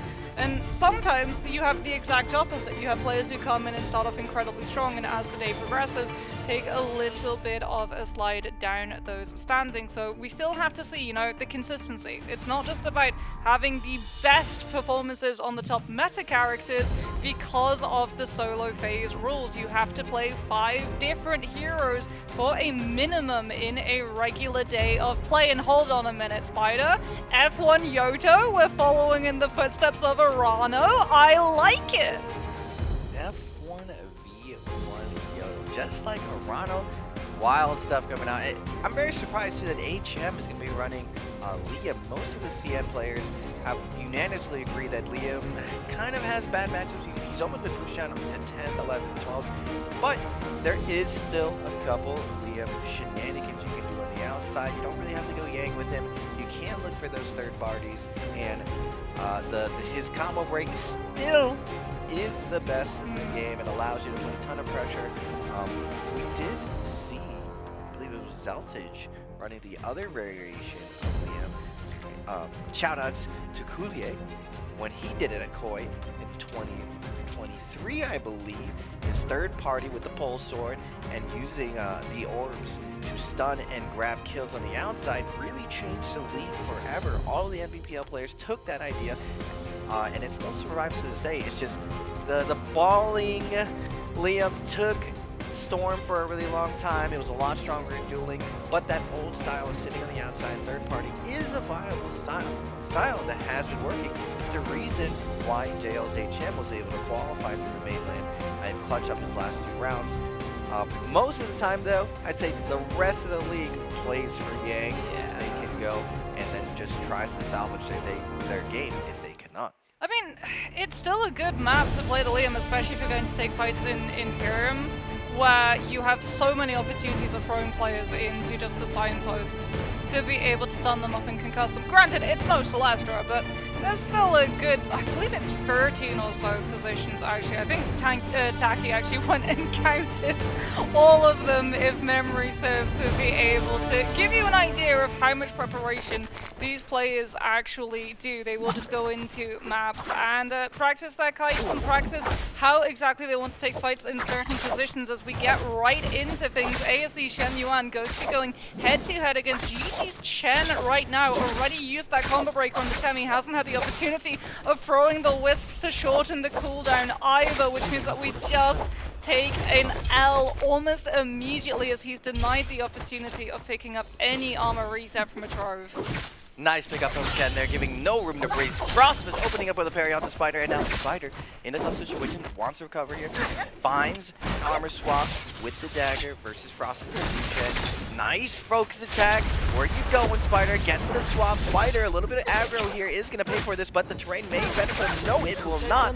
Nice little curve right there from Frostmas to secure the kill with the focus attack. I believe he's about to run into Bajin as well, who was able to find an early elimination and find himself on the leaderboard now. As Chen max distance charge LMV coming out from that longsword into the bow swap to be able to capitalize on the stagger.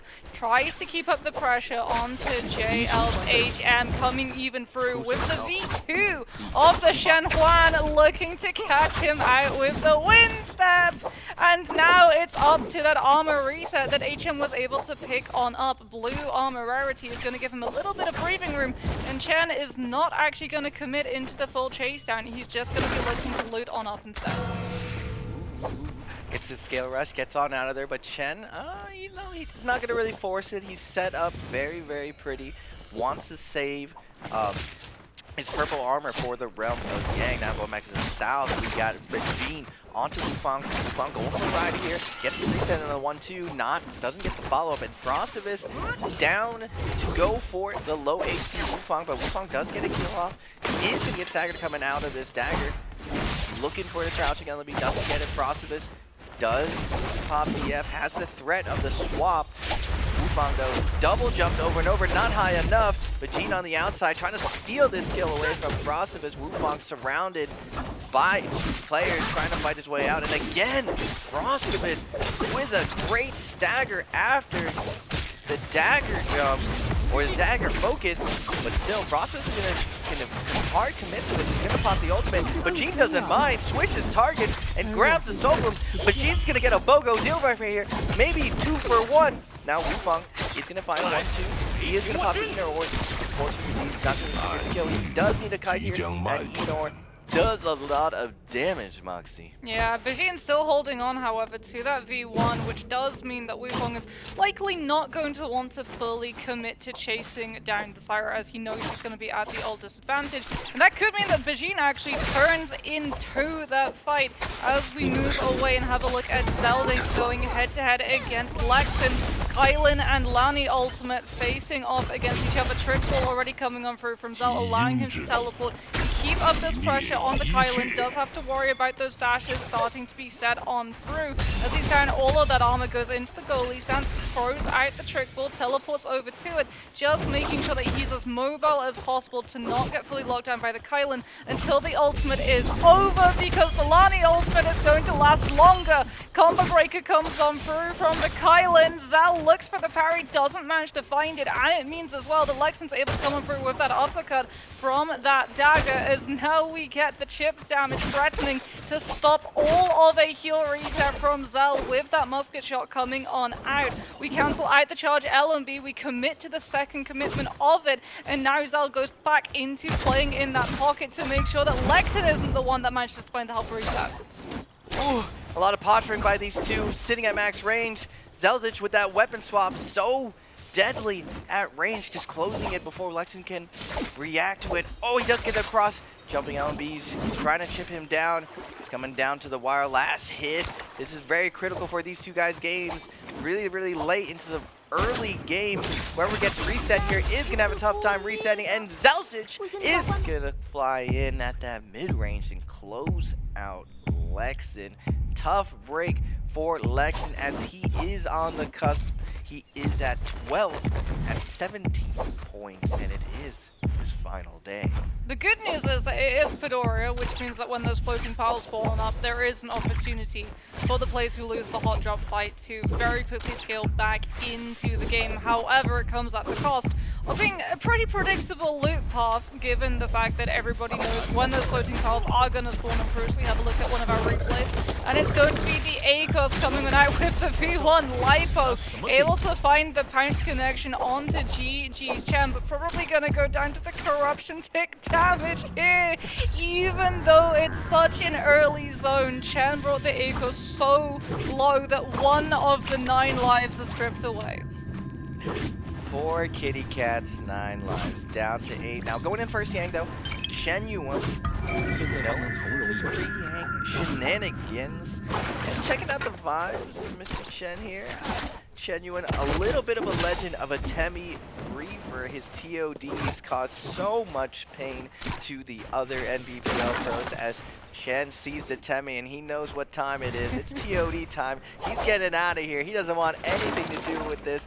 Shen Yuan's like, hey man, I just want to talk. Let's just have a little fun, you know.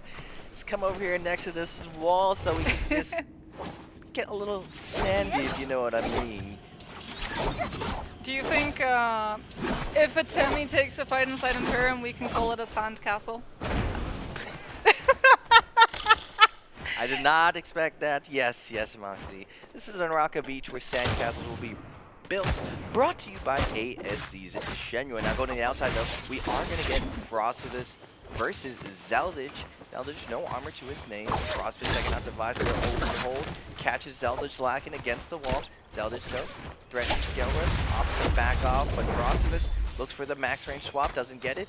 Keeps the threat of distance though, as Zeldich looking for a reset here, trying to get away, but we are gonna go to our realm of Yang, Shenyuan versus JL's HM. Oh boy, Shenyuan's definitely going to be looking for the TOD with the V2, but can he find the opportunity to use it? Dodges the slap on the wake up, as the flying knives to keep up the pressure, goes for the overhold to the LMB and manages to find the opening into it. Now we get the Liam ultimate invested, and the V2 will be able to grab the Temi long enough for a heal to come on through, up into the verticality is thrown so that we can get the maximum amount of follow through damage when the player is still prone, but out comes the V2 now. Shenyuan going to be playing on the outsides of it, blocking all of the opportunity both for that V2 follow through, but also making sure that he can find that health reset as we get the stone form. Is it going to be fully committed? The chip damage with the pistol swap is so strong from Shenyuan. One scale rush connection will be more than enough to find the elimination,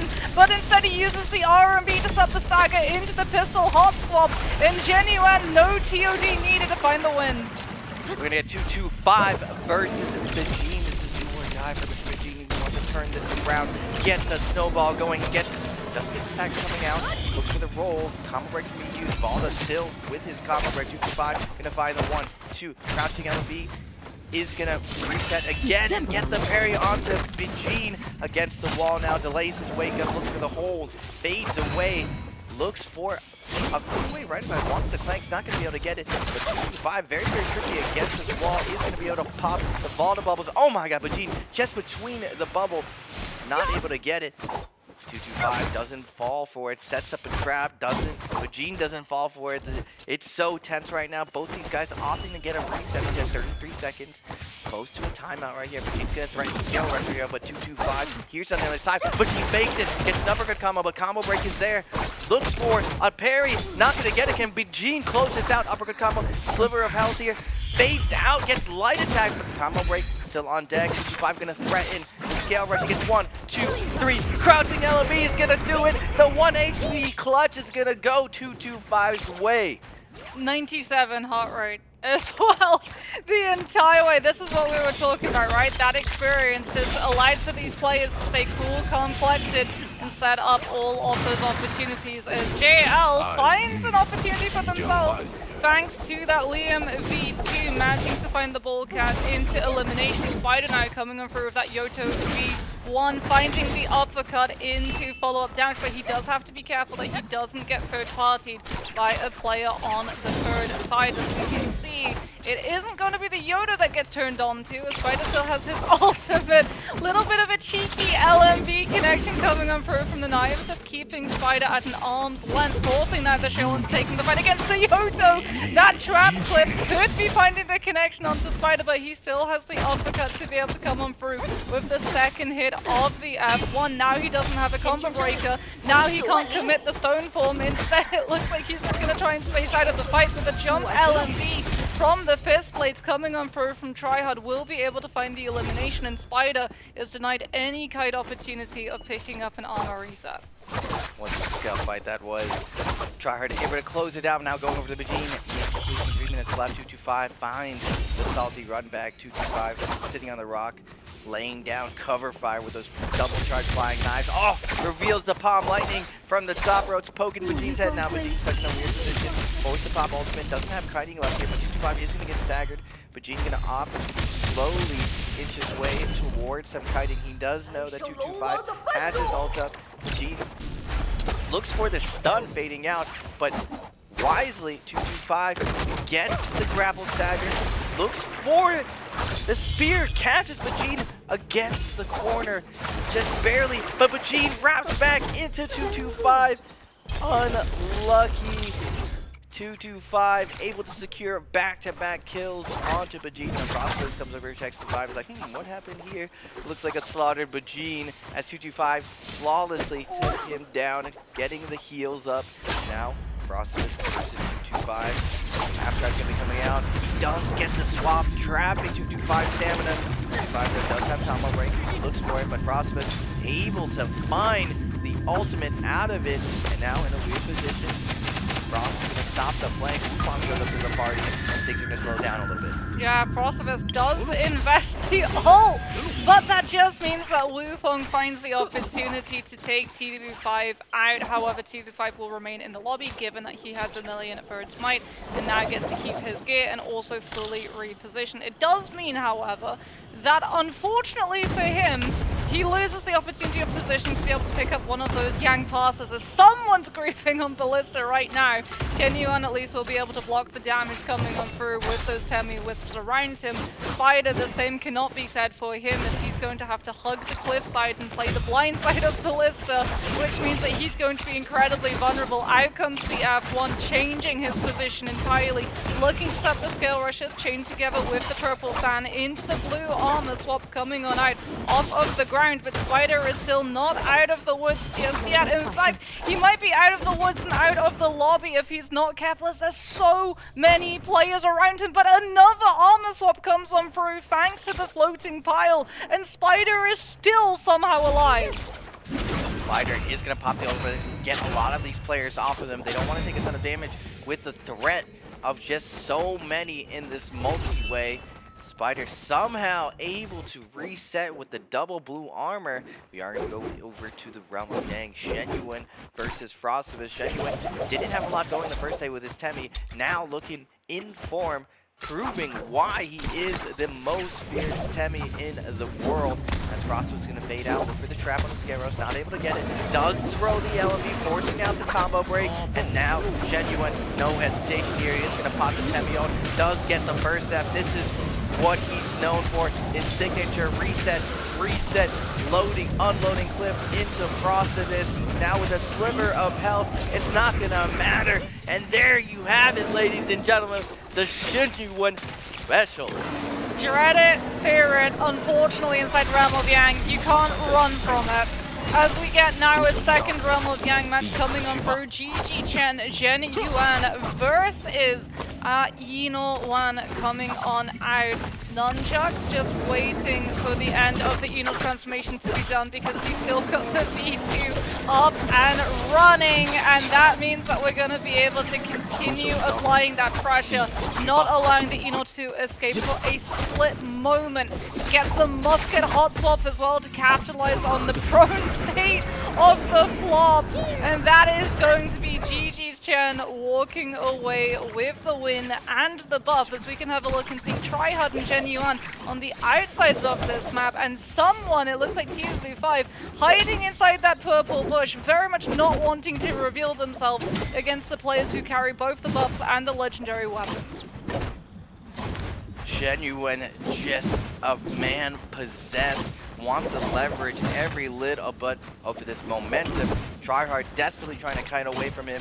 The Wisp floating menacingly, looking for a target to and a drop down, jabbing to Tryhard's back, stripping his armor. He did get a heal off, and now Frostbus showing up, seeing that one player is very, very low. Tryhard does get an armor reset. He is going to rotate around, but his Shadow ult is popped. Blue armor on top of him right here, as 4 players are all sitting waiting to see what Chen Yuan is about to do. Chen is going to join this. Odds are looking grim for Tryhard, as 2 gold armor players are waiting for his ultimate to run out. He is going to be Shadow. Interesting. Going to be able to teleport left and right. Parry's going to come out from Chen Yuan. He is going to launch it towards Tryhard, not being able to land it, but Tryhard stuck against this wall. A little bit of movement error, but this Temi wall might be a curse, or is it a blessing? Multiple players stuck out of it, but everyone sees the desperate Shadow trying to get away as Zhen Yuan picks up his kill, and this momentum. What are we up to? 4 kills for Zhen Yuan. That drop down jabbing, it's so brutal if you're not expecting it, and the armor being stripped is just the immediate green light for every single player in this lobby who's looking for someone a little bit weaker, easier to find those eliminations fast before you get the opportunity of being third-partied, as Zhen Yuan sees all of these players now having rotated away from Ballista base, thinks that he might be able to catch someone out there in the 100-meter range, but I believe everybody has already made sure that they're out of sight, entirely out of range of that one, as they recall what exactly happened on the Ballista of Holoroth on day 1, with Zell being able to pick up so many in one fell swoop, as TV's Wu Fong, afflicted by Yang depletion, having no choice but to go in with this ult and fully commit, trying to find an elimination onto a target that he deems vulnerable enough, and it looks like Spider is the one that he's chosen. That Yodo fully executed, but unfortunately for Wu Fong, if you've got a Transformer ultimate, you can't interact with the body, but hold on a minute. No one else was close enough to grief out the Soul Bloom pickup because Chen was getting griefed by all of the rest of the players in the area. He's so low, Wu Fong's able to drop the ultimate and grab the Bloom and be out of that. Yeah, what a great play by Wu Fong to turn it over, smash him away, and defend his kill. This is Ma Food, as he's able to cleanse and find that Soul Bloom. Wu Fong, though, now very, very low, has to get the white armor swap, moving his way up the stairs, tries to defend his retreat, but he's going to get parried by Frostbus. Flank is going to be coming in by Zhen Yuan again. The Temi Terror finding another kill onto Wu Fong. Frostbus down in a tough position, use that Wu Chen ultimate space, pop some kills, but on the outside though, everyone hungry for some kills. Frostbus trying to find a little bit of peace and quiet as he cuts noise.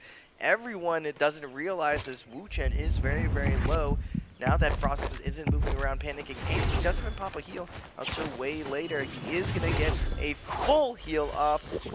What a play from Frostbus, and we are going to 7 players to this endgame. Probably the most stacked endgame we've seen so far, Moxie. First day, only like 3 or 4 players were making every single endgame. Is that Mortal Defiance? This is Zhen Yuan rocking 2 legendary weapons, one of which being Great Sword. An Immortal Defiance. This Temmie is going to be absolutely stacked when it comes to control of the buffs.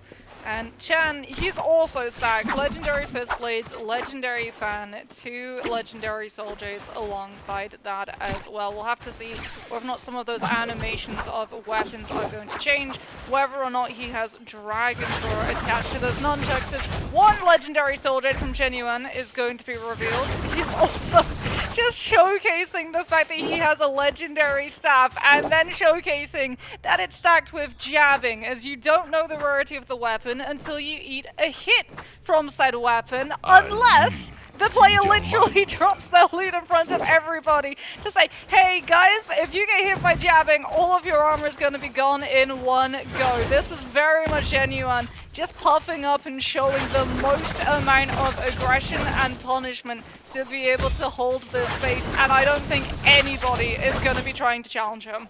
This is endgame Temmie peacocking at its best, just showing his wealth as the rich are going to get richer right here. Chen on the opposite here as well. Genuine there. Looks like JL's HF is looking a little feisty with Genuine there. I don't know if you want to poke that bear. Genuine known to run it down at any sign of weakness or hesitation, or just if he feels like it. My man was running Tarka today, just running it down in endgame. Doesn't matter. But he is in position to grab one of these MVPs, Moxie. And $2,000 is $2,000. That's 2 racks to the bank, and he needs to secure this. So even though Frost had 7 kills the previous round, it is very, very easy for your competition to pick up kills. And with 7 people left in the lobby, a lot of players with 2 kills, this is still anyone's game. That Forbidden Seal placement as well, that's going to play perfectly for the Temmie, because Temmie, if he has his ultimate down, even if it cuts through part of the Forbidden Seal, it's still going to be able to stay up, as opposed to everybody else where if they're fighting inside the no ult zone, it does exactly what the tin would suggest. It means that you can't use your ult, or if you're using your ult when it's popped, you lose it entirely. So it's going to be an absolute mad dash for control of that flag, something that Genuine is going to be taking full advantage of. Just waits on the sidelines, camps the position, and comes on through with the pistol shot the moment that a player falls low.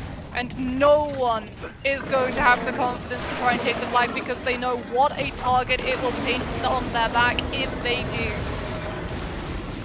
80% movement going to be coming out, forcing everyone to the corners. Unfortunately, we're going to lose Alex in there with a minute 27 on Selvage. Yang the 5 going to pop that ball to hold. Misses the first gear, drop down, flank from HM. Everyone poking out at my man, shooting him from range. As Zeltic use an ultimate. Popping down, trying to break contact for a second, but oh no. Oh no. It's Genuine on the Temmie. When he's locked eyes on anyone this lobby, he is going to take you down. 5 struggling as well, as Zeltic realizes this situation is looking very, very chopped. Trying to trade out his life here, hoping to get a last hit on the 225. He's going to make his way around the corner, maybe with a little bit of hope. Find his way back in, as there is no hope for 225. I spoke too soon.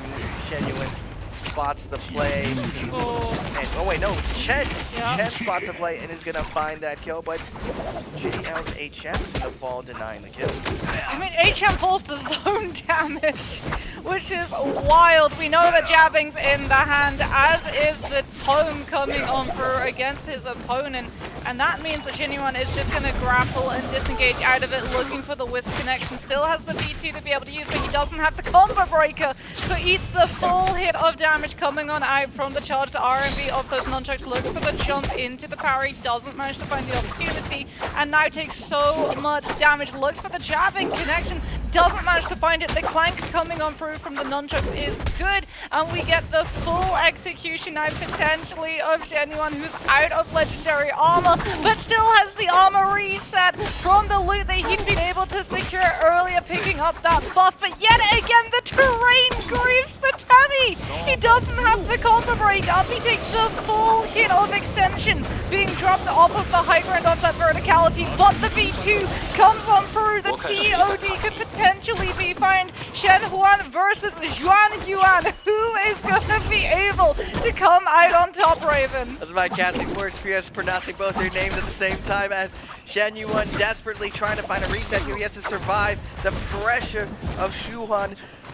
The jumping stomps looking for. He's not able to get it. Finally, Shen Yuan's going to release. He's been clogging with the light attack the whole time, but not able to get any value. The F's going to come out. Wait, Mortal Defiance in a dream. Double tap now down. Shen Yuan is going to close the distance. Release again. But he is going to get caught on his fade back. Shen has just been smothering my man. And he makes Shen Yuan look mortal as he walks through him in the last 1v1. GG's. Shen is going to take down that first place. Will he get the MVP? I think given, the camera pan over, Zhuan Yuan will be able to walk away with that one. And yeah, Raven, it is inevitable, I think, at this point. We're going to have a game cast where Zhuan Yuan is going to be playing Xuan Huan, and it's going to be an absolute nightmare of pronunciation as we have to try and get around that one. But what a nightmare it was for all of the players who weren't that Temi, because legendary staff and jabbing, it's always going to be a rough one. But I mean, Chen being able to come on through, the fact that he was able to start the uppercut and then carry out the LMBs from the very high point of the high ground all the way down into the low, it just meant that that armor reset that Zhuan Yuan had been planning to be able to kite back on over to with the lunge attached to that staff, it was all stripped away in a matter of moments. Moment to moment. This is a moment that everyone has to seize. I gotta touch on one more point for Shen Yuan. I mean, first day, he double picked Temi.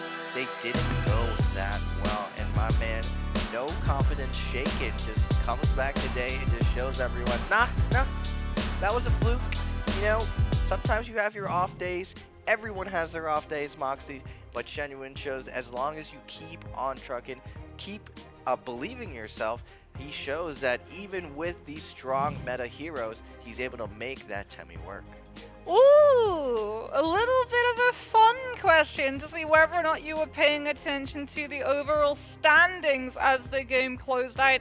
In the top left of your screen, which player has the highest points right now? Is it A, YTG's 225? Is it B, VN521's Lipo? Is it C, BBE's Frostivus? Or is it D, BJWBG Verse? Make sure that you get your answer into the Twitch chat and keep an eye on your whisper boxes. J-Cup cosmetics are a little bit different than MVPL answer for Treasure Cosmetics.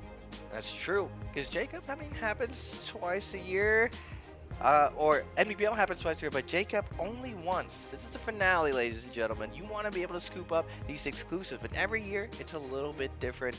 It's crazy to me that there has been 5 J-Cups since NARAKA has been here. Man, how time flies. Now, hopefully for these players and the global players, this is their last time. For a lot of these players, they need to clutch up in these last couple rounds. And the time is ticking right now. Like, I believe the cutoff will probably be around 25 points to 30 points. Last year, it was 24. But this year, it looks like the average is being pushed up higher. We'll have to see. Ideally, it'll be a little bit lower for some of these players, but this is a tough part of being part of day 1 and 2. You don't really feel like you have your destiny in your hands when you're just watching that day 3, and it can be excruciating. Yeah, I mean, if you have day 1, you've got a little bit of a window of time to be able to see where the meta is headed, where players are going to be dropping, and you can formulate a good game plan. If you're immediately in on day 1, then you have to play out 6 games and try and determine what the meta is as you go. And then if you're playing on day 2, you get 1 day of, I'm not even going to say rest, because we both know it's not rest, right? It's hard work, it's scrimming, it's looking at the analysis, it's looking at the VODs with your coaches when we play out our day 1 of trios, and then immediately back into the breach you go. Chen with the second place at 17.8. just barely, Genuine is going to take that first MVP at 8 points, but I gotta say, Chen, also one of the dark horses in Aside NBPL. He's definitely taken the league by storm, and was very surprised that he was able to qualify earlier to go through because he did so well in the bigger events. Now, looking at the overall standings, at the bottom right here, Bajin and Tryhard 2 and 4.5.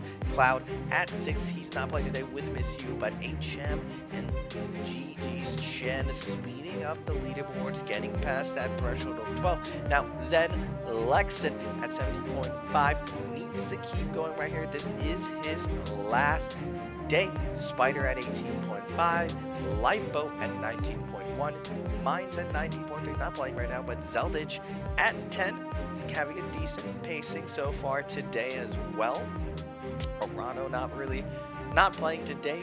We'll see him again and his gaming tape on that day 3. Now the top 6 at the top, I mean, when they show it, I was very surprised to see who actually is leading right now for the curse is broken. Just give him the trophy. The curse is broken. It's yeah, it's 225. T225 is no longer in second place. He is in first place currently. However, that can all change as we still have 2 more games to play before we end out the day. And Raven, you call game number 5 the champion round, right? This is the most important one of the day because if you do well, you carry that momentum forward into game 6. However, it also comes with the con of if you don't do so well, the emotional damage that it can do bleeding into game 6 can be pretty devastating, as we can have a look and see some, not emotional damage, very much physical damage coming out with that longsword, finishing up with the jump LMVs to be able to claim the elimination onto Genuine early on in the round, but he was able to make that recovery, and that's something that these professional players have to be able to do.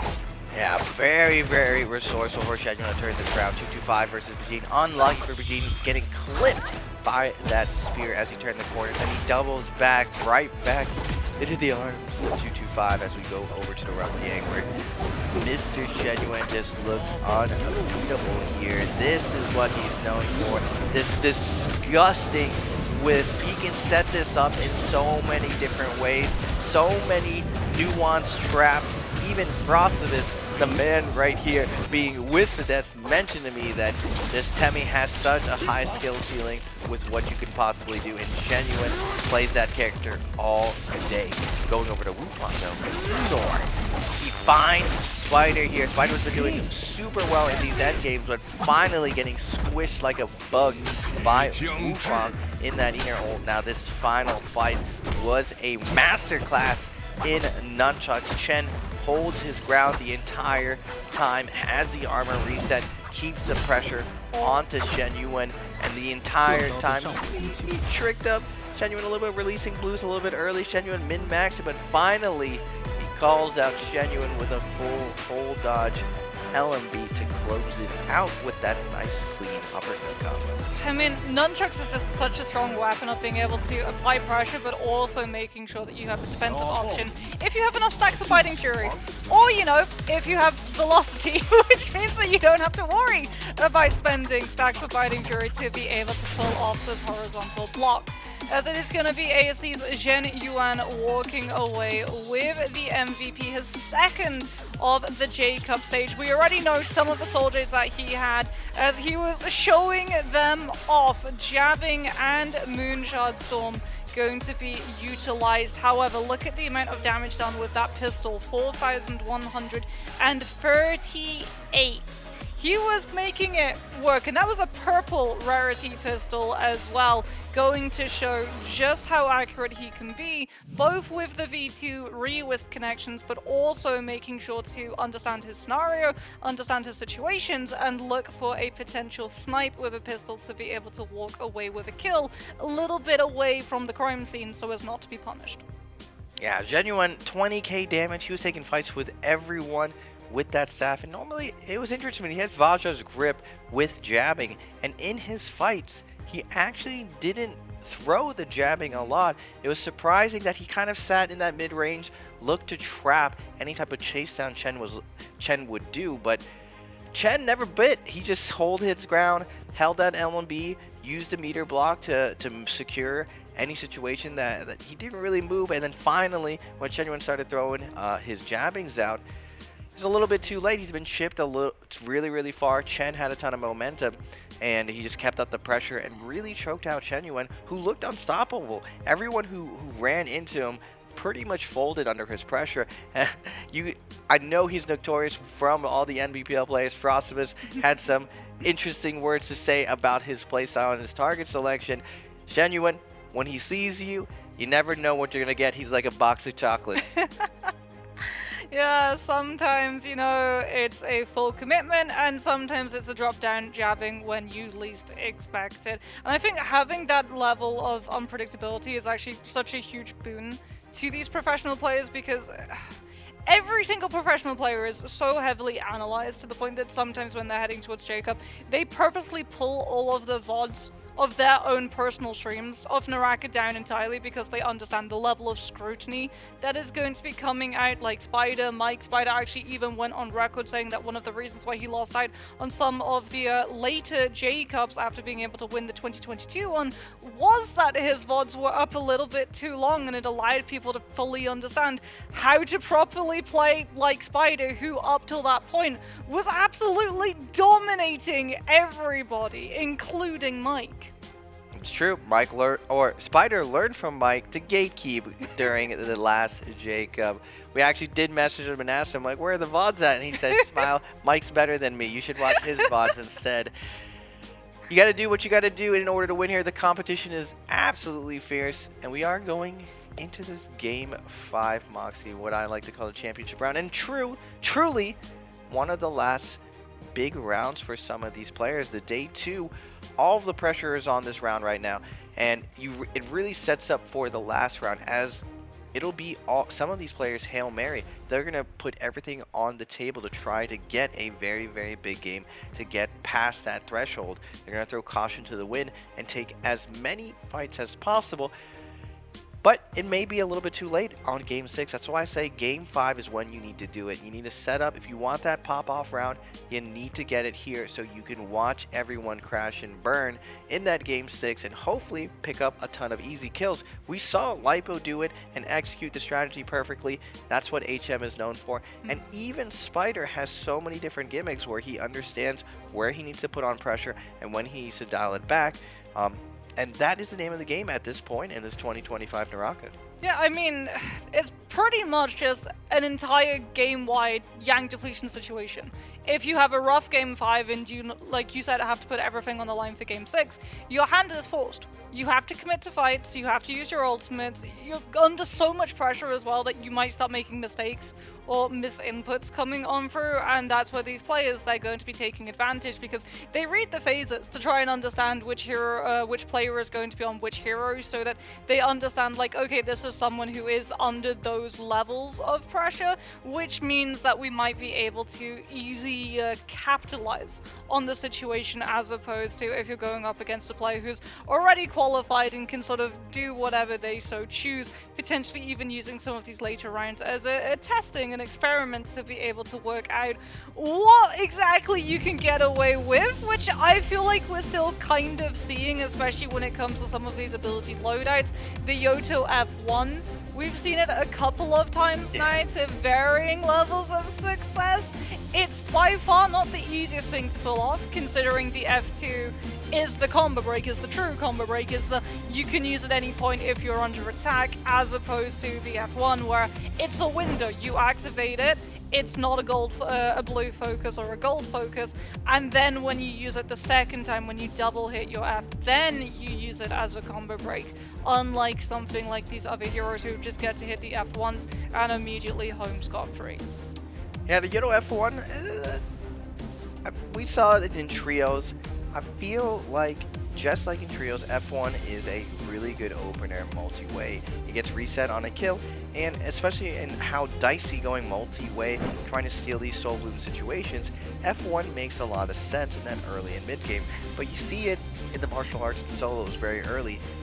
Just having a combo break is so critical in considering so many weapons have such good openers. And if you get hit by something, especially on terrain that's going down, you are going to take 1 billion damage. This allows you to take a couple risks to condition your opponent or make up for any mistakes that you might have. So I don't know if I'm a believer for the F1 Yodo. Feel like combo break is just too big. It also makes it impossible when you use the other variation of Yodo's F to fight a Yodo inside. Like, you see a Yodo run in a building, you're like, nah, you know what?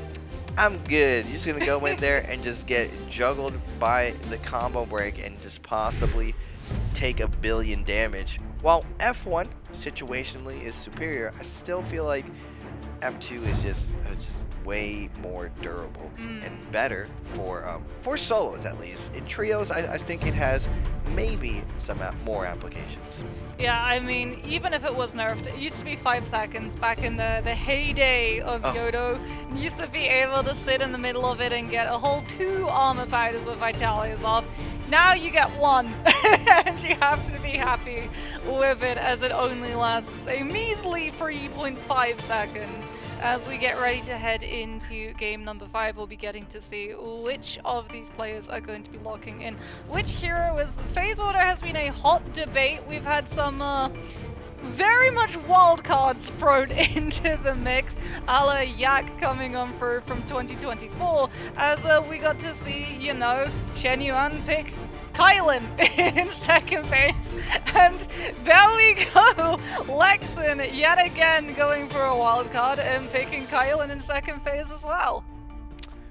Interesting that Lexin is going to play Kylan. Now, Kylan did zero ban Frostivus a lot, and he did say that out of all the characters that Lexin fought him with, he felt like Kylan was his best character, and Lexin kind of agreed that he feels most comfortable, at least at fighting Calvo players like Frostivus. I know he got a chance to fight Arano as well as 225, so hopefully clutch round, good character, Lexin can turn this around, as Spider is going to go with his legendary Akos. I haven't had the privilege to really watch Spider on the new version of Akos, which is insanely turbo busted, as Duncan would say. Shen Yuan with the double Temi pick, my man. Both days sticking to his guns. You gotta respect the one tricks out there. Wufang is gonna be able to pick Yodo. He's like, what? Yodo in the 7th pick? Nice. Gets a nice Yodo pick, and Yodo's been performing super well so far in this J-Cup. Just her ability to win Yang and her ability to win Spirit Wells. Same thing with Enor. Now, the struggle of Yodo and Enor, though, is getting those wins. They have a couple bad matchups in the realm of Yang. Their off-spawn is alright, actually. They're 2 of the stronger characters off-spawn, but can you win your realm of Yangs? That second realm of Yang is so critical to getting those snowballs going. Yeah, they're definitely going to want the Akos gone if you're the Yoto. But I mean, Yodo is very, very good Akos too at denying the pillar play, with both the Akos F2 and then also just the Yodo all being able to go directly through that terrain and delay any of those heals, as TV5 is going to be locking in the Liam. Frostivus is going to gain access to the Valda. Bijin and Zelding, 11th and 12th, could potentially go here for something like the Shiol. We've also got the new Wu Chen changes coming on through, which has meant that it's been a topic up for debate of how exactly Wu Chen fares in the meta, whether or not it's better to lock him or something like a Feria.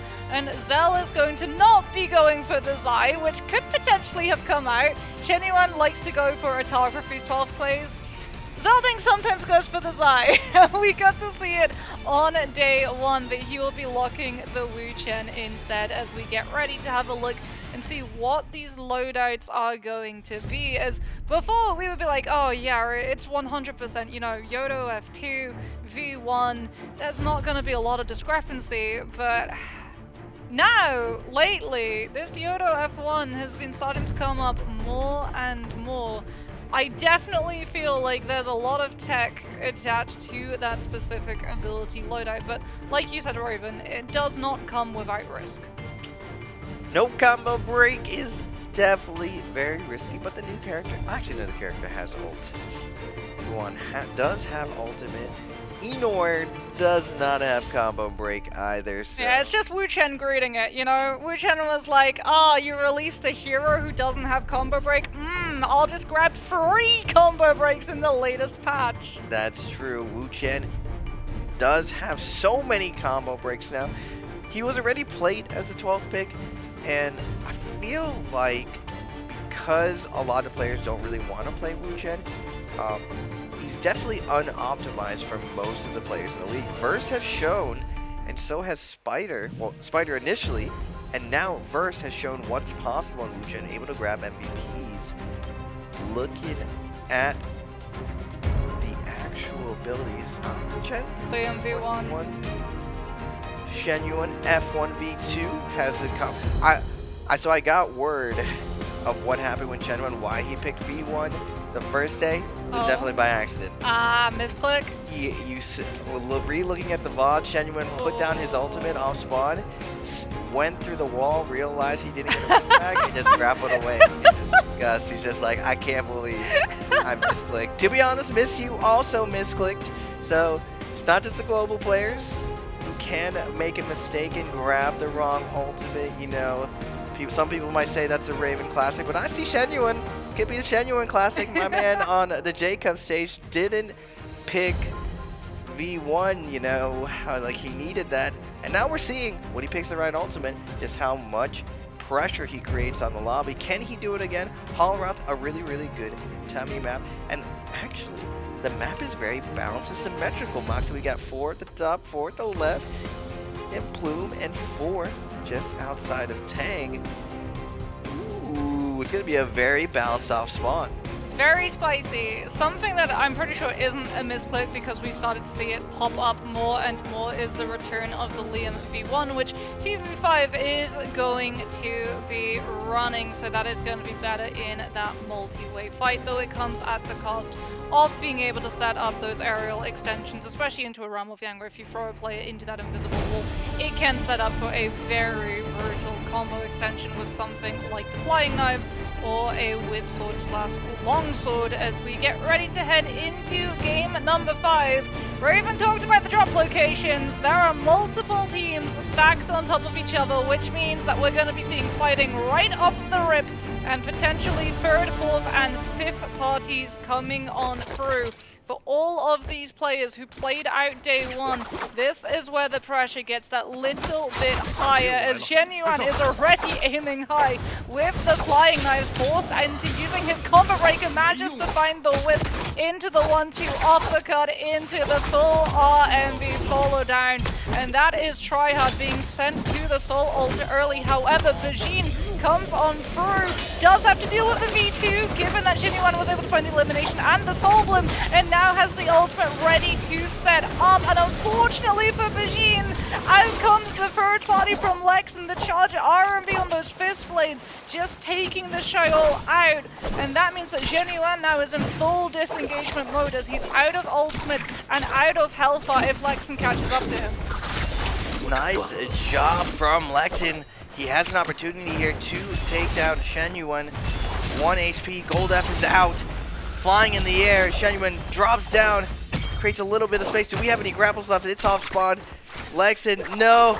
The pain of no grapples. Oh, he goes for the max range musket shot. Shen Yuan is going to get an armor reset here. And now threatens to scale rush, no, flies through. Threatens to double charge, Lexan stays on top of him. Again, getting a little bit chipped. Shen Yuan is going to get fried right here with the LMV, gets the F off, is going to get the stagger. No armor reset right there. Does get a jumping LMV, knocks Lexan off. Shen Yuan just will not go down here. Is going to get enough scale rush again, but Lexan goes the distance. Gets the RMB. Shen Yuan just a man on the mission. not able to survive, and Lexan with a nice timing. This is his last chance. He needs to find more kills if he hopes to qualify to the final stage. I believe he's also going to have to find a fight win against HM if he wants to be able to continue holding on to that revive opportunity. As he talked about it in a VT, he said that he was inspired by how HM played, and that does mean that Lexan has run time and time again into that specific player, as we get to have a look at TWV5, who won his off-spawn fight against Frostivus in his first elimination, coming on through with the charge R&B attached to that dagger, being able to find the damage up against this Yodo.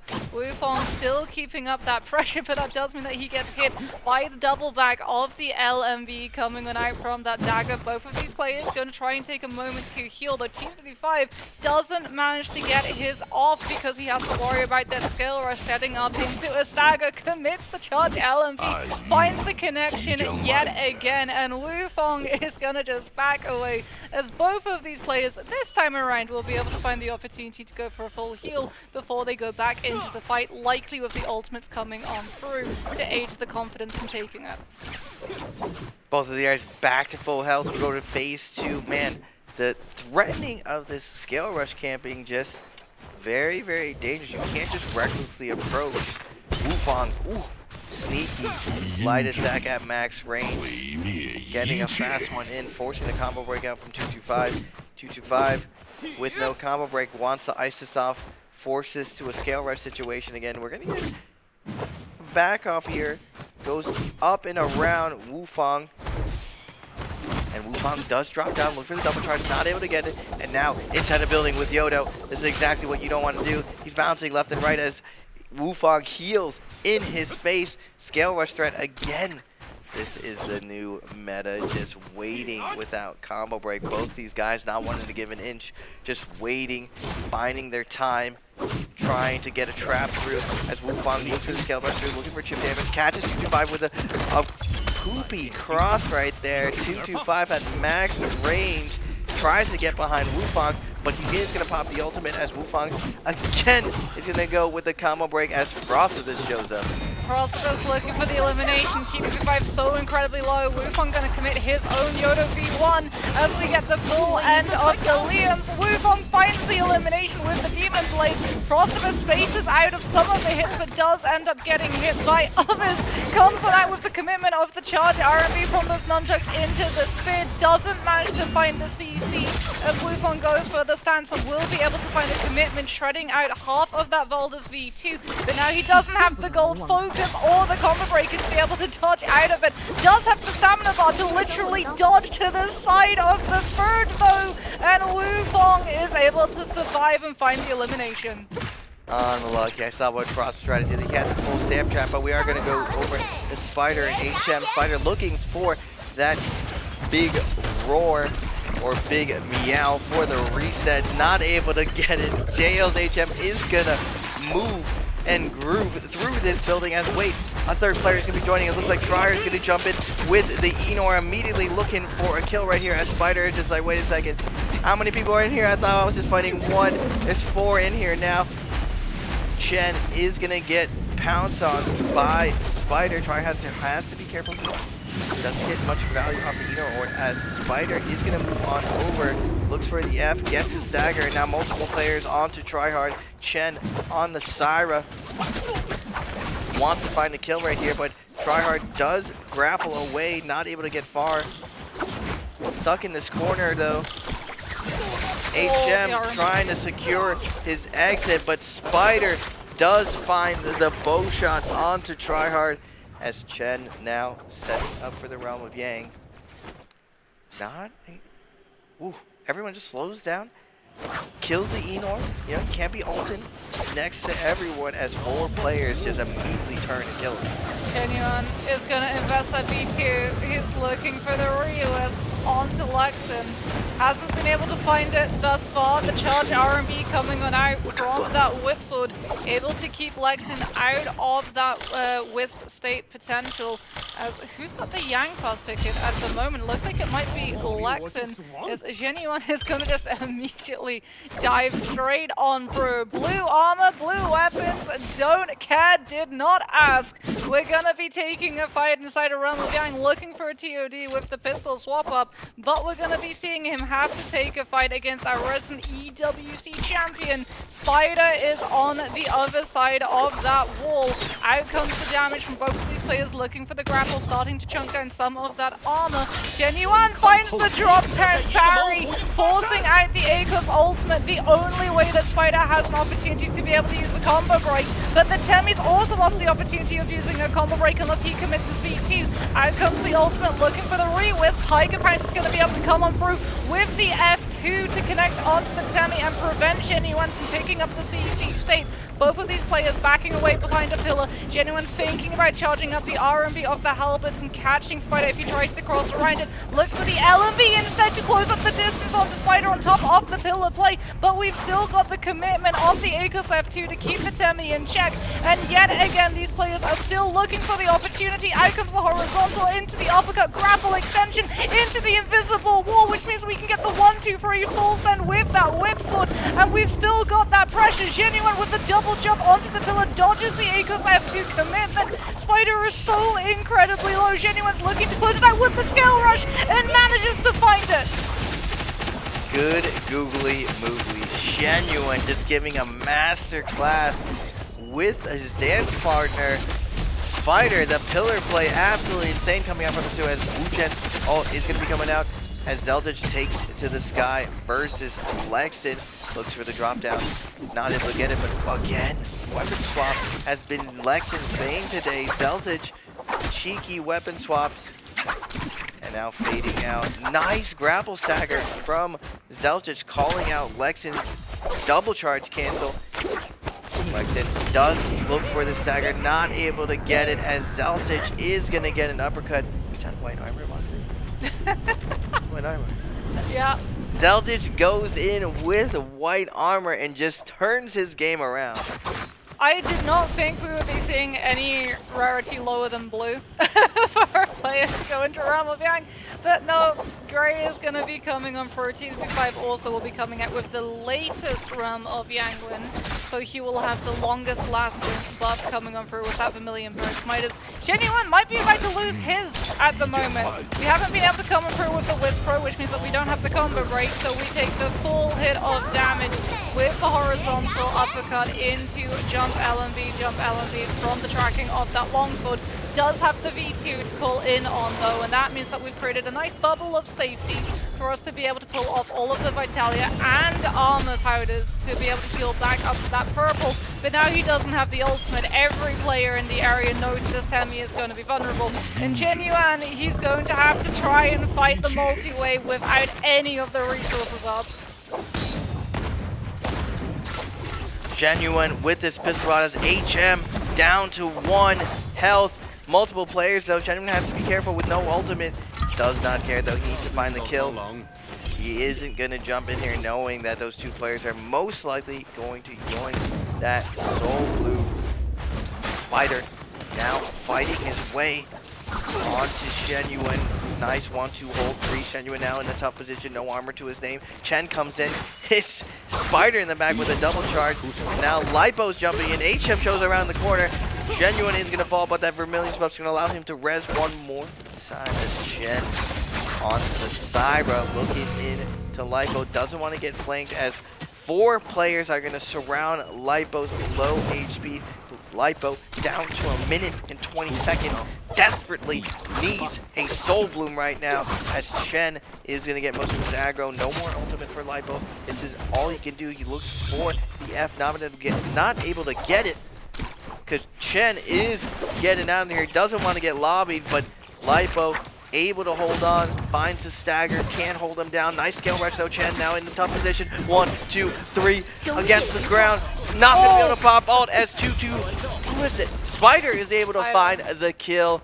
And now 4 players cannibalizing this body, and they realize now who has the Yang depletion as Lipo goes back in and starts smacking. No ult though is the problem for this Shenhuan. None of the players around are interested in taking the fight right now when they know they can time him out. Shenyuan's also going to be able to find elimination onto Lexin, and he's been on absolute fire looking for that back-to-back MVP with the double Temi pick coming on through for the day.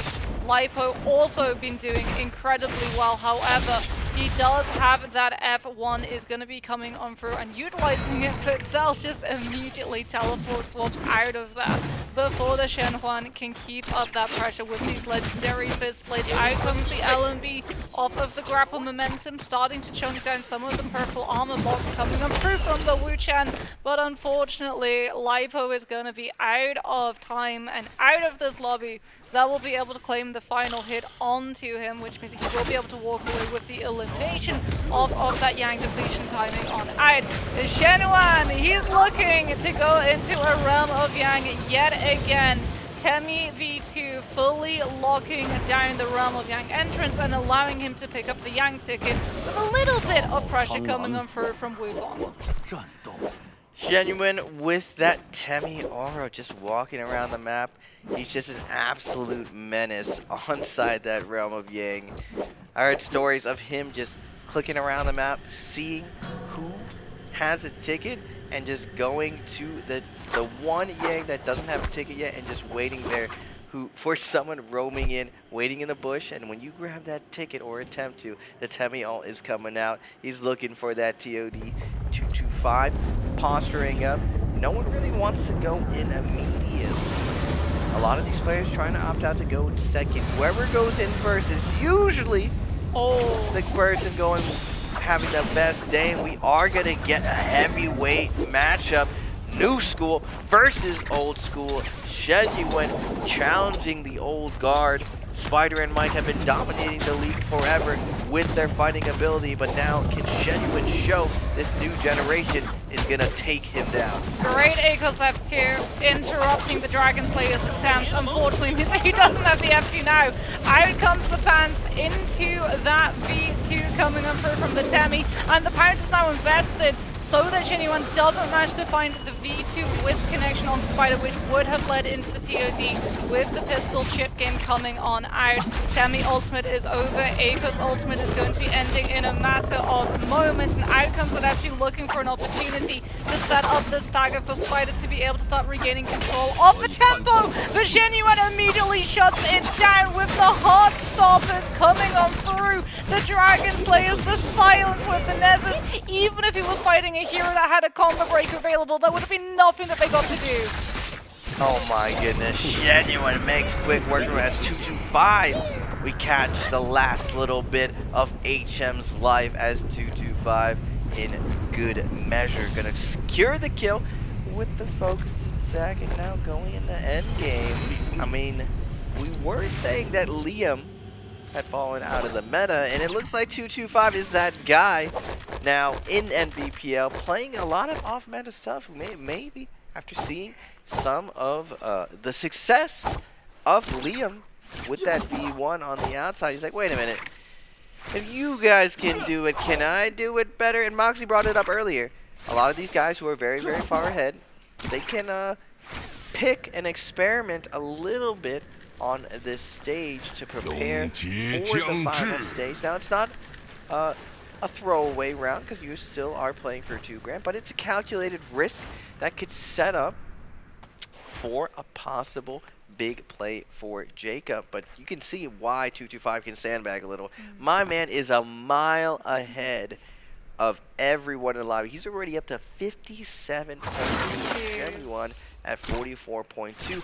Normally we see the likes of like Mike and Spider holding those 2 positions. It is Spider's first day, so he's working his way up there. But very, very exciting to see a 225 in form going into this year's Jacob. Spider and HM gonna be fighting it out, showcasing that they probably both have Yang depletion. Akos F2 is going to whip. Spider dodging out of the pistol shots because here comes a third party, and it is going to be Zeldinct coming on out with that Wu Chen. Spider immediately sees him and tries to chase him out of there with a pistol. Hold on a minute, we're grappling, we're closing up the distance. We've got those purple knives. We want to be able to land an engagement hit into Stagger, into the Akos F2 follow through, and Zell has realized he might have bitten off more than he can chew with full kite loading at the moment, but unfortunately for him, he's cut off by Spider, who is an absolute beast when it comes to chasing down these players when he sees them. Yeah, Zell says, hey, what's going on over here, guys? Whoa, whoa, whoa, whoa, whoa, whoa, whoa, whoa, whoa. Chill. He does manage to break contact and create some space, but Spider still wants to chase down this Wu Chen. It's a pretty big tell at this point of who is what. Wu Chen generally the last phase, so a lot of these NBPL players are hunting down the global players. So as soon as Spider sees a Wu Chen in this, it's like, not only is that character a little bit weak, I know I can sense the power level of this young one, as Spider is going to be able to connect. Look for the F2, not able to get it.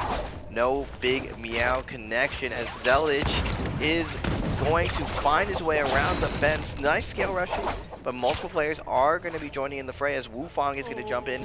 Genuine's going to be jumping in. The whole lobby is here right now, but Zeldich does find a little pocket to get over to the left. As long as Genuine doesn't see you, it seems like things are okay. I think Wu Feng might... No, Wu Feng's gone past him. Oh, never mind, Spider. Are we going to wait for Zone to rotate? Oh, wait a minute. Surely Spider saw the Wu Chen.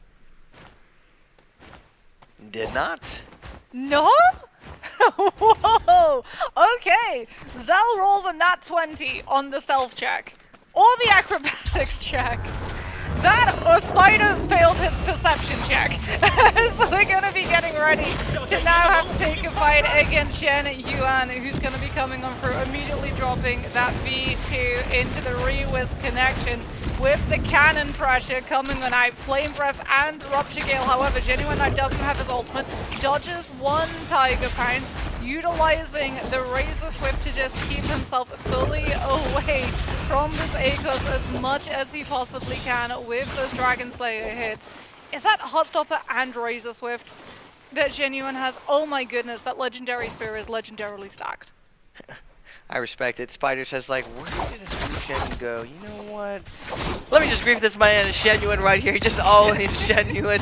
And Jen's like, whoa, whoa, whoa, whoa, whoa, whoa, hey. It cost him his ult too. Like, I don't know if Spider manages to recover here. There's no way. It's just so funny that he went for the gold armor. Genuine. That just shows a little bit of some emotional gaming. I respect it, Mr. Spider. It's 2-2-5. Was in a favorable position and immediately just getting lobbied right here. Can he find the bloom? Spider's trying to chase him down, but he's just getting peeled off. Zeltich making a wonderful play right here. Just Spider's like, I don't want this target. No, sirree. Zeldich. Optimal third party. The Wu Chen remembers. He remembered Spider relentlessly chasing him, and there's a little bit of karma that's coming back with that elimination. As TVP5 does get taken out by HM with the Lani ultimate, and now Yang Depletion has, for the most part, well, Yang Depletion from the realm of Yang fight has been cleansed. New Yang Depletion for not being able to capture Spirit Line has now been applied, as Genuine is immediately going to be grabbing that flag and just moving on over to hold it for the 10 seconds to be able to cleanse himself without having to worry about playing overly aggressively and having to utilize his ultimate and getting third party once it's ended. HM here, 2 minutes, 20 seconds. He's going to get swapped off here by Zeldich. Zeldich has been feeling himself. He's going to find a parry, but multiple players are becoming in. Genuine. The Wrecking Ball just going to come flying through, scooping up 2 kills. The Temi Menace himself. Oh my goodness, we're up to 7. After a bad double pick day 1, Genuine comes back in day 2 and has been absolutely wrecking everyone, as Wu Fang and him are going to face up on the Yoda. Samuel's going to be in. Oh, he got the wisp! He got one of the wisps, but he does have a cannon. He is going to go for the Heartstopper here. The silence. If he's going to get a 1-2, Oh my, wait a second. The back-to-back silence? A finesse. He lets Wufang out for a second. Nice roll. Dodging all of the heal. He is going to get that burn damage off. And now Wufang desperately trying to get back to his armor reset, and he cannot! Genuine! You demon, my man! Just full finesses, my man Wufang, and you see that grin on his face. Gotcha. Oh my goodness, the plays, the game sense. The fact that he used the cannon and flames breath to apply the fire tick damage onto the Yodo so that when the F2 comes out, he doesn't get the opportunity of going for the full heal, because if you're hit by the fire tick debuff, any heal that you have when that debuff is applied to you, it cuts heal effectiveness by 50%, which applies to both the Yoda ultimate, but also either Armor Powder or the Vitalia. And we also got Genuine utilizing the full hit of the Heartstopper and the silence twice! He manages to find the silence onto the Yoda twice to delay the activation of the F2 and make sure that he's keeping that fight exactly where he wants it to be, being able to camp out a potential armor reset that the Yoda was looking to kite on over to. I mean, the fact that he got the Wisp as well when the Yoda was looking for the ultimate activation was wild. It's just Heartstopper silencing, knowing that he could pop combo break at any point. Heartstopper just with the Wisp, everything just absolutely sneaky play coming out from Genuine. And I gotta say, he's probably the most aggressive player we've seen so far at J-Cup. Even to fault. Like, we saw him on Tarka, he's just like, you know what? Kind of like what Spider did, he's just like, where did that Wu Chen go? Psych! And just like all in. Genuine's like, whoa, hey, I was looking for the Wu Chen too. Genuine was the same on Tarko, just absolutely feeding everyone. And now with the Temmie and a little bit of momentum and a lot of clutch up. Temmie is not a favored matchup. He's more of like a 50-50, maybe slightly winning sometimes, slightly losing. So he does do very, very well. And oh my goodness, Moxie, the question of questions. Who is casting right now? Is it Raven and Moxie, Seb and Moxie, Duncan and Moxie, or Moxie and Moxie? I'm not gonna lie, Chad. I'm gonna go with D. I think it's D. I think it's D too. I think it's D. What do you think, Moxie? I'm Moxie. That's Moxie. We're all Moxie, Chad. That's my favorite question. You know what? I didn't think we could top the one where it was just like, who's casting now? But the fact that they actually went Moxie and Moxie, after we were joking earlier, we were like, ah yes, I'm going to throw to our play-by-play caster, Moxie, and our color caster, Moxie, and our host, Moxie, and our interviewer, Moxie. I had a dream last night that I had blonde hair. No, I think you could pull it off. I believe I could pull off Moxie very well, Moxie. We're all Are Moxie, you willing okay? to bet on it? Is there a player who, Whoa. if they make it to grand finals, you would go blonde for? We'll have to get back to that on that, Moxie. Looking at the scoreboards, though, Genuine with the most points we've seen so far at 12.6, 8 kills. Previously it was Frost at 7 for the top scorer, but Genuine in his Ooga Booga up to 12.6, 225. The original Ooga Booga, part of the old guard. You think of Mike, Spider, 225 as the GOATs of NARAKA solos. Still keeping up pace, absolutely dominating with points. Zeltage, global player, moving up. I mean, momentum going to the second day. I believe he's close to being okay and secured. A little bit more points is going to make him feel even more secure. We'll have to look at the overall standings, but I'm pretty sure Zeltage has punched in his ticket for another Jacob. Chen starting off absolutely stunningly. His first day of play, despite it being day 2, and already 13th in the overall standings with a scoreline of 16.8. He's going to be feeling incredibly happy with himself. So too will HM, a player who was barely able to scrape into Jacob qualifications, had to go the full distance in game 12 to be able to overcome Alliance's pace in a late minute 1 versus 1, as we can have a look and see some of these other players in a rougher position. Lexin on his second day of play within the top 12, but he does need points. He does need eliminations when we head into the last game of the day. Yeah, 30 points was definitely the comfort part, as we see Mike at 26.7, Verse at 34, and Wufang jumping past that point. He's pretty comfortable now at 37. Frost at 41.4, Xian Yuan at 50.8, and 225, 57.3. I think this is the first time 225 is going to be going into finals with a ton of momentum. Yeah, and it's huge as well because remember, we don't have pre-finals. It's 20% of overall points picked up in the group stages that these players are going to be able to carry through into grand finals. So the more points you come in with, the closer you already are to that match point threshold, as we have a look at our replays brought to you by China Uniform. Oh my goodness, that opener, Tryhard just did a sliding uppercut and just gets super hard punished, and it's immediately deleted by Shen Yuan as we go over to 225. Pines to Sagar versus Zeltage, takes it for a ride. Ooh, the old school. Man, I haven't seen this TOD in such a long time. Zeltage is going to fall right there as 225 does find Vegine, catches the double jargon. Cancel, looks for the V1, and again catches Vegine on his way out. Nowhere to go. Now going in to the Rebel Gang. Genuine. This play versus Spider. Spider's one of the best Akos in the world. Genuine catches Spider hand in the cookie jar as Spider releases that meter. And when you release versus Spear, Genuine's gonna make you pay. His combo and advantage game absolutely devastating as he rolls through and picks up a couple freebies versus HM and Spawn. And this last 1v1 versus Bond. Just my man is part. He just remembers that trigonometry jump. Perfectly putting down this wind wall down. Gets the wind wall perfectly onto Wufang. Getting the re-silence. Getting the re-F. And with this rush against the burn. Rolls to the heel.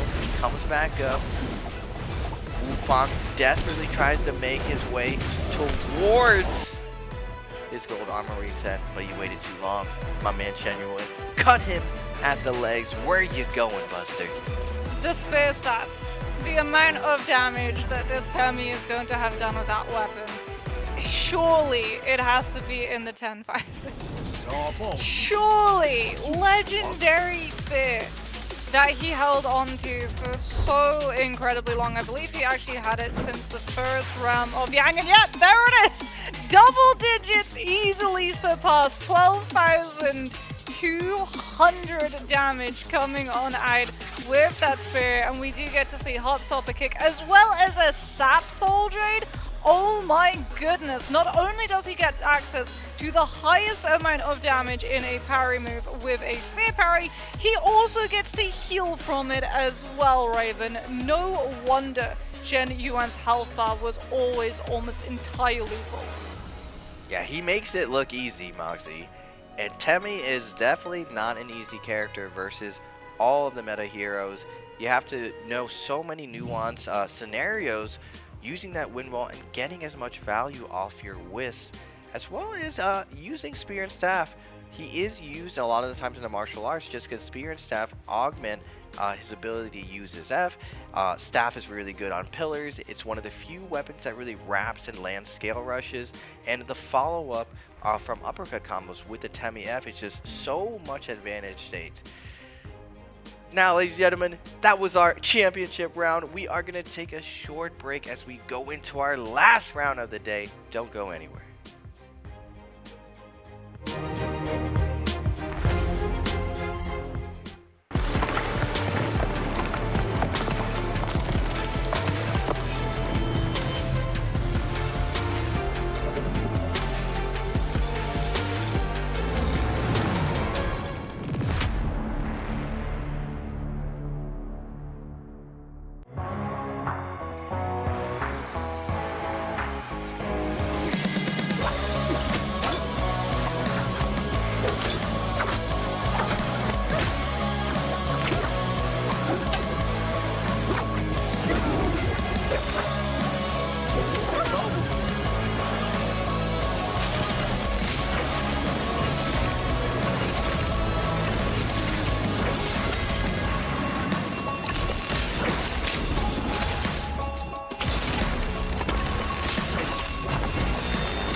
เป็นเกียรติครับที่ได้เจอกับไมค์แล้วที่เป็นผู้เล่นที่ดีที่สุดของเกมนี้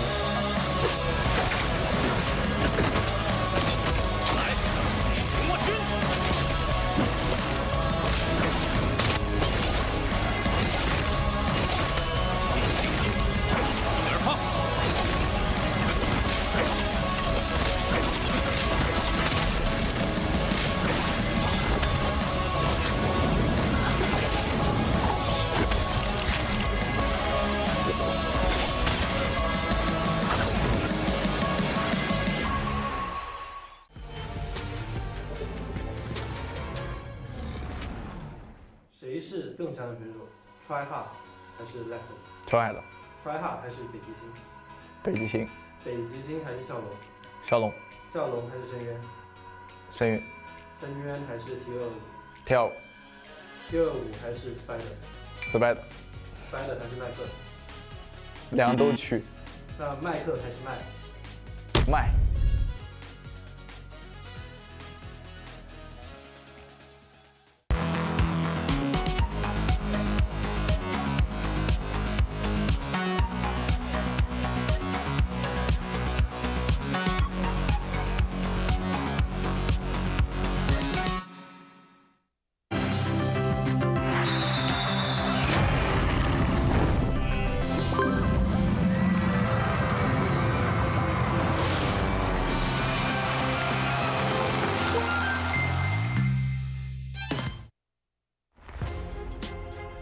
The sun has set here in Shanghai, and as we get ready to head into game number 6 for day 2 of the NARAKA BLADEPOINT J Cup 2025 solos, the sun could be setting, Raven, on some of our players' journeys, because those standings, oh boy, is the top 12 going to be competitive.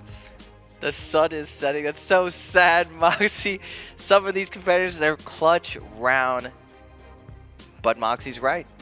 For a lot of these guys, it's over if you can't find 5 or 6 points this game. This is a Hail Mary game, and that's why I say game 5 is way more important, because everyone is going to shoot for the moon. You can't play NARAKA if you don't think you're the best player in the lobby.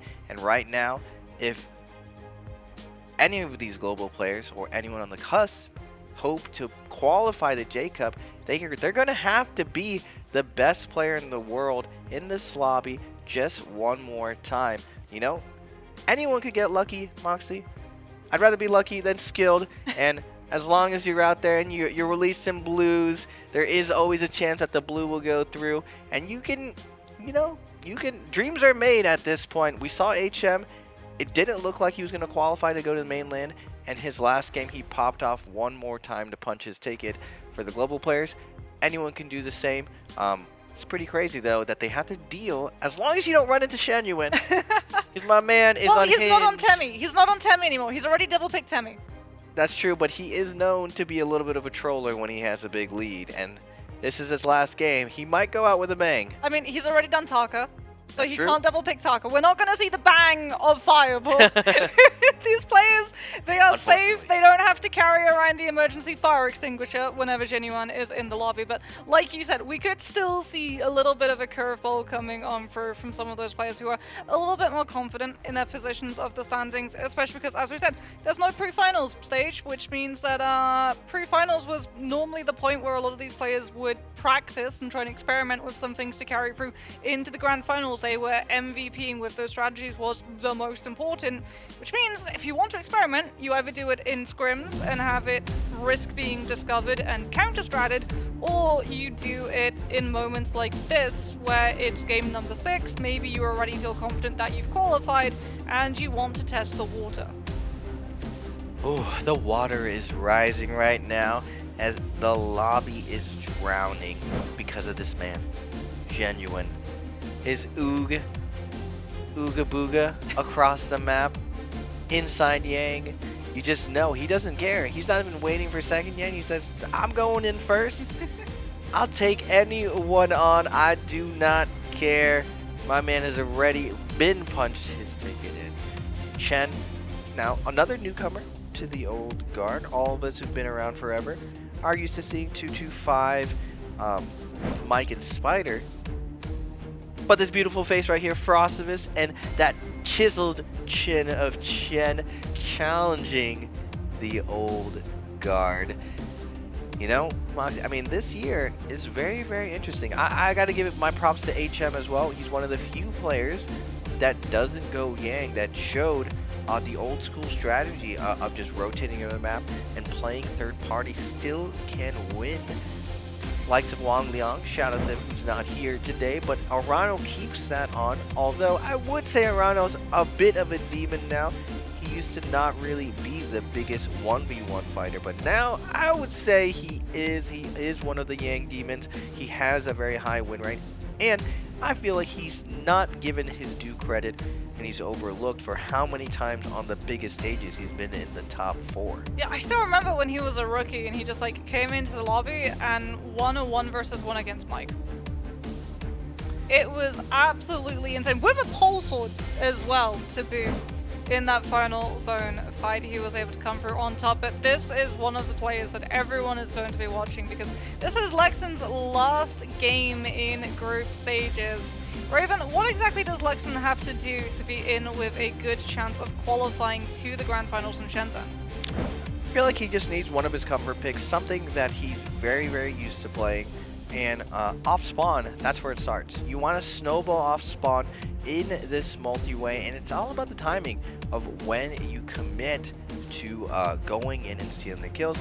A lot of the time, when people land on the same square, they get into a face-off, start hitting each other, and if you don't come in at the right time, one of them may find the kill, get the soul boom, and have ultimate up, and now you're at a disadvantage. So you want to hit that sweet spot where that player is not able to recover, and you're able to steal the soul boom and grab 2 kills. We've seen Lexen executed before. He got a 2-piece off spawn earlier versus Bajin, and I believe one other CN player. So he can do it again. He just has to keep going. NARAKA and all these players is 12 rounds. It's a marathon, not a sprint, but this is clutch time. Lexen needs to, it's do or die. Needs to find it off spawn, win in Yang, possibly go second Yang. I'm wondering what Lexen's choices will be, because I know a lot of his strategy didn't really involve going into second Yang. First Yang was okay, second Yang, you're going to be running into the likes of Shenyuan, Spider, and I can understand why he didn't want to go in.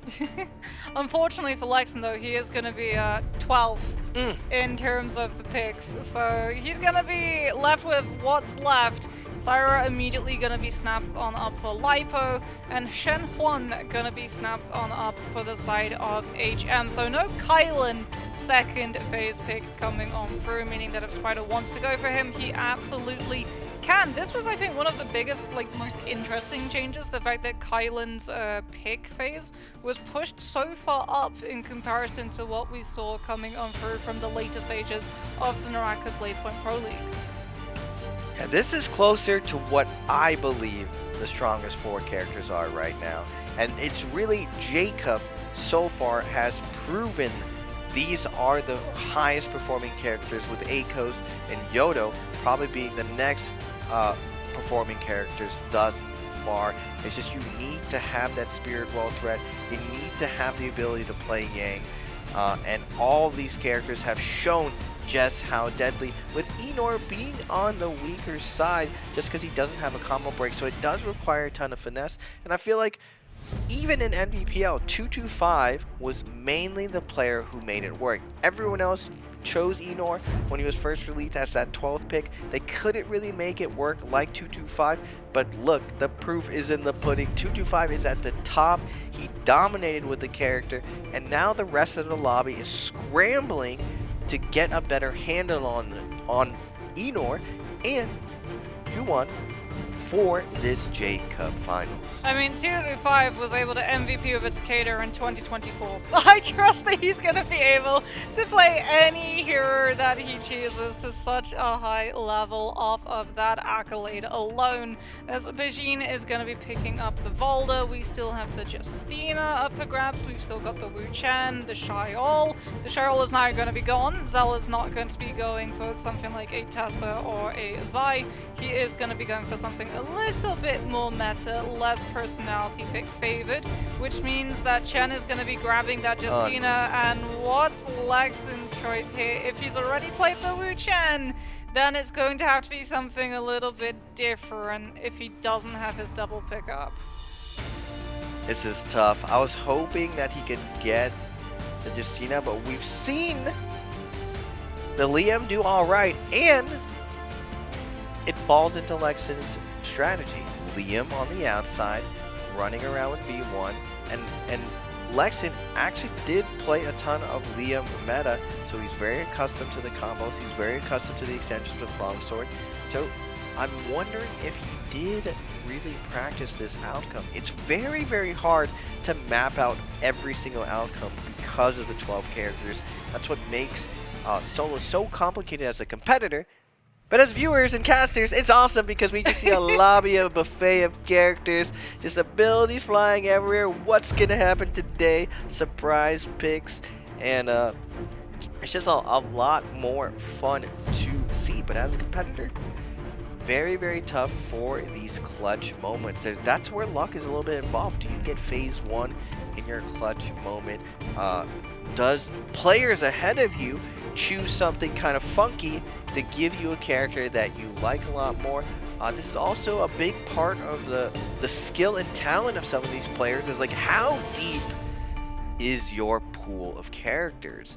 The better you are and the higher average you are with many characters, the more success you will have in future NARAKA tournaments. Okay, is there anything a little bit weird about what we're going to be seeing in terms of ultimates? F2 V1 for Yodo, F1 V2 for Liam, F1 V1 for Kylan, F2 V1 for Akos, F2 V2 for Volda. We had a Volda V1 in trios the other day with a Tian high composition. It's also very interesting as well to see the Shenhuan players. Like, there was a discussion about whether the F1 or the F2 would be more suitable. I think everybody just understood that the V2 would be more suited for solo, so that wasn't so much up for debate, but it was very much a discussion of whether or not it would be the F1 or the F2. But they are playing on the patch that released on the 20th of November, which does mean that it is going to be nerfed for the F2. The duration was hit by 1 second, so that could very well have impacted why these players are going for the F1. Also the fact that you can use it as either a combo starter to go for that guaranteed uppercut if you're able to land it, or to utilize it as a movement option to either get yourself out of dodge or look for some of those gap closers to continue applying pressure. And speaking about pressure, Raven, it doesn't get much more pressuring than this situation. Last game of the day, Morris Isle, the very first map that all of these players will know inside and out.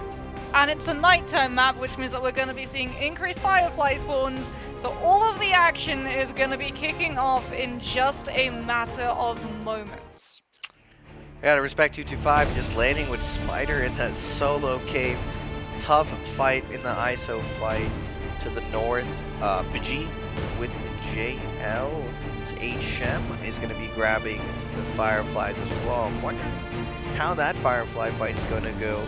Frostfist, in his classic, he's always laying on the right side of Celestia, even when he was in NA. Still one of his favorite positions, because he said he doesn't like that people run away so much, and you can't really run away on that right side. We are going to see the heavyweights to go at it. Spider 225. Spider is going to opt out to go grab the other Firefly. Is down to take this fight in tango with Mr. 225. He's been having a fire day right now, as Spider is going to go grab the other Firefly on the outside.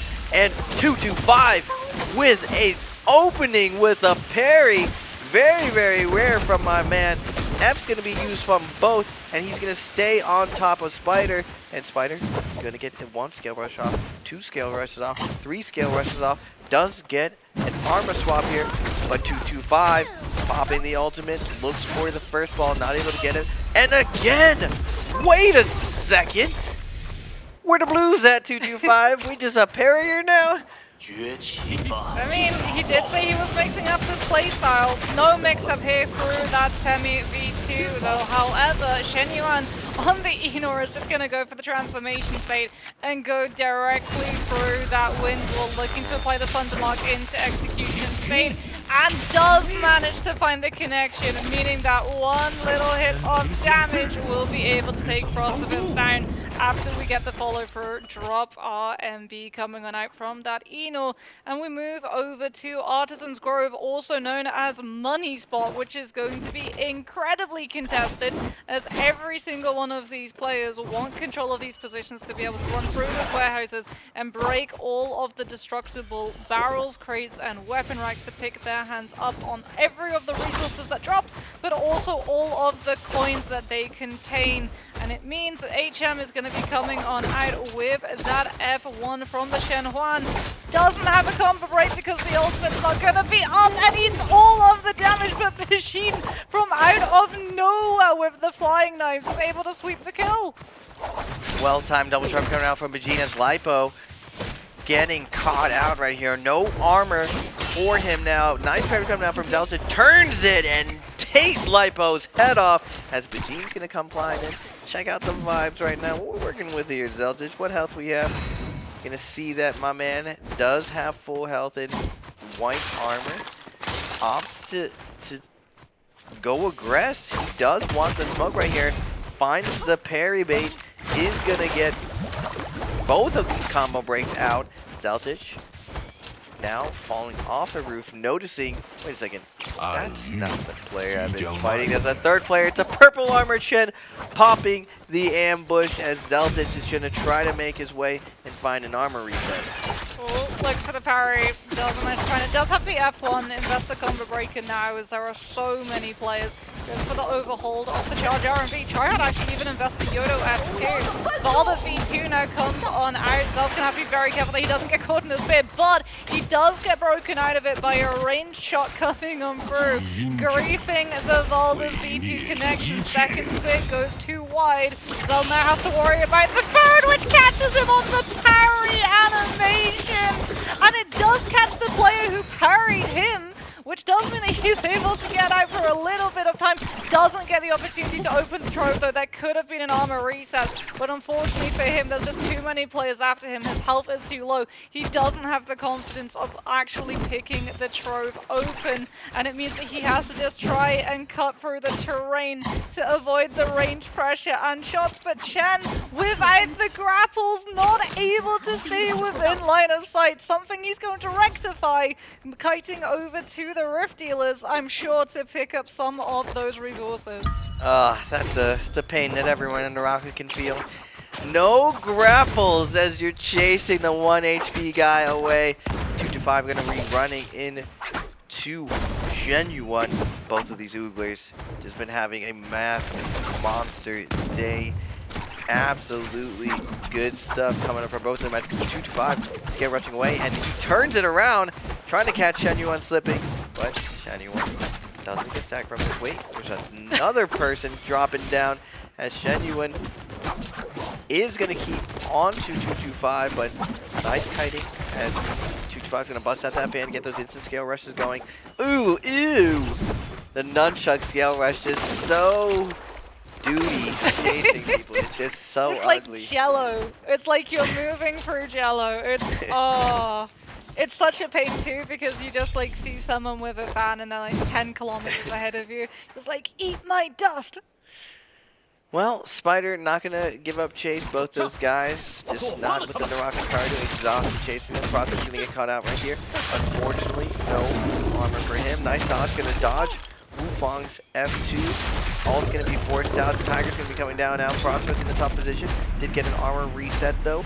Able to tank a lot of this damage. Combo break going to be coming out, but Wufang delays the Tiger. Looks for the RMB. Oh, wait. Ooh! Maximum distance on that big meow, as Duncan calls it. Frostivus able to get an armor reset. Both of these guys, though, with white armor. Frostivus wants the smoke, though. Ooh, spicy right there. Grapple up. Parry is going to get punished. Misses the focus attack. Misses the second focus attack. What's he do for the third one? Tell me what's going to come through. Big meow flies out again as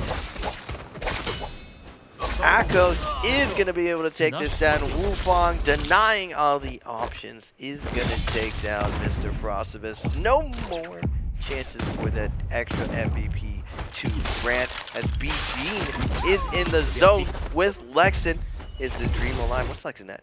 20 points. He's going to need at least 5 or 6 points to potentially punch in his ticket to Jacob, but he's going to be holding on for dear life, watching day 3, even after 6 points. Oh, we still just kiting? No.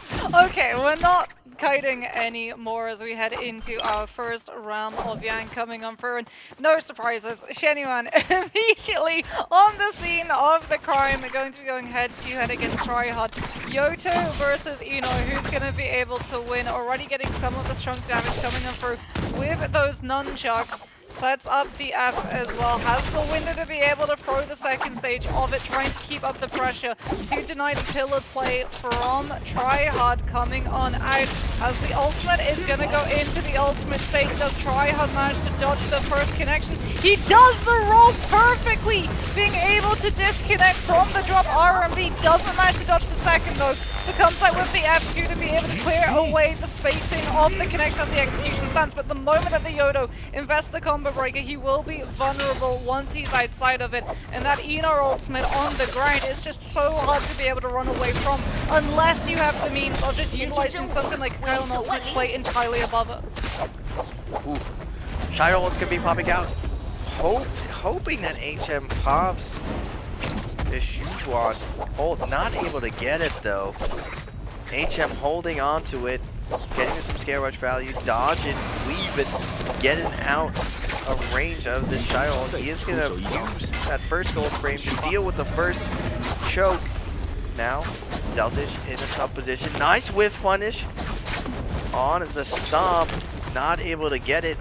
Zeltish doing a great job of relieving a lot of HM's pressure right here. Now coming from the top ropes. Ooh, big mistake from HM. You see his mouse spin. He knows he's done goof. Silly goose HM. Zeltish just showing up big for the global stage.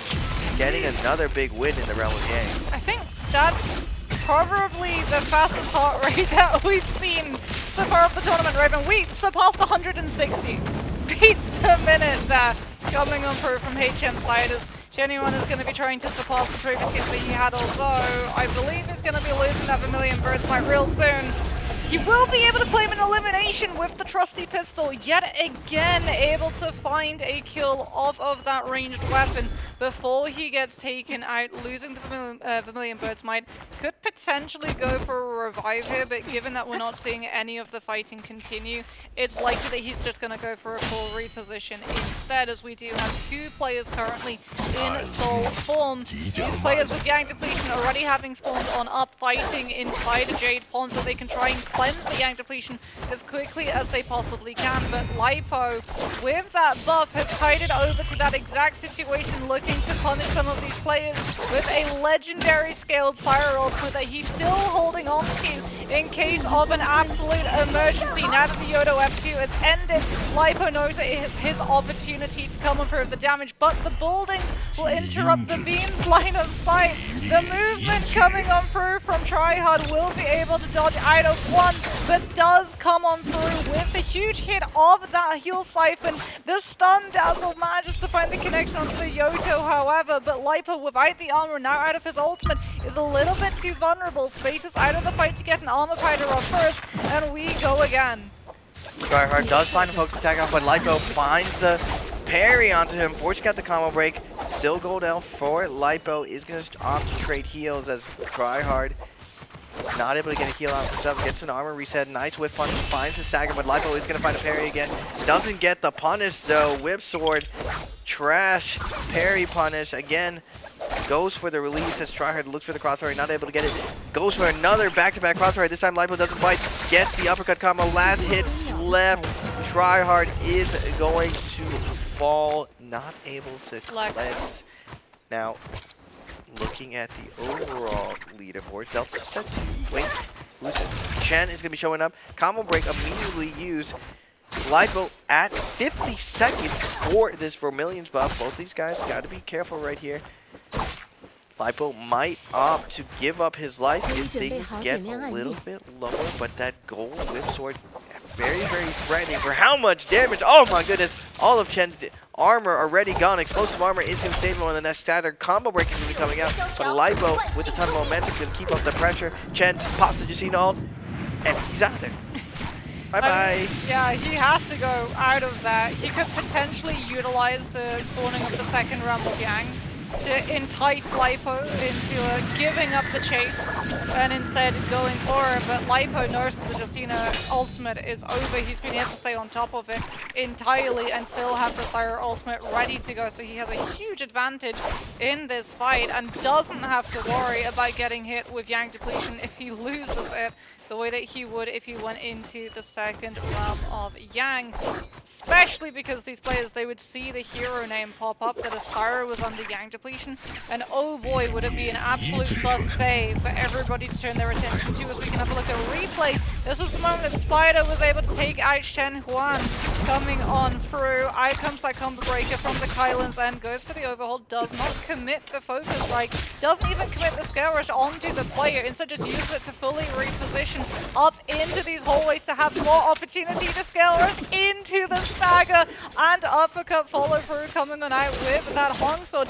Looks like the fight moved away from Shadow Jade, but Genuine gets caught by the light attack as he dropped down right in the back, and Spider is able to walk away with the elimination. As we now have a look and see Lexan trying to find this last hit with the charge RMB coming on through from the Swift Blades, connecting onto JL's HM, but now without an ultimate, he has to take a fight against Galani, who still has that trick ball ready to go.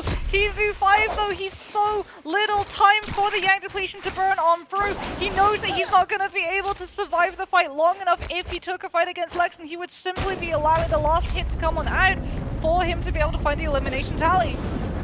Unfortunate for Lexan, that's a free kill. Not able to get it, but we are going to go to Realm of Yang. Spider versus Chen. New school versus old school. Nice parry going to come out from Spider. Goes for the double charge, but the combo break is going to come out. Interesting that Spider didn't go for a charge LB there.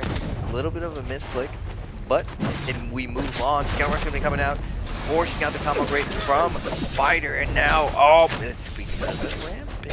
We're going to be able to get that full hit off as Chen is taking so much chip damage and now in a tough position.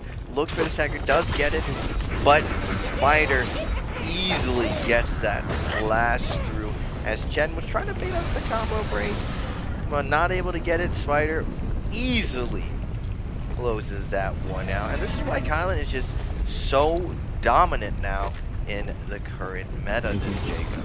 Yeah, I mean, very smart from Spider to hide the fact that he had Rampage as well, going for the RMB input rather than the LMB, because it would have given it away. Rampage changes the animation of the charge LMB entirely, as we can have a look and see Lipo getting hit by that Akos F2. Oh, we're up against the invisible wall, which means without a combo breaker, we might go for a run, but hold on a minute, we didn't get the 1-2-3 input, and it suddenly turned around. Out comes the Akos ultimate being able to break away from that carousel connection, but now comes the Syra ultimate into the stun dazzle from the orb, and Lipo cancels the ultimate so he can go for the full extension off of the whip sword instead. Oh, wait a second.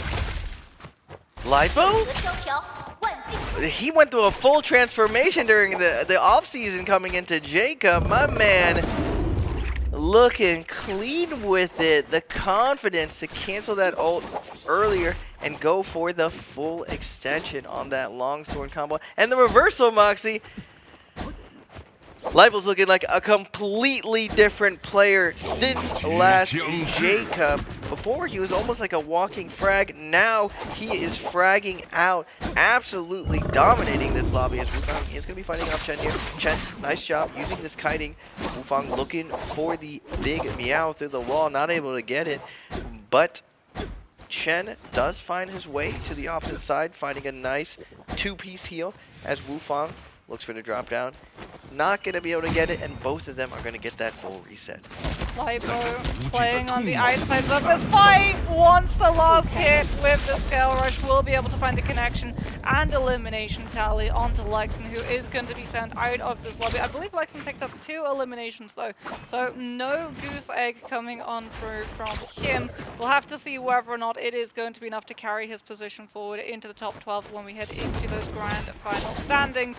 As Chen currently standing on top of tower with Yang Depletion, which is why we've got a blue fan in the hand to set up those Scale Rushes as quickly as we possibly can, because everybody knows a Justina is on Yang Depletion at the moment, and they're going to time it out so they can get that last hit. Work smarter, not harder. And at the moment for poor old Chen, he's in a very rough position. No ultimate, does at least have the F2 combo breaker, but there are so many players putting the pressure to try and force it out early, looking for the turnaround with the RMB coming on through from those halberds. We'll be able to find the connection, and it does enough damage. Legendary halberds putting the pressure onto his pursuers and forcing them to have to back on off and get an armor powder. But Raven, every single player in the lobby is currently here, and all of them want to get this elimination count for the Justina, who's forced finally into burning the F2. And this is where the true panic sets in. The heart rate's on 146. It's going to continue to climb, but unfortunately, that is where Chen will find himself out of the lobby. There were just too many players, but the bad news for Wufang just continues because, well, he didn't get the elimination and he didn't get the bloom, which means that he's still under Yang Depletion Raven, and the rest of the players in the lobby, they know it too. Well, a minute and 20 seconds from Mr. Wufang here. He does have the Acro, so he can rush this player down, but will Zeldritch gift him? He pulls out a great sword. Not ideal for this type of situation. Now surrounded, Wufang winds up. Pew pew. Doesn't get the connection though. Zeldritch doing a good job of icing off this pressure. Wufang has to make a move soon as 50 seconds. The pressure is on, but Zeldritch, nice, finds the toothpick on the top of this canopy here. Finally, the ult is going to come out. 35 seconds though. Needs to find this. Xiao ult's going to be invested. Can he get the Tiger? Oh no, the armor reset. Wufang in a very weird position. 24 seconds now. Lipo, everyone's coming in. Spider though with the last hit. Yoink, as Lipo does have Siren ultimate, wants to fight for this Xiao kill onto Zeldritch. Spider is going to force Lipo off though, as Zeldritch is like, you know, if I'm gonna go out, we're going out swinging with some Stoneform great say, you know what I'm saying, Mr. Duncan? Are we gonna send this? No. Swaps over to that dagger, trying to kite it out over towards the buildings. But he might be able to find an armor swap, might be able to set up a Scale Rush, goes for the overhold of the LMV, doesn't commit it. He's just looking to try and drop down and lose some of these players. Might be able to Scale Rush out of the window inside this building, but he doesn't need it. Just Scale Rushes off of this side. Are we trying a little bit of a cheeky shopping trip? It's not gonna be able to work out for him as he gets fully interrupted and grabbed back by the charged RMB from the Whipsword, and we go into a 1 versus 1. Lipo found the elimination. Can he find a third MVP of the day for the representation of SEA? Are they even going to continue the fight? No, it looks like E-Tension turns instead into grabbing a hold of the buff. And I mean, Syra contesting the Spirit Well is not a position that people want to be in. However, because it's still a 1v1 Raven, there's no mutual destruction. It's going to be engraving revealed on the side of the longsword from Spider, but Lipo is carrying the better longsword of the whip sword. Out comes the charged RMB back to back, forcing Spider to back away, allowing for the pistol swap to come on through, and that Syra is starting to control the full buff in a matter of moments, but the parry from Spider evens the scoreboard, and Lipo is going to be missing a huge chunk of that legendary armor. Oh my goodness, this battle is legendary. Lipo going toe-to-toe with Spider, and Spider now has the read on him. Popping the back-to-back focus attacks with that parry. Momentum's going on, but Lipo, a little bit of panic, is gonna go tap dodging, double hold releases. Both those are gonna be coming out. Lipo's gambling everything on trying to claim the Spirit Well. Looks for the stun, not able to get it. Has one more stun in the bank. It's tense. So much invested in going for this. Spider knows that it's over if Lipo's able to claim the Spirit Well. He's doing his very best. Last sliver left. Lipo is going to back off, is going to opt to heal. Spider just zoning him out. Are we going to go to a phase 2? Are they going to take a full heal? It looks like they are, Moxie. We're going to a round 3 Spider versus Lipo. Oh my goodness, I mean, Spider's able to make out with the flag as well, but I don't think it's going to come down to a Yang depletion timeout between these two. Lipo looking for the parry, Spider holding with the charged RMV off that longsword, the space into the engraving, out comes the slap.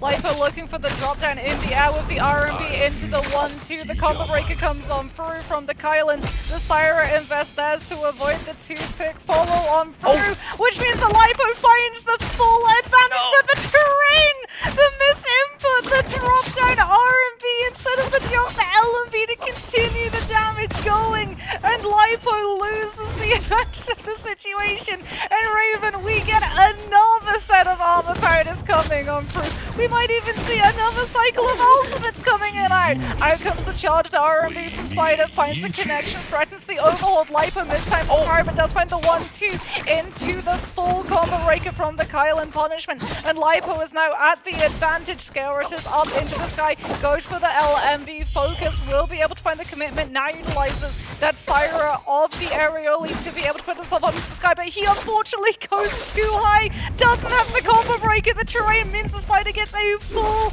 extension with that katana, and now Lipo is forced into swapping over to the Hongsword and just spamming the shadow steps of the LMV until he can build up the time frame on the V1, and this could be the turning point. Kylan ultimate comes on through at the exact moment Spider requires it. Keelan God is up, he's able to survive the Syra microwave beam, gets the dash through, gets the stagger onto Lipo, but he's still got the beam up and still got the damage going, and Lipo is able to find a third MVP. What world am I living in, Moxie? Lipo beating Spider in not just one fight, but 4 resets. 4 resets. Now granted, he did have Syra, the #1 pick, but it doesn't matter. Kylan is very, very strong, and you're talking about one of the greatest NARAKA players, or NARAKA solo players of all time, Spider. Lipo, if you were to say Lipo's going to beat Spider 4 times in a row in a fight, 1v1, I'd be like, get out of here 1 year ago. But now 2025, all of his time inside NBPL has paid off. Has paid off so much, and I'm just blown away that Lipo is one of the GOATs of SCA now, next to Frostivus. Oh my goodness, that fight, that fight, it went on for so long.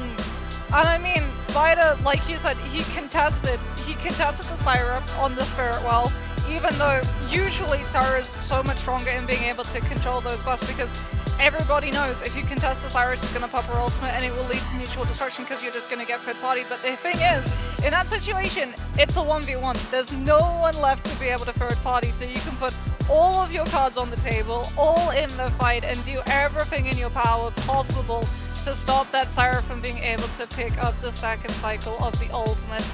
As we can see the emotions on some of these players' faces. For some of them, that was their last game, their last opportunity to play in the group stages and add to their scoreboards. The scoreboard, their standings are now frozen, Raven, and they find themselves in the worst possible situation, having to wait until day 3 to see whether or not they'll be pushed out of those top 12 positions. It's excruciating to watch and not have your destiny in your hands, because you just reflect the entire time as you're watching these other players. Like, if I just did this, if I just zigged instead of zagged in this position, if I just practiced this weapon a little bit more, if I practiced this character a little bit more, and you have a year to prep for Jacob for this one moment, and you really see what that preparation kind of looks like. Lipo and Spider, both of their neutral games very airtight. Not a lot of fanciness, really. When you see Shenyuan, you see some pretty crazy stuff with Temi and combo extensions, but Spider, not going to be lax or anything. The combos are there, but both of those guys in that fight is basically neutral fighting, conditioning, trapping, setting traps, denying traps over and over, and clutch calls in the panic situations. Lipo at like 97% ultimate. I'm surprised he threw the double charge R&B with the gold honks. I was like, all right, he's gonna hold, he's gonna ult. I'm like, dang, he really sent that. He really sent that double charge right there. My man just did not care. And to be fair, now he's gonna get put into the category of will release double charge. 225 and Spider, literally the only players that really send that in the clutch. But now Lipo, he's one of those players, he's willing to send the double charge when he's put against the wall. He does get the advantage of Saiba versus Kylan ult in the end, but really, really cool fight, and really, really cool that shout outs to SEA that Lipo is representing them super well. I mean, SEA has had so many MEVPs. 3 today for SEA, and we had even more. We had 3 MVPs coming on through from SEA in day 1 as well, making it a total of 6 of the 12 games that have been played, which means a 50% win rate coming on out for the side of the global teams. Huge congratulations and massive improvements as well. We talked about, you know, the distance between the global teams and the CN teams really closing up in 2025, and we can see it here in full. It wasn't just an off-the-cuff MVP. This is really showing that the rest of the world have stepped up and fully understand how to play NARAKA at the highest level possible. As there it is cemented, Lipo coming on through his 3rd MVP of the day in that first place position. 6 eliminations, last player standing to back the kill score multiplier, taking it to a total of 10.8 that he's able to pick up this game score. Yeah, Spider still with that dominating play at 4 kills at 6 points. Wufang with 4 kills at 5.5. Zeltish at 4.5 score. Shenyuan with 3 kills. Lexington with 2 kills. 225 tryhard Bajin Chen, or just Bajin with 1. And I'm very curious about the overall standings. This is where the drama starts. Bajin, very, very slow day. The worst start we've seen so far, but I know my man Bajin's potential. He can turn it around. He has 1 more day to work with. Cloud having a very terrible first start as well at 6 kills. Mines, on the other hand, decent first day. Same thing with Orano. Lexington, he's going to be holding on at 23 points. Unfortunately, the threshold is probably going to be closer. I've heard different predictions. It's not going to be like last year at 24. Most players think it's going to be around 30.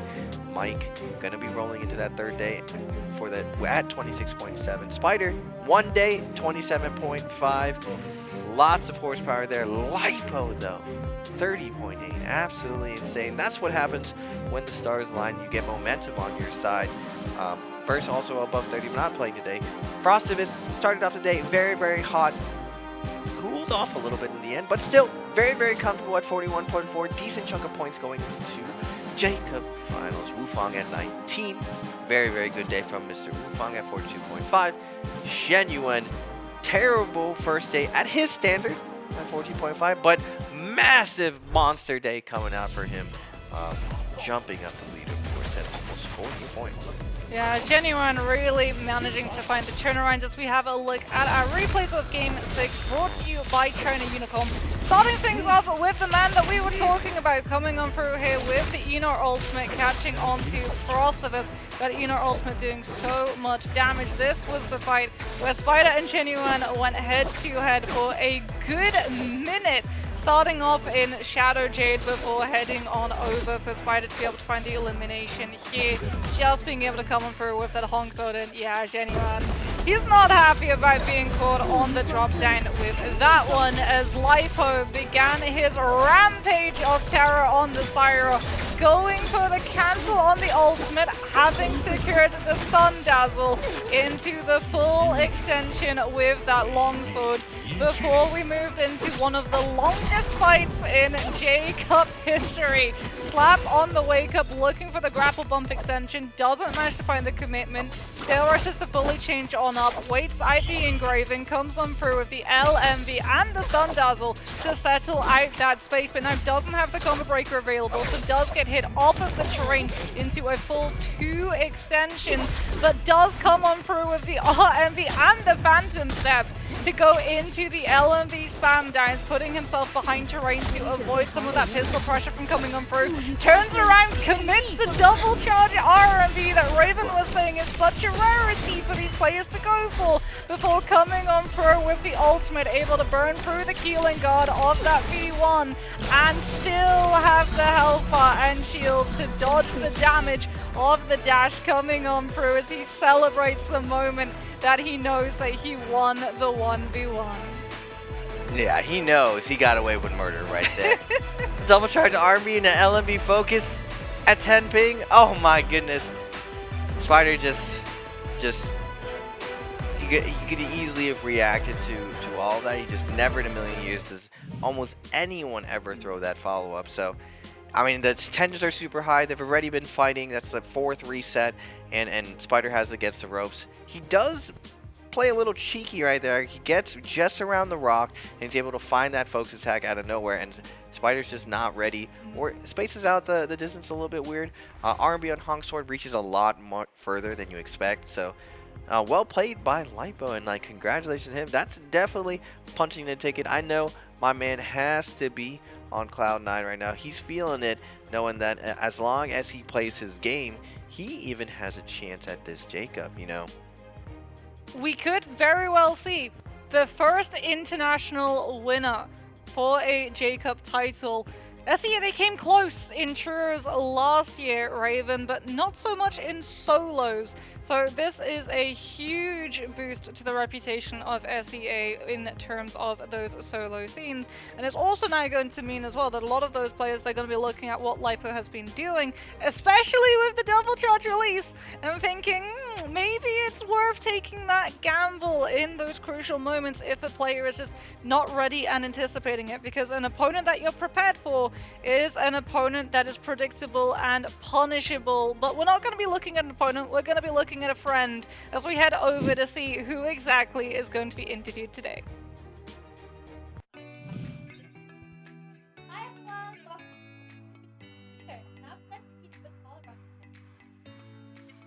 Hello guys, I'm 521 Liporaris.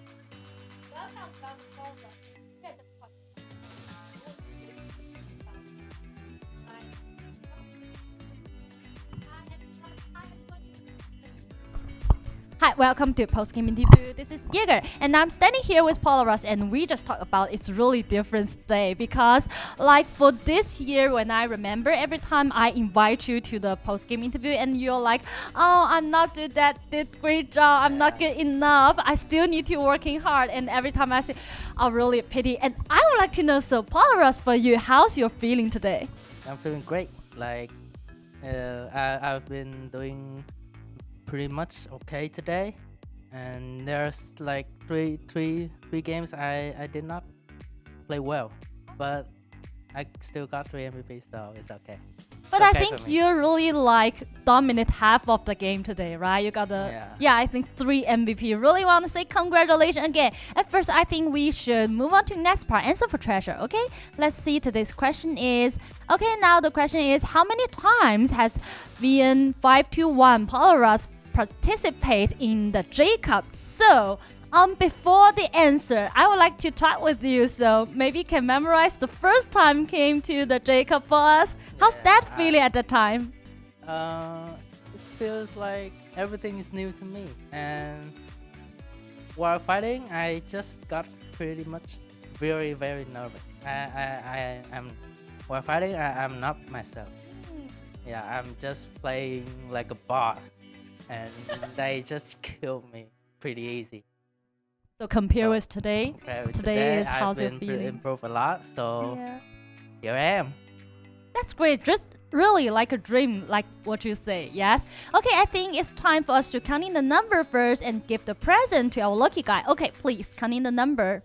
3, 2, 1. 3, 2, 1. Screenshot. Okay, let's find out the correct answer, please. So the answer is B. I've been here like 3 times. It's here for 3 times and also the 3rd year for us to qualify for the J Cup.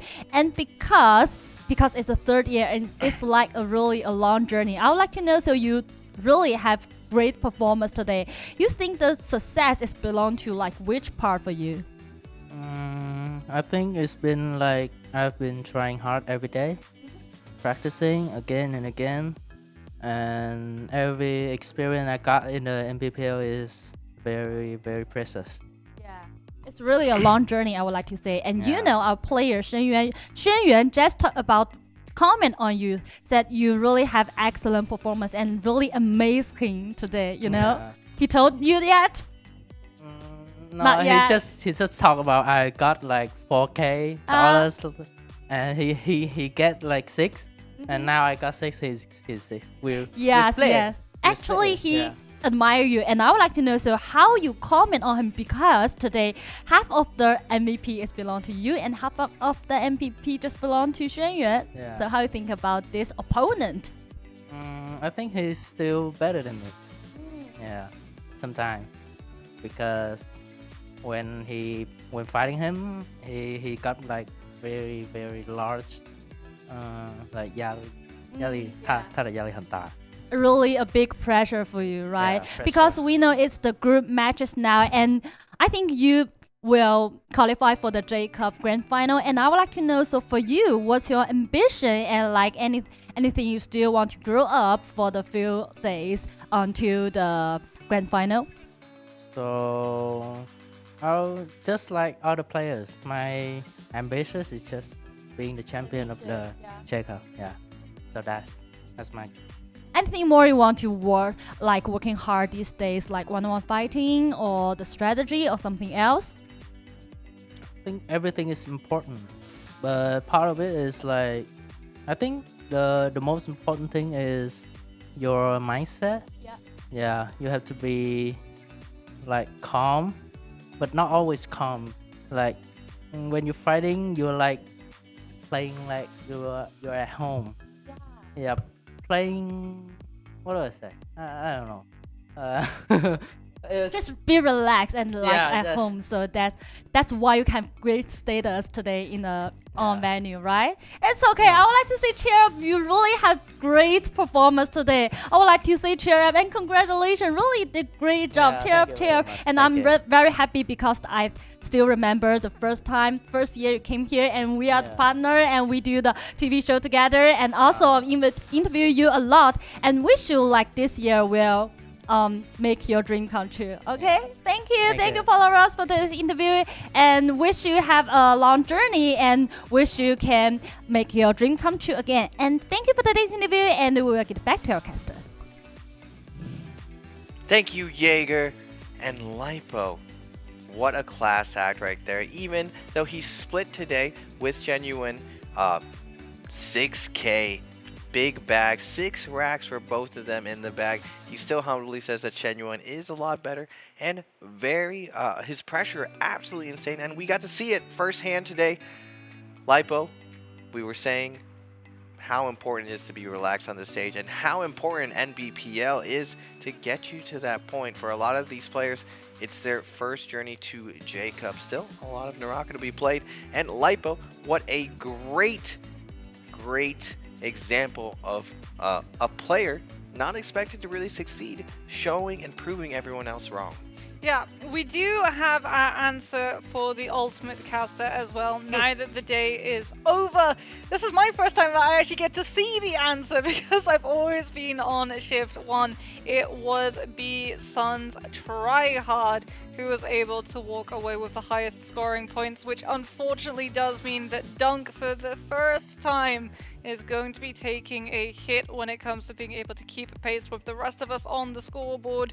But Raven, it's not all lost, right? For Bijin, he's still going to be able to find a potential turnaround on day 3. As we saw from the scoreboards, even the MVPL players, the pros who are so used to playing at that level of pressure and stress, they had off days too, but they were able to overcome it with an even better day on their second time around.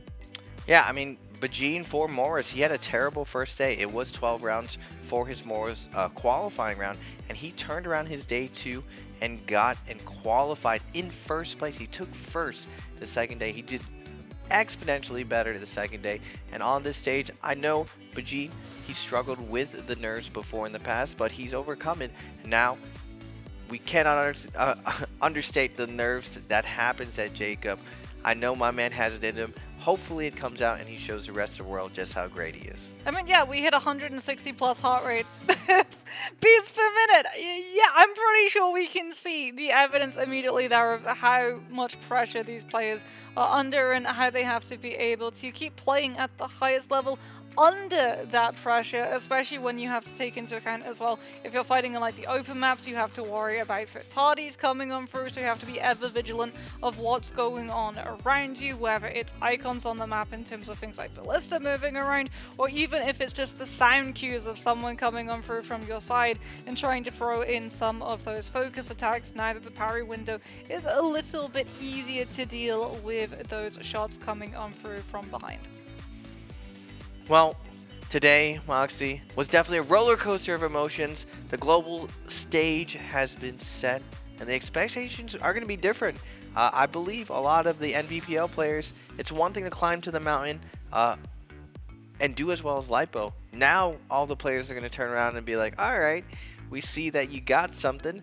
What did you do this time? The VODs are going to be coming out. All these guys are going to set up for the last day. And even though first day is the worst, third day is probably the hardest because everyone has so much information on what the current meta is. We've already seen a shift in the characters that are being picked in the first 6.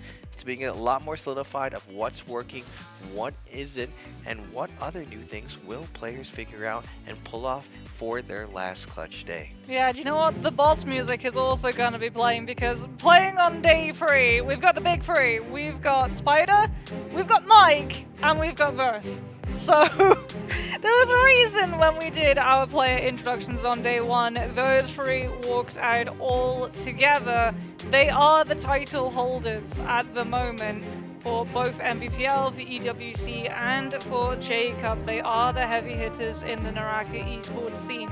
So like Raven said, day 3, it comes with the advantage of being able to see how day 1 and day 2 go on through. So you have a lot of information, but it's not going to be an easy ride to secure a position in the top 12 because you do have to get past the absolute final bosses of the NARAKA BLADEPOINT Pro League scene.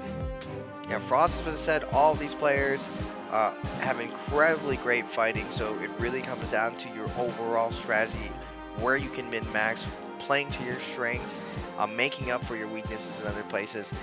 The standings show maybe we are going to have new guards, 225 all the way at the top. But just like this is the second day of solos, tomorrow is going to be the second day of trios. With everyone has seen after the first day, new compositions coming out, everyone scrambling because the character pool has been expanded in trios almost as much as solos, and multiple players are going to have to make up and play Yushan for the first time. He's definitely back in the meta. Temi has been moved over. Takeda's completely out. We get an Akos V3 with Tessa. Not as hard to play, but definitely very interesting. So we get that hit and run Wu-Chen for all of those Wu-Chen players. They gotta dust off that Wu-Chen, make sure it's ready to go. But definitely seeing Yushan in the meta, very, very exciting, and possibly seeing the Viper composition finally being dethroned. The meta of Syra, Viper, Justina has been dominating for a couple months now. Yeah, I mean, also getting to see Xunhuan Li getting played in trios as well, as a lot of these teams are scrambling to see where the meta is going to be headed. There's going to be a lot of VODs having looked at, especially when it comes to teams like JL and how they play out those new heroes. I knew, Raven, that when you were casting, you were looking in particular at seeing how JL and GG were playing out certain lines of ultimates and whether they went aggressively first or whether they played a little bit more defensively, as you can play the same heroes, but that doesn't mean that you're locked into playing them the same way. That's true. It is the pilot, it is a player behind these compositions that we've seen today mean the most. Temi is not one of the strongest characters in the game, and Shen Yuan double picks that character. He really shows the potential. He's definitely min-maxed the character as far as the finesses that you can do, but a lot of the newer characters are a lot stronger. Ladies and gentlemen, that's going to be all of us. I am Moxie, this is Moxie, and that we're going to be tuning out for today. Make sure to tune in tomorrow. Bye-bye.